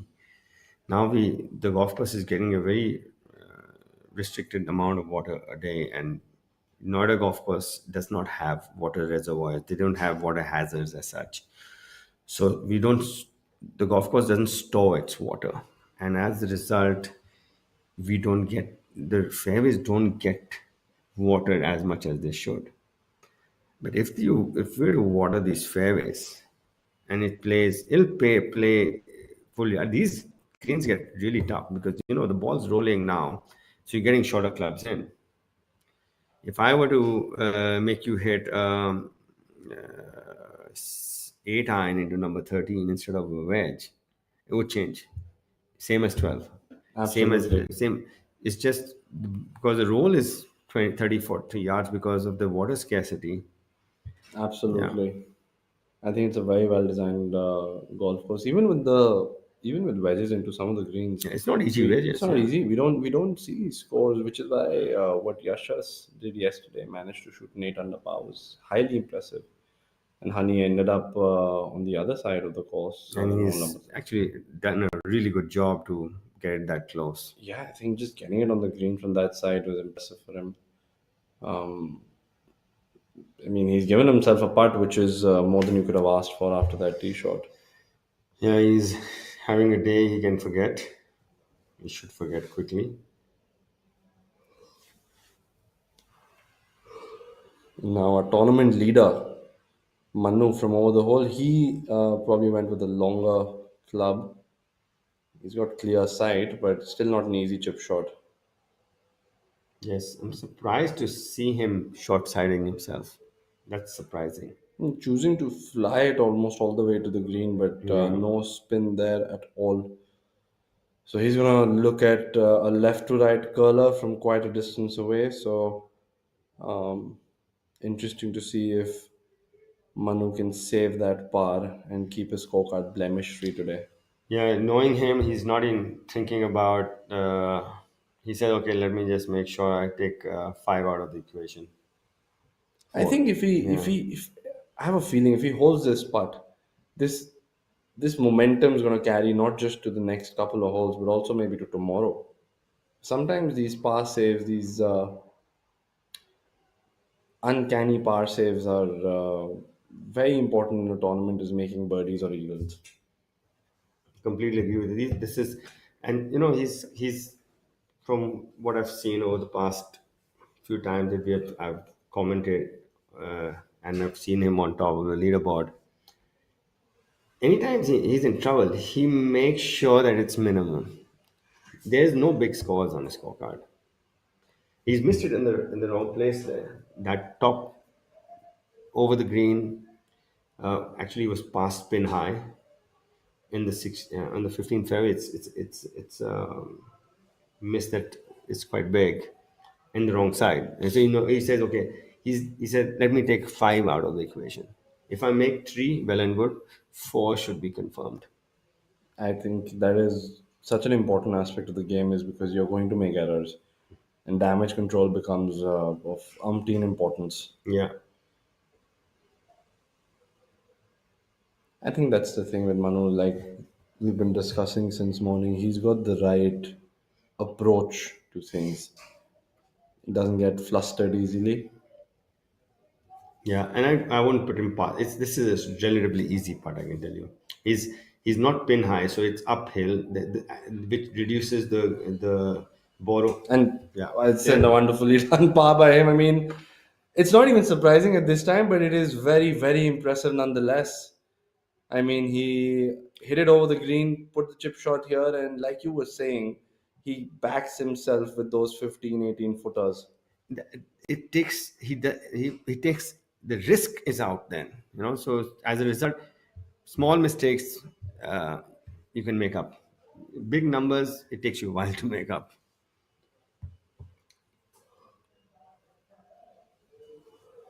You saw what happened at the Indian Open this year, Soderbergh making big numbers. He finished in the top five, but can you imagine how many big numbers he had made? He had like quadruples and triples. Yeah, If he had just made bogey on all those quadruples and triples, it would be a different ball game. Honey overboarding there and missing his par, which would put a little more daylight between him and his playing partner Manu Gandas and Rashid now for his attempt at a three. And again, he's rammed it through that break. It just that stroke felt a little jerky. I think he's just unsure of what he's doing on the green, which is a very, very rare occurrence for a player of his caliber. But speaking of Manu, I mean, he just impresses you at all levels.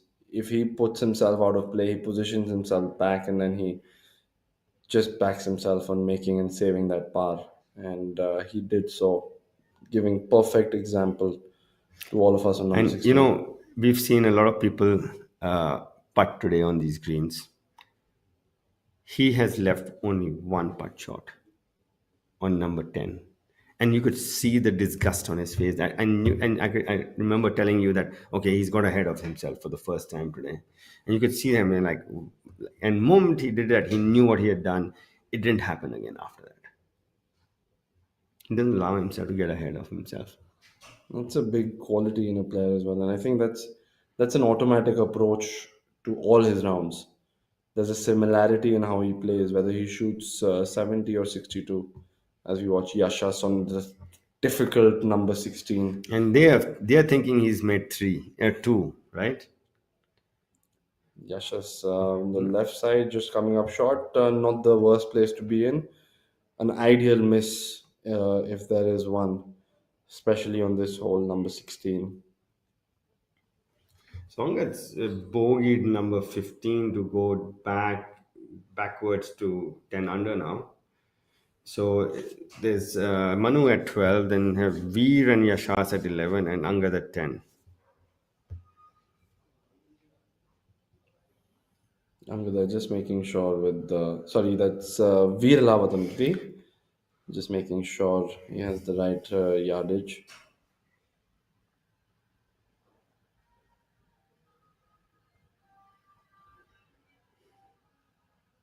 And on the screens on our right would be Rashid with the He's driver. going to go after this. He's going to go after this. I was going to He's say not very that. I happy with think himself. he is going Yeah. to break the ball in half there. Yeah. Yeah, he just went out of his shoes and went back inside. He did exactly that. I think he's eagerly And looking see on. the difference in personality. Yeah, you can see it. He's so fiery, and this guy is the Iceman. You know, like there's fire and ice in the same group.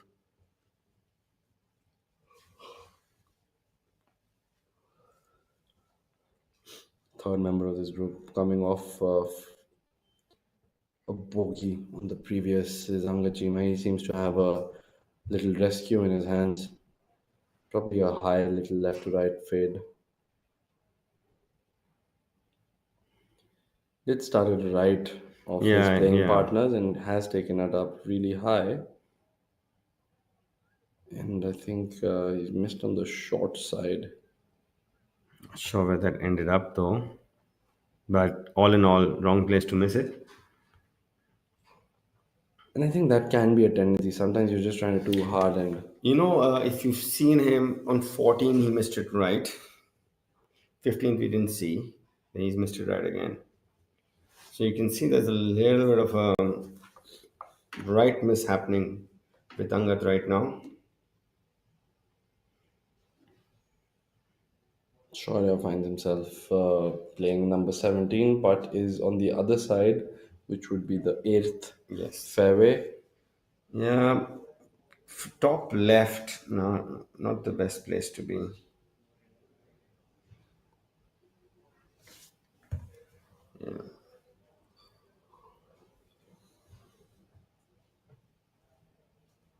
But the good thing is that the golf course, he's got a bit of room to land it between. You see where the closely mown grass is. This ball needs to land somewhere there. It's enough. The greens are soft enough also.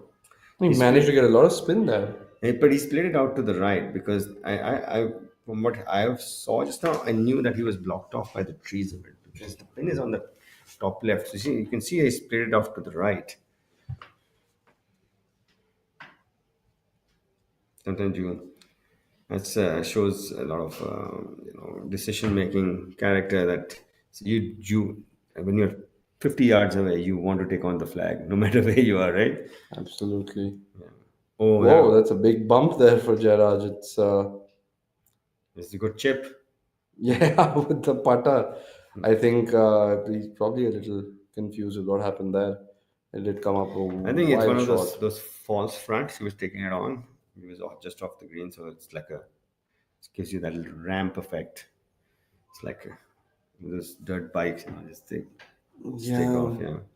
Unfortunately for him, he's still going to be quite a way back on that one. Yeah, and generally balls, a golf ball which bounces instead of rolling comes up short because it takes a lot of momentum off.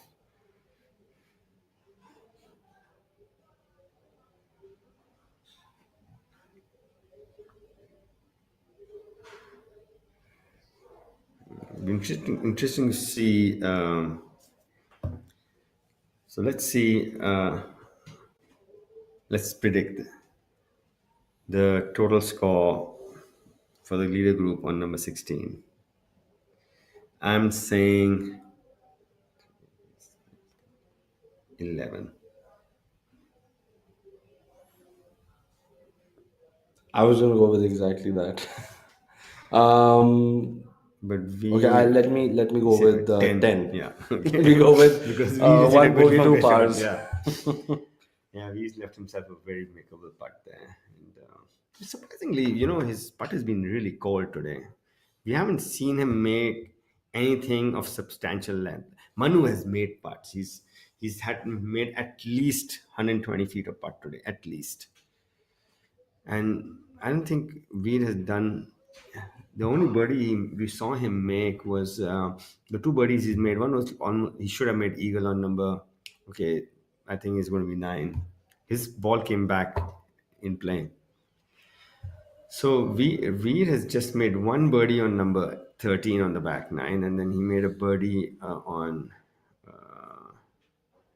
where he missed eagle on 14. Then he made a two putt birdie on number 1. Not Yeah, right. And then he made a birdie on two putt birdie on number 8. So basically, his three of his four birdies have been two putts, and one has been a very, very, really good putt there by Shaurya. Beautifully holed by him. I think he's just been hanging on by a thread, and him making that putt going into 18 would be a very good feeling. Leaving Yeah, himself absolutely. left on the eighth there. Our viewers can see how important good decision making is to getting a good score. You can see that he took his medicine, played it out to the fat side of the green, and he made a putt. And we saw Manu do the exact same thing on number 16. Absolutely, and as the day is progressing, almost coming to a close, the winds are picking up as well. Jairaj there, Come on, go ball. online but coming up short. A little bad luck, a little unfortunate to have had that little bump. And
we come back to the 16th.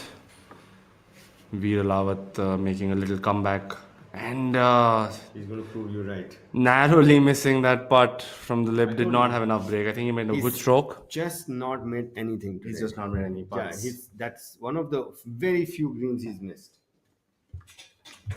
Well done by him when it comes to ball striking, but not making enough putts is Veer Lawat on the day.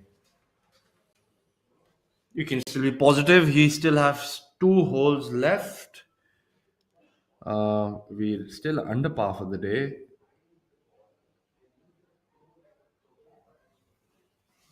And as you watch Jairaj on number 18 going through his routine and Yashas going through his for his putt.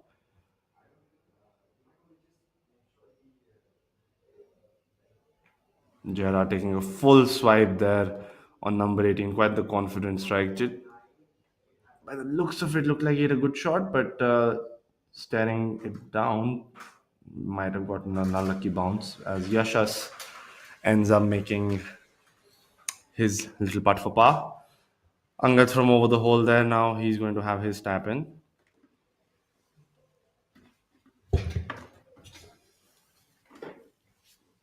So I think you're going to win that one.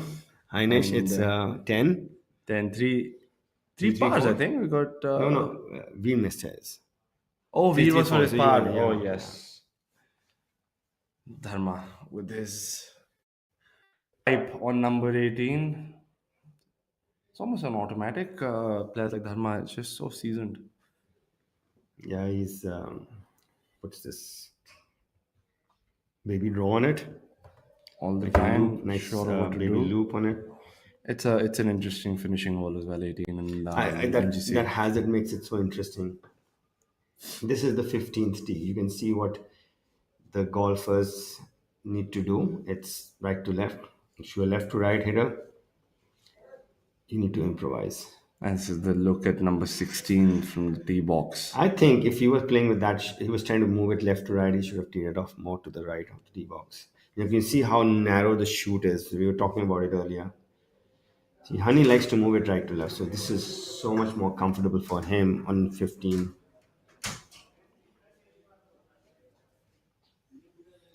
And this is our leader group on 17. You see on the boards, 556 Veer and yards. Angad. We're dropping back a shot to 10 under now. So it's Manu at 12 and Yashas at 11, and followed by Veer and Angad at 10.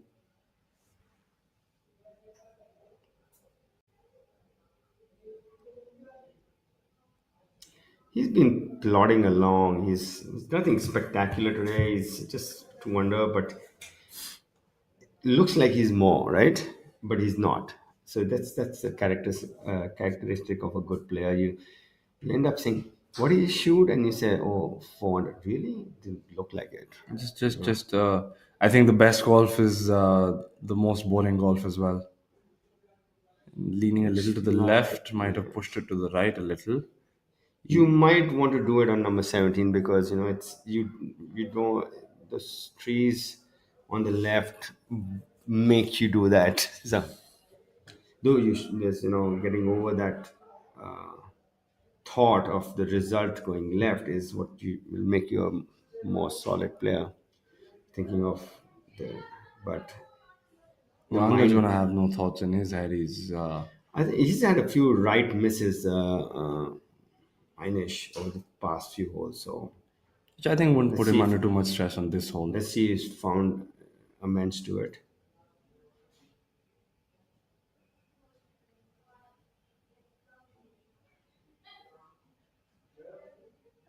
Seems to be content with that drive. Quick pick off the tee.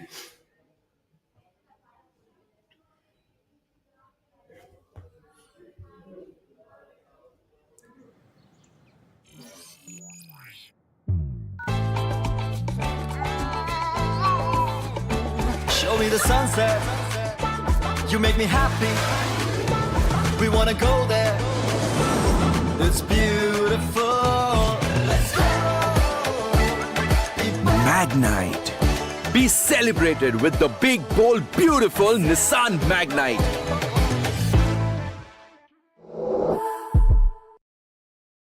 A little more aggressive, I think. Do you think that could be a reaction to the frustration? He's had a really a day he can easily forget, and from looks of it, it looks like that ball wasn't lying very well in the bunker either because Honey's a good bunker shot player. There was no spin on that, so that shows. Could have had a bad lie. Yeah. The only time a pro golfer of his caliber can't spin it from the bunker is when he has a bad lie.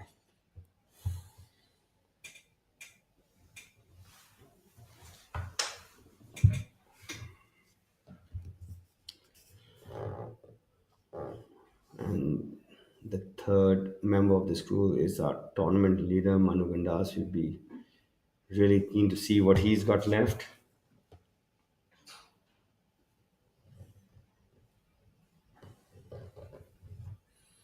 Manu would definitely want to pick up a shot here.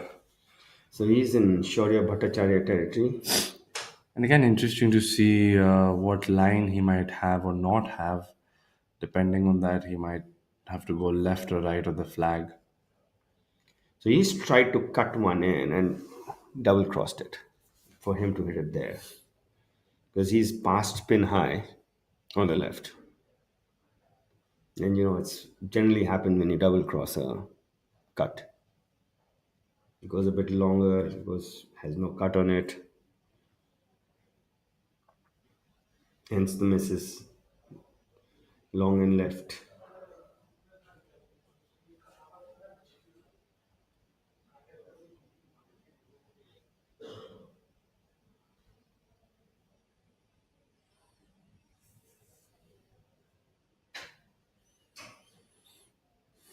Manu ready for his shot as Honey watches along.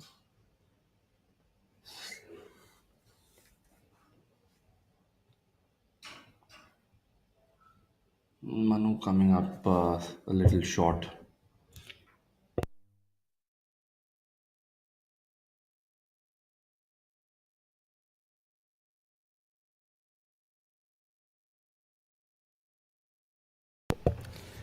Tournament director having a word with Jairaj Singh Sandhu.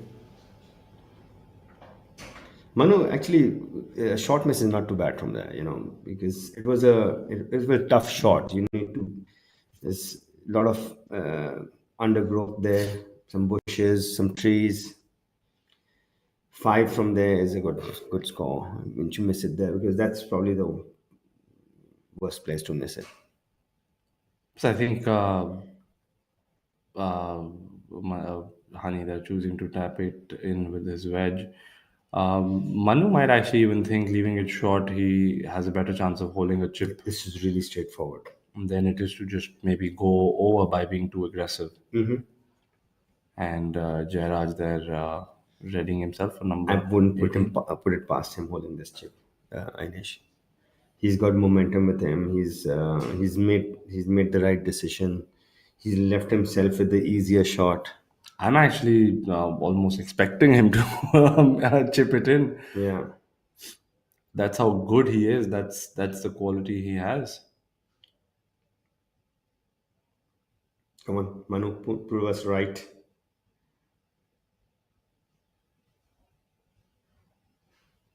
And he so almost did close. it. I was hoping he chipped it in so we could have coined a new term, the commentator's blessing. Yeah, but you can see the calmness in the whole process. He's Yeah, the clarity of thought. yeah. He didn't want to be over aggressive, lest he go over the green and it's a much tougher up and down, and maybe even go in the bunker and Yeah. exaggerate the error. Instead, he just said, I could roll it up. If it stays short, great. If it gets on the green, perfect. Yeah.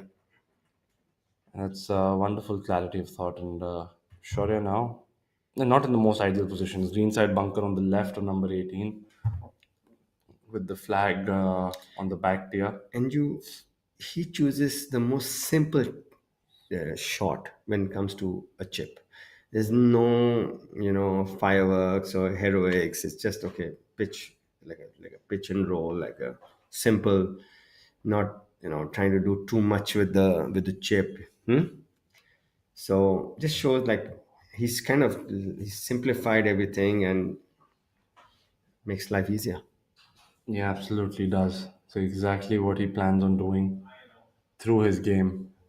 Executes it perfectly as well, I think. And I think he's one of those players who not doesn't necessarily shoot bigger numbers because he just hits it that well. So he does miss it here and there sometimes, and he puts himself in trouble as well. He just manages damage control like on number 16. All he accepted a 4 after that tee shot, and he made, which is why he gave himself at an opportunity at a 3. and he made that putt. And now on number 18, with a slightly different strategy than the other players we've watched, going with something which is less than driver. Not sure if that's a rescue or a three wood. And carefully looking on, which indicate he's not happy with the strike, maybe, or walking off the tee box. And on our left, we have Dharma coming up a little He's short. hit a club which is not going to make it to the water for sure. And he's going to back himself with his approach and knows if it's within 15-20 feet, he has a really good chance.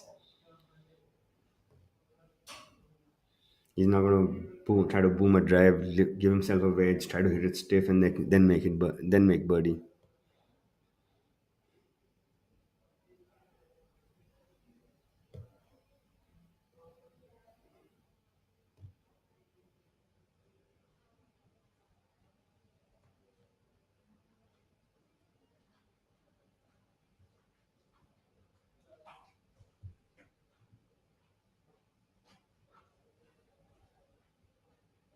Gerard with his birdie putt on 18. Jared left himself in a good place. You've seen a lot of quality shots from him today. Yeah, he's hit the ball really He's well. just had a little struggle with the putter, but some very, very good ball striking.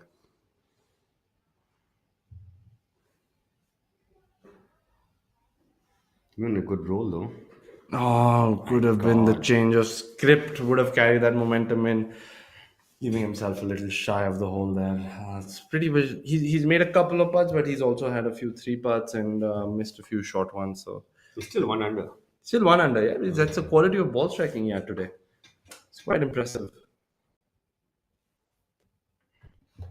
He has been playing well. He made the cut at the Indian Open, shooting a 4 under in the second round to do so. Not easy always. At DLF, it's a good score. I was watching that the winner that week, Kato Nakajima. I was really impressed by how he played that golf course. It's a tight track. He's one of the best amateurs in the world. He's pegged to be a top professional golfer as well if he transfers those qualities into professional golf. Yeah, he held the number one ranking as an amateur for the longest term. I think it was like for 2 years or something before he turned pro.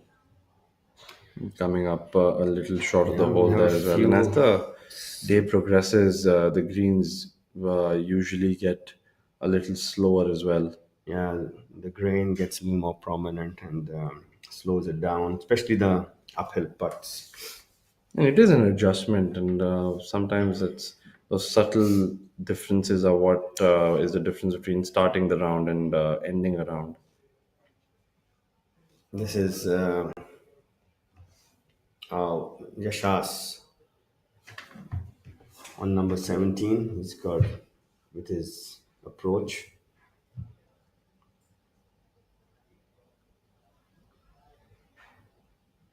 And remember not being very happy with his drive, so laid up with his second shot.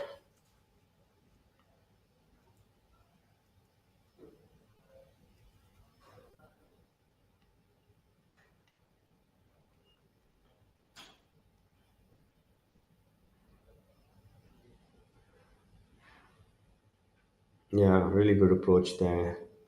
He thinks he's closer than he is because you can't. There's a slope. You can't see where the ball finishes. It's got a serious amount of purchase on it. Come up a bit short.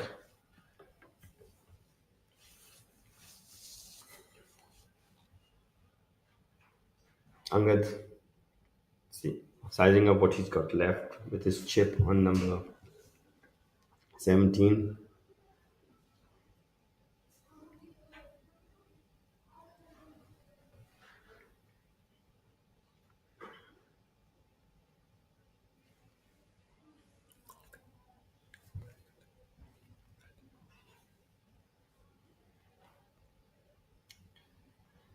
He's got his hybrid out. Or is that a putter?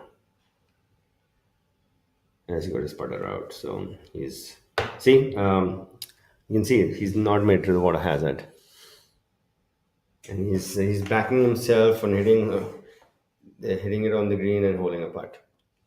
I think it also goes to show that you're standing on the tee, you know you're not going to make the water hazard. You can put a more confident strike, and of course, just look at Yeah, that hit iron closer to stroke. and miss birdie. So this just shows how much confidence he has in his ability. I think there's just so much to learn from him. Just seeing just the way he approaches the game and just the way he actually executes everything as well, never getting ahead of himself. You know, the widest part of the 18th fairway, if you can fly that fairway bunker and stop it short of the water, it's the widest part is that part. And he's hit it exactly there. He's hit the right yardage, hit it the fat of the fairway, taken everything out of play. The water is not in play anymore.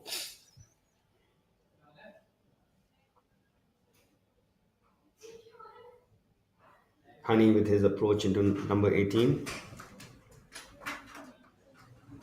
Oh, he's missed it a little. It's not a bad position actually. He's short-sighted himself, but he's on a little upslope. He doesn't have too much of an option. He has to hit a good chip, but Got a it's fiddly little chip coming it's up. doable. He can stop it close to the hole. You know, the way momentum has been with him today, he would have preferred a putt. He would have. He's 5 over today, very uncharacteristic of Honey Basoya. 5 over today, even par for the tournament.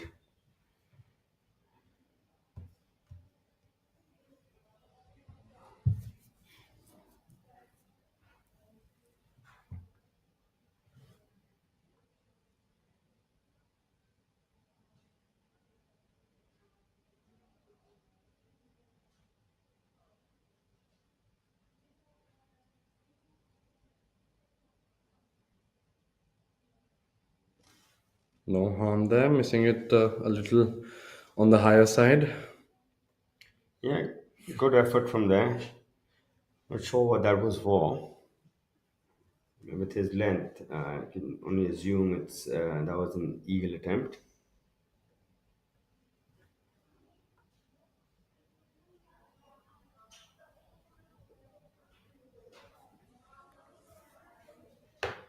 Well, Dipankar's talking about Dipankar because he's a local and a friend, and not bad. He's had a pretty decent showing. He's shot 1 over today. Rashid with his chip on number 18. So this is what Yashas has left to join Manu at 12 under.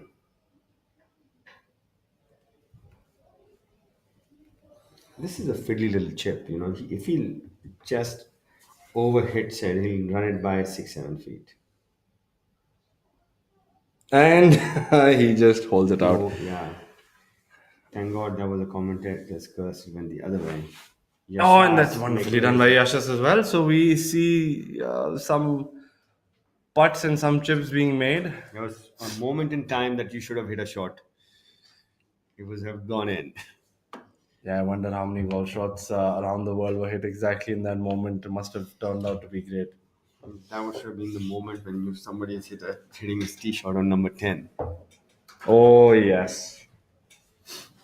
Golfing gods, they do give at the end of the round, they do. A Honey story today feels like of a club golfer Lunch rushing will himself taste to a the. bit better. Absolutely. He's still in red figures. By the way, Rashid made eagle. I've got to see Rashid's scorecard. Okay. One, two, three, 5 bogeys and a double bogey. And, And one, Angad not making that one go in. two, 3 birdies and 2 eagles. That's just how he plays. It's like on the days he's not making an error or two, he's shooting a 64. He just plays that. He's always making his birdies and he's always making those eagles. Okay, this I feel will go in, and I hope I'm right because this, Should be a brilliant finish to yeah, a well this has deserved. been a round of golf worth watching again and again.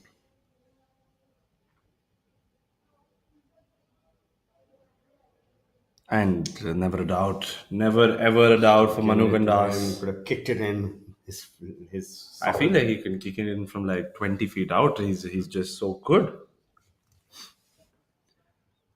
There we have the leader, then Manu Gandas capping off a wonderful round three. Indeed, a moving day for him, moving to the top of the leaderboard. He's with that birdie takes him to 13 under, 6 under today, the low round of the day.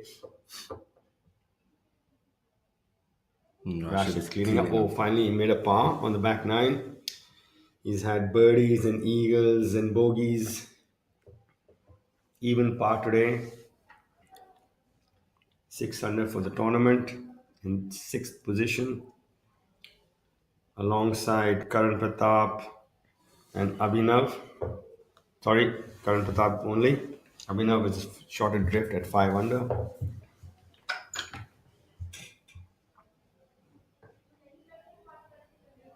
This is Jashat with his tee shot on number 18. Good. Another one going with the driving iron. Inish, keep taking the water out of play. Very different approach than the groups before that, and nothing wrong or right with either one of them. It's I just think how it's you just choose to play. comfort level, that's all. Because you can got a little ahead of that one. As long as he carries the fairway trap, he's found the center of the fairway eventually. He's come back, he's got a good kick left. And see, we have Veer Veer can Alawat. actually carry that bunk, the water hazard. Am I correct? Yeah, I'm sure. Veer, It's whatever long 280 way it is. yards to the water hazard. So, and they've moved the tee up a bit. They're not using the absolute back tee because that part is more on the left. So, this is about 265 to the water. So An aggressive and swipe and 285 to carry it. Yeah, and he's might get line of sight relief from our broadcasters. he's okay there. I think as long as you have a clear line of sight, you're fine. Whether it's in the rough, the rough in Noida has never been significant. Unless, of course, you're around the greens, then it It's makes the it a trees, little man. tricky. It's the trees. It's the The trees. trees. I think he's going to get relief from the signage board that he's behind. Angad also going with the driver. Angad's not got the length that V does, but he does definitely pack a punch as well. Yeah, he's he's very accurate off the tee. I watched him over the past few events. He's pretty good with his with that long stick of his.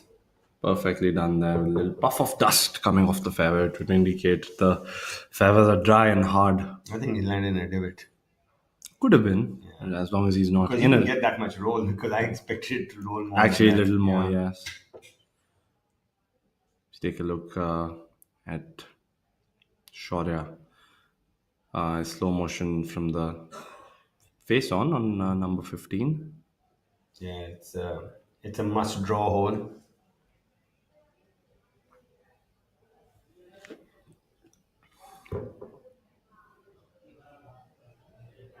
What do you think of that swing? Well, you can see from the setup like he likes to move it right to left. It's a very draw bias setup, which is, and you can see when you see a golfer whose knees buckle through after they hit the ball, it just shows you biomechanically that they don't have the strength in that particular part of their body to sustain the movement. And one of the better swings on tour is Jairaj.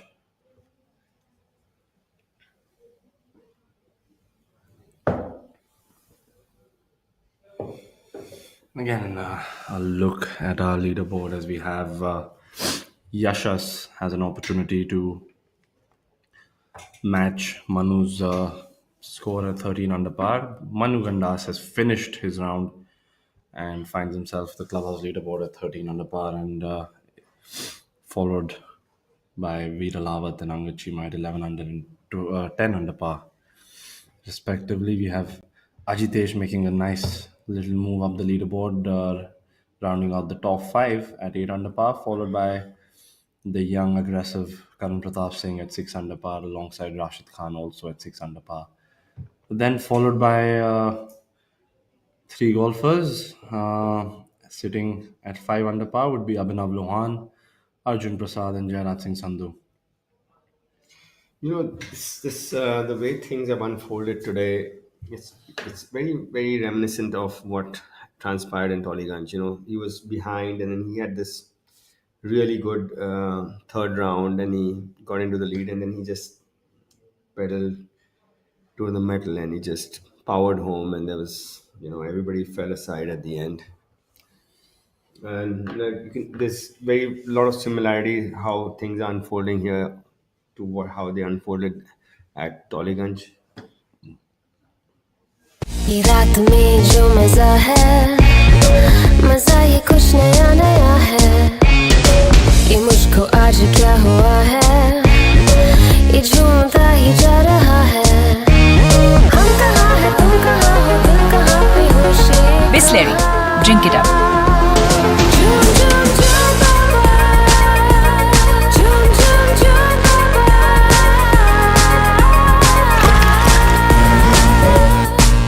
Switches off his phone during the event. He does not listen to any social. He doesn't want to know what people think of him, whether it's good or bad. That's what Yeah. Shubhankar did as well last year at the British Open. I remember for the entire week. I think the day before the Monday of the British Open, he switched his phone off and didn't turn it on till the Sunday when he had the top 10 finish. And I think Yeah, he played sometimes fantastic, man. That week I was watching him. He held his nerves really well. It was a tough tournament with the weather conditions that were there that week. and he had a very, very average putting. I think he outstruck everybody with his ball striking. He was very, very superior. And Yashas now, similar play to what Manu He had. And likes to move it right to left. This is right up his alley. Let's see if we can just keep his rhythm and execute. Maybe half a club short. I know she was. I think it's like, Yeah, half a club off. yeah. Yeah, I think yeah, Yash has guys. found himself in between clubs a couple of times today. And Yeah, at least he's not overcooked it. Like Yeah. on number 10. Okay, he's going to make maximum, he's going to make his four there. It's fine. It's not the last hole of the tournament. But I think that's what maybe that going with half a club shorter and trying to be aggressive with it was also a reaction to what he did in number 10.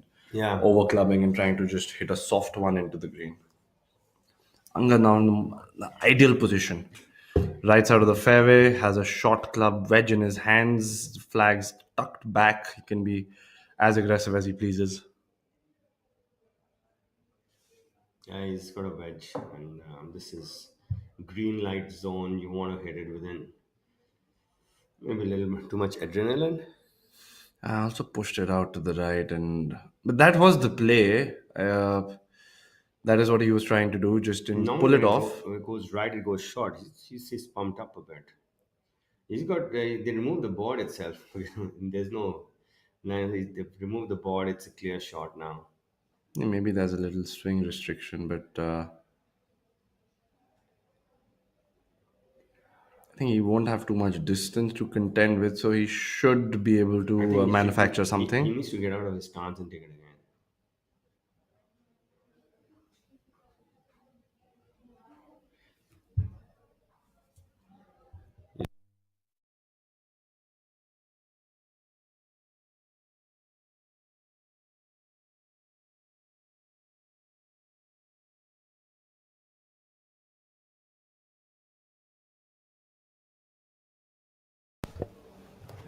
So not sure where that shot ended up, I but think just a little left, maybe in the bunker, just over it, perhaps.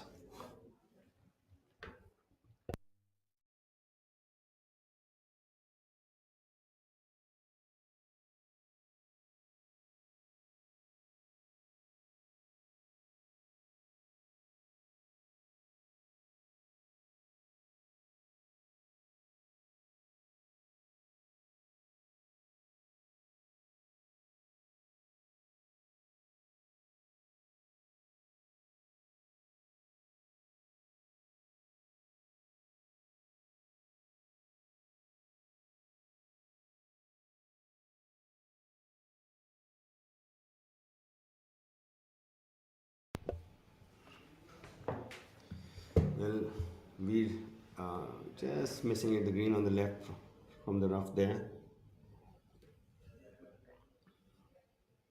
Looks like we might see Manu in sole possession of the lead by the end of the day.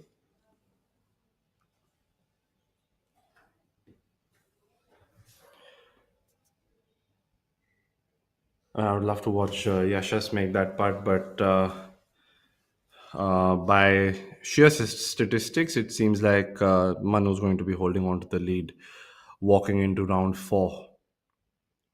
What I'm a little confused by is to if I had to make a prediction, I'm not sure because if someone was to ask, can Veer come from behind and win it? I'd be like, yes.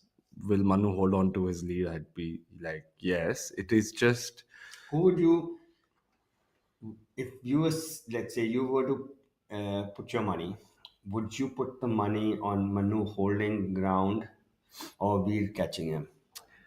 I think I'm gonna put my money on Manu holding ground because Me too.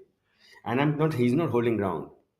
He's reaching our 16 under for he's sure. he's picking up strokes because I think the Yeah. quality that Manu has is he's not making a lot of errors, Yes, and he does manage to make he birdies has as made well. no errors today, Inish. He's blemish free, 6 birdies, 12 pars.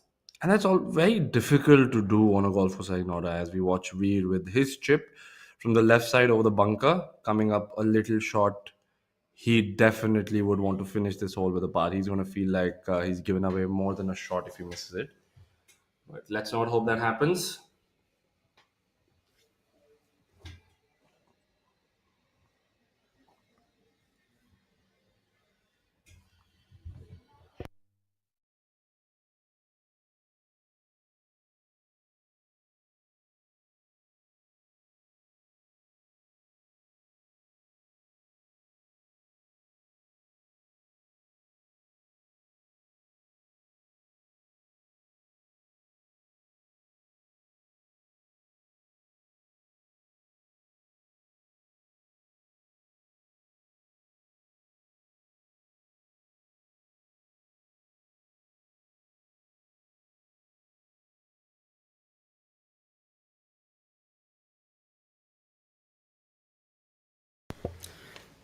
Yashas with his birdie putt on number 18.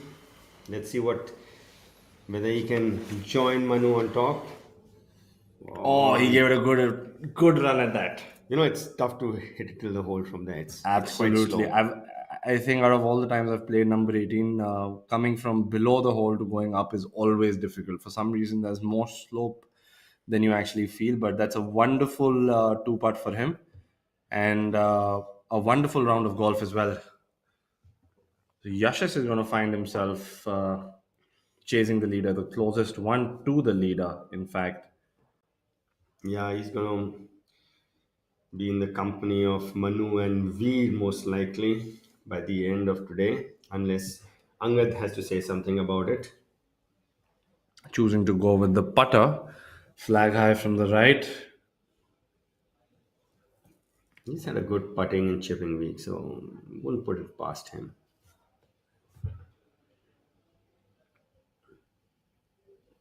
Given a good roll, Inish.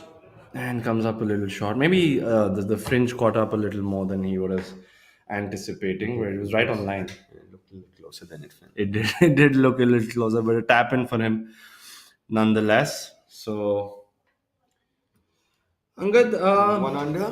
one under. I mean, it's not bad. But he was in command after after the third hole, after those two early birdies.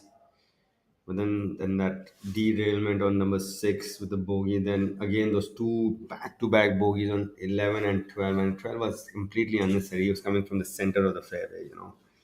which just goes to Yeah. show how much more, how impressive Manu's round was, given he played bogey free.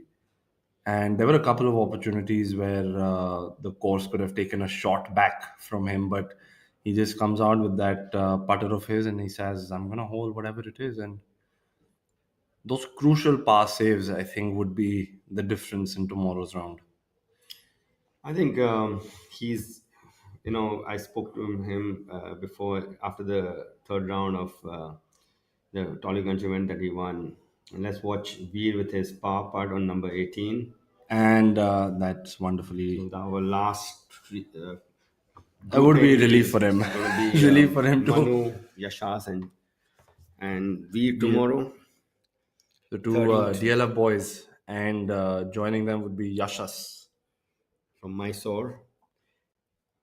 2 under par round for Veer. This is not part of the tournament. These are the members who are playing on the golf course, just in case you were wondering.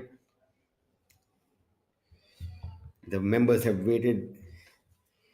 They watch the golf and they want to go emulate it, and they've teed off as we watch Yeah, the leaderboard. they've been dying to get on the golf course because golf courses are prepared pristine for tournaments, and it's a real pleasure of playing on a golf course once you have held a pro tournament, because the maintenance standards go up a notch or two. Absolutely. And here's a final look at our leaderboard after round three. One more round to go. We have Manu Ganda sitting at the top at 13 under par, followed by Yashas M. Chandra at 12 under par, followed by Veer Lawat and Angad Chima at 11 and 10 under par. Then we have the veteran Ajite Sandhu, 8 under par. And we find Karan Pratap Singh and Rashid Khan at 6 under par. And at 5 under par, we have three golfers: Abhinav Lohan, Arjun Prasad, and Jairaj Singh Sandhu. So a great mix of some multiple tournament winners, order of merit winners, right on the leaderboard here after round three. And it's going to be a special Saturday tomorrow. Round four, we'll be bringing you the coverage. Would be me, Ainesh Aluwalia, and my co-commentator Amit Dubey. Right here from the studios of AVP, we'll be bringing you the live coverage right from the start.